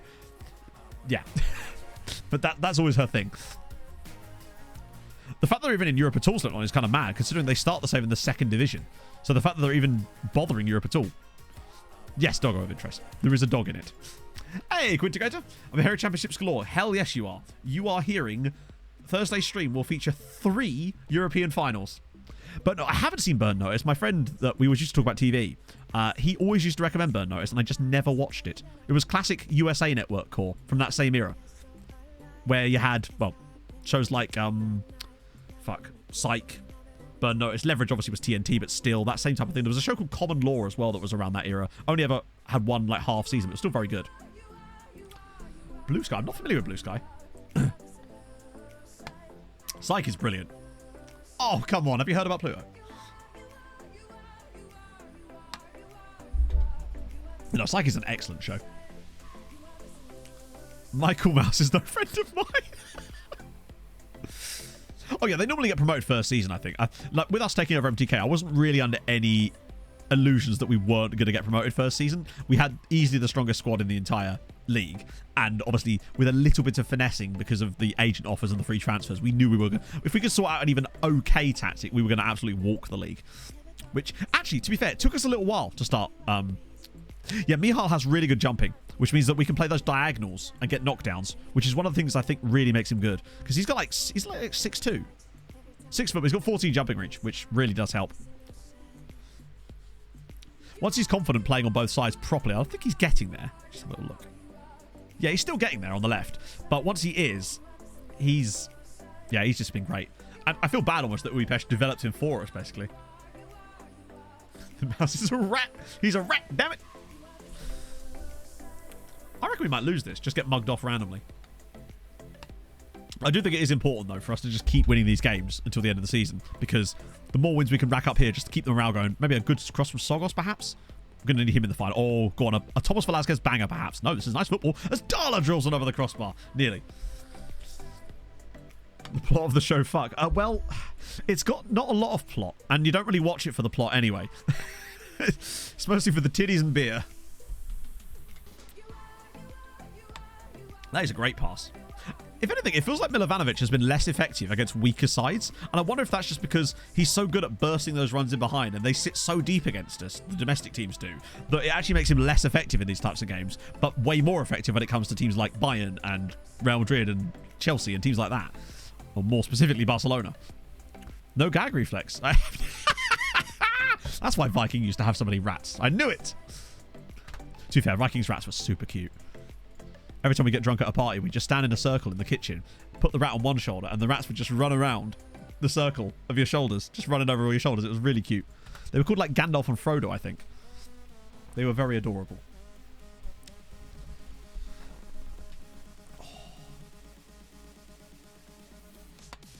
There is a holy mother of back sweat going on. Well, that is a good effort. Vikings Rats is the name of your group chat. No, I've already told you the name of our group chat. And it's far more complicated than that. It's one of those group chats, I'm sure this happens with a lot of you as well, where things just get amended to the group chat name rather than it changing. So it just gets more and more things get added on to the end of the group chat. It's the most Viking thing ever. He actually had, I think it was 2 rats. Oh, what a free kick. Now they have 2 dogs. Bella and Stanley. Bloody adorable. Bella is the most gentle thing ever. And Stanley's just a ball of energy. It's great. I miss those doggos.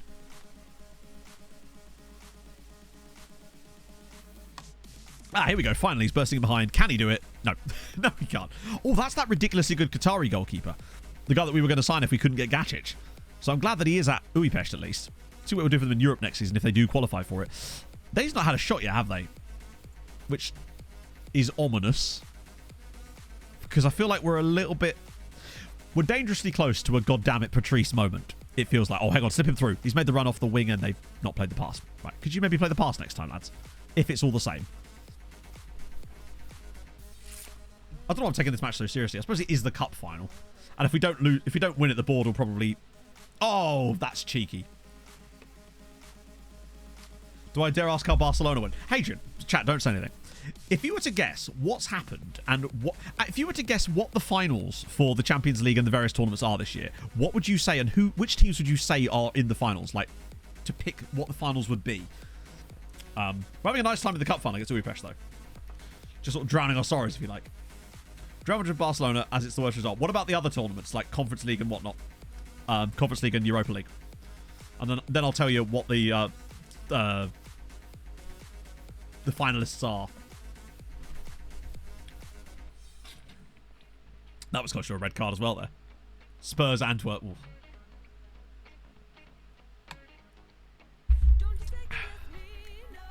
Oh, come on. Go on, Brandon. Do it, buddy. Oh, nice. Okay, so I'll tell you off the finals in order. The final for next stream, which we will be playing in, is us versus Real Madrid in the final. They managed to get a draw against Liverpool in the second leg at Anfield, and we will therefore play them in the final. We beat Barcelona 6-0 on aggregate. We beat them 5-0 in the first leg. Milovanovic scored a hat-trick of wonder goals, basically. And in the second leg, he scored the winner at the the Spotify Camp Nou, to give us a 6-0 victory on aggregate and cruise through to the final of the Champions League. In the Europa League, it will be Haladas versus Lazio. They got absolutely destroyed in the second leg by Kajvada, but still managed to get the result, and we will have them in the final against Lazio, which is solid because Lazio beat Sevilla, incredibly. And the final of the Conference League is Spurs versus Ferencváros. Incredibly, we will have 3 European finals next stream. All of them. We did it all. And, more importantly, we've got 24.5 coefficient points on the year, and I don't think even England can catch us. It's absolutely outrageous. We're very close to getting second this year. Yeah, next stream is just going to be finals. Very impressive. The VOD will be a fun one. I've never seen anything like it. Oh my god, again with the crossbar? It's going to be absolute madness. I can't wait. Oh. I want to get through this entire game without Uipesh having a single shot. What is Sokos doing? He's probably quite tired, actually, because I've made no subs, because I'm actually the stupidest man alive. What am I doing? I am completely lacking in brains. Like, this is how we get injuries, Matt. Oh, hey, Noddy. Oh, this one, nice. Won the cup first season. No shit. That's amazing that you managed to win the cup first season from the second tier. Fair play. Poland is a great one for building a nation as well. So enjoy. You're going to have to play for a lot of seasons to find much success now between now and the end of the game. But still, have fun on the way. And besides, it might wet your whistle for wanting to do one from the start next year, right? Oh my god. No, if somehow we won all 3 European trophies next stream, I just think that the only thing that could be better than that is actually getting to number 1, and that feels like something that's almost unachievable. But it would guarantee a second spot and our best ever. Like, we've never had a team go second before. And bear in mind, we'd go second with another year of 5th place to come. The thing is, though, it's not so much that you need to have them in your team. You do, and you will get fined if you don't. But the point is, you get fined if you don't. It's not a complete... like hard lock. I believe it's £500,000 you get fined for not having enough in your team. So it's not the end of the world once you reach a certain point. Like, say, for example, we were in this position now, but in Poland, we'd be... Is it less than that? Wow, there you go. 200... Oh, there you go. Yeah, so that's like... For us, that's like one sheet. Just think how much Molina cost. That Ecuadorian guy we just signed. Like, that's like 2 of him. It's barely much. So I think it's not too bad. Although it wasn't present in the league when I was managing in Poland, but that was, now that I think about it, quite a long time ago. It's basically 2 cheap wonder kids, I suppose, yeah. But let's be honest, most of the time you don't get wonder kids for that kind of price. We just got very lucky with Molina, because the recruitment focus of all things actually paid off. Here we go. Their first shot is about to... Oh, never mind. Champions League money should cover it, exactly. Here's Latvia. No, I haven't, actually. But I know that it's a licensed league for the game, which is kind of cool, actually. Watch them license Malta next year, or something, and it ruins our dreams. Yeah, it's just a fine. There was a whole discussion about it in the Discord a couple of weeks ago, which is the only reason I know this information, as Nunez now scores another one. Okay, cup finals finally popped off there, as Nunez, who's had a lot of injuries this year, does now get to double digits for the season. Estonia's backup, I suppose. But I've kind of got my heart set on Malta, and I've kind of got my heart set on Nashar Lions as well. Or Zodiac, but I feel like Nashar Lions, just so I can call them NASCAR Lions. That seems like my team, because I don't think we'd probably be able to do second... to be honest, no matter which team we take over in Malta, it's going to be a low way down anyway. Yeah, they have kind of just capitulated. As they sort of threw bodies forward, it kind of just went wrong for them with a brace for... Surely not another goal. Oh my god, it's nearly gone in. Still underperformed, and they have at least had a shot on target now. Bless them. So that's something. It's points deduction to the Spanish second. There we go. Look at that. Lovely little cup win. I don't want to see that, though. What I want to see is us winning a Champions League. 8 players who are in the match who are homegrown, but being Latvian doesn't count. Wait, being Latvian doesn't count? So, wait, what? Homegrown where, then? Where are they growing these people? I must know. Yeah, Wisła getting relegated was kind of a shock, wasn't it, from what I remember? I remember them being one of the bigger sides in Latvia? In Poland when I was managing there. With us in Europe, with Latvia, with Poland, fuck me, Matt, was always Lechia, obviously. Those two were big. Lech Poznan to an extent as well, though less so, if I recall. It was mostly Lechia. They're all happy with that. Cool. Special freeze verdict on his rank. Well, thank you, Thighs. Now stop trying to switch my midfielders. Pogon. Nah, not really Pogon. Swansk were pretty good as well, actually, surprisingly. Yeah, Bobby Tree was from there, true. It's all going to come full circle. So there's only one more game before the first of the 3 finals. God, I can't believe there's 3 finals next stream. This is still mental. But yes, that's there's not going to be a transfer stream next stream. That will be Tuesday. So it's going to be this mad stream full of 3 European finals next time, which is outright. Rakov, yes, they got a Tycoon takeover in our save, I think. And yeah, the under-19 stuff, basically having under-19 staff with a certain with good personalities and also certain media handling styles, because it means they've got high professionalism, seems to be a good thing to have. And our under-19 staff are, as you say, dog shit. Mostly because they're here for memes. Like, most of our under-19 staff are not here because they're good. They're here because... Look, I'll just show you. most of these people are not here for... They're here for a good time, not a long time. I want to see this on coaching team. Oh, no, that's the wrong team. Staff, coaching team. Here we go. So you've got... He's actually fine. You've got this guy here because his name is Pog. You've got Joao Virginia because it's Joao Virginia. Daisy Brick because she's called Daisy Brick. You've got Aaron Zimmer who's just here. These guys are just here. William Gallas, Regan Booty, Harry Suter, Matt Booty, Macaulay Lethbridge Catal because of his name. And that's currently it. But we need to kind of revamp all of these guys. And let's just have a look. See if anyone could maybe keep their role. Bobby might miss the final. Not sure yet. He's supposed to be back on the 10th, but that's clearly been pushed back now, as they always are. Now it's the 12th. Finals on the 26th. So he's still got 15 days. He might be back. Not sure. The thing is, back and back fit are not the same. That's the problem. Because he won't have full match fitness. Because... And I can't really schedule a friendly just... I suppose I could schedule a friendly just for him. But my concern is that he gets injured in it. But then what have we got to lose, I suppose? Super Cup Finals. It kind of feels like it has to change, right? So maybe... It would be... The way that I'd structure the Super Cup, if they're going to keep it like that, would be that the Europa Conference League and Europa League finalists play each other in like a semi-final berth, and then the winner plays in the Super Cup final, I suppose. I don't know how else you could really do it. Unless you have it so that both Champions League finalists qualify for the Super Cup, and it's like done like that, but I don't know, actually. But they're going to have to do something with it, right? All play each other at the same time. I much prefer that as an option, actually. Yes, you're right. Whatever that is, I want that. 3-way football match on a really, really big square pitch. But no, triangular pitch. Hear me out. Okay, look it in the colon here, and it's full of shit, would you believe? Surprises. I know. Crazy. Managers can play too as well. What is that? Kevin? What? Why is that? I suppose my next question. Other than the obvious. It's very pexy, yeah. 3 halves each team plays 2. I see, and then you get like an average. So Singram's back. Bobby Tree's not... It's annoying that he's not fit for this game specifically, because then we could have got him a little bit of match fit. What is his match fitness, actually?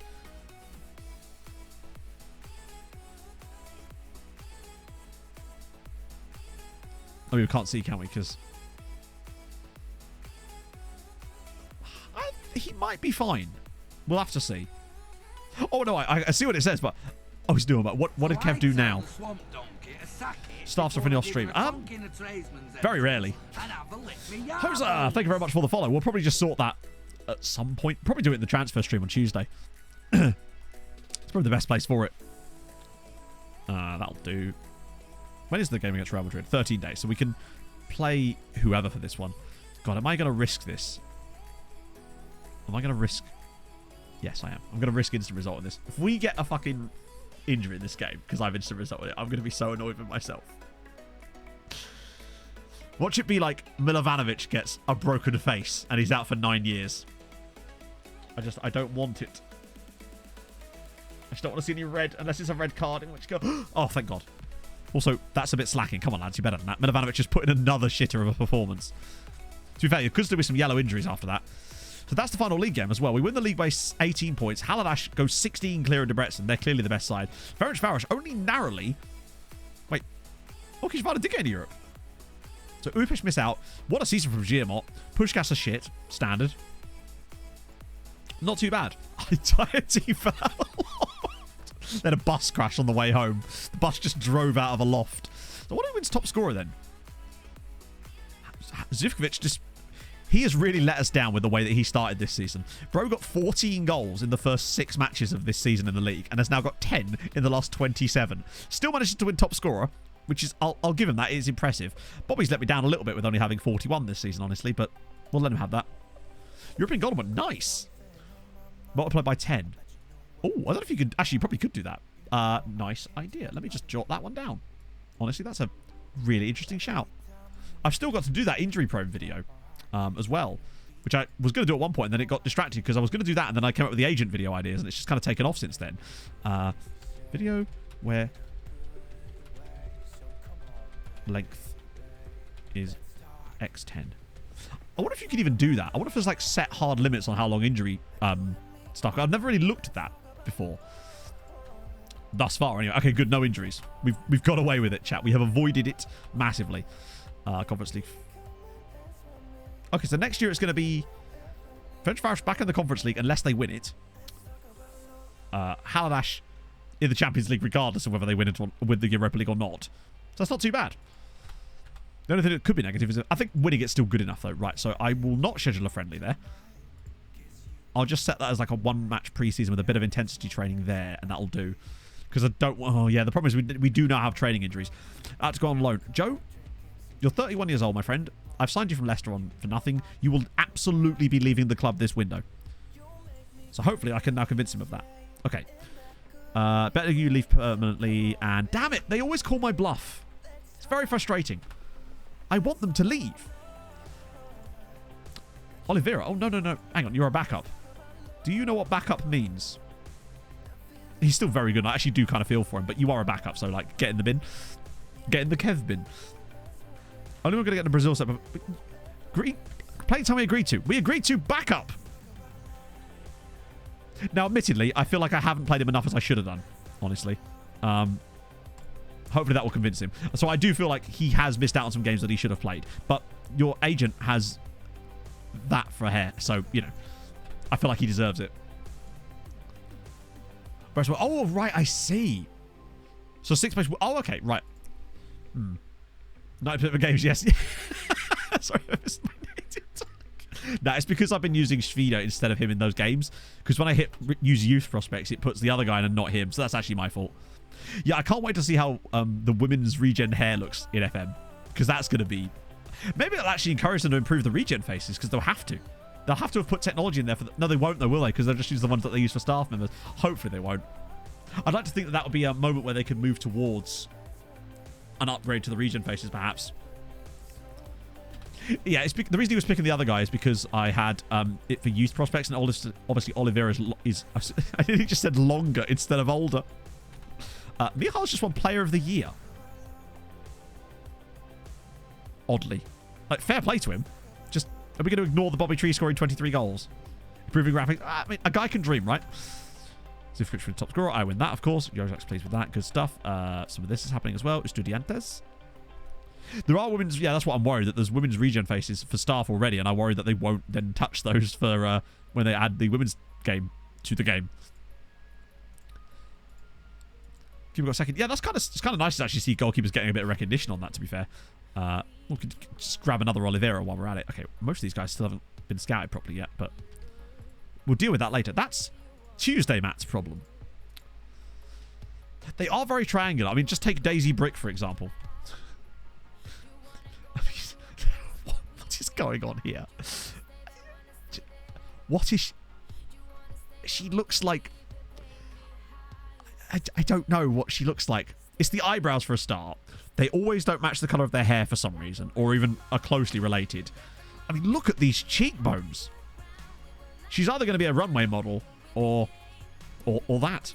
Skirts from Nightmare Before Christmas. Do you know what? No, chat. I've just decided what she looks like. I've got it. I literally have it. Ignoring the eyebrows slightly, this is what she is. She is Lena Headey's character in Game of Thrones, whose name I've actually forgotten, after she has all of her hair shaved off and it grows back a little bit when she's walking through the street with the shame. That's what she fucking looks like. She looks like Cersei Lannister. Like a more... Like a Slavic Cersei Lannister. That's what she looks like. If the eyebrows were slightly different. Still would though. Not, yeah, it's a difficult tug, but we managed, right? Real book Lannister. Cersei Lannister. A Sir Slavister, if you would. I wouldn't. Honestly, I wouldn't. I would. It's the final countdown times 3, innit? And now... What? Oh, right, yeah, they came 6th, didn't they? Uipesh sack another manager. Hey, it's that time again. What was he expected to do? You can't tell me that there isn't a slight... Let me get Daisy back. There's just slight Cersei Lannister vibes. Yeah, and the dark eyebrows actually kind of do work. Was she really? I had no idea that was Hannah Waddingham. That's sick. But I love Hannah Waddingham. To quote Pog, I would climb her like a tree, is what Pog said. Okay, so I didn't know he was actually in for Japan there. Oh. I think this is actually the match day, isn't it? I literally can't progress any further than this because this is... Yep, there we go. Oh, wait. Recruitment meeting. Lol. Won't catch me dead in one of them. Right, I'm going to just... Before I accidentally load into the final. What a stream. Look at... It's almost like I do this for a job and I can time things absolutely flawlessly for things that I didn't. That was just pure luck. Wow. So, I could. Remind me to do that next stream. So, Thursday's stream, chatto, is going to be mental.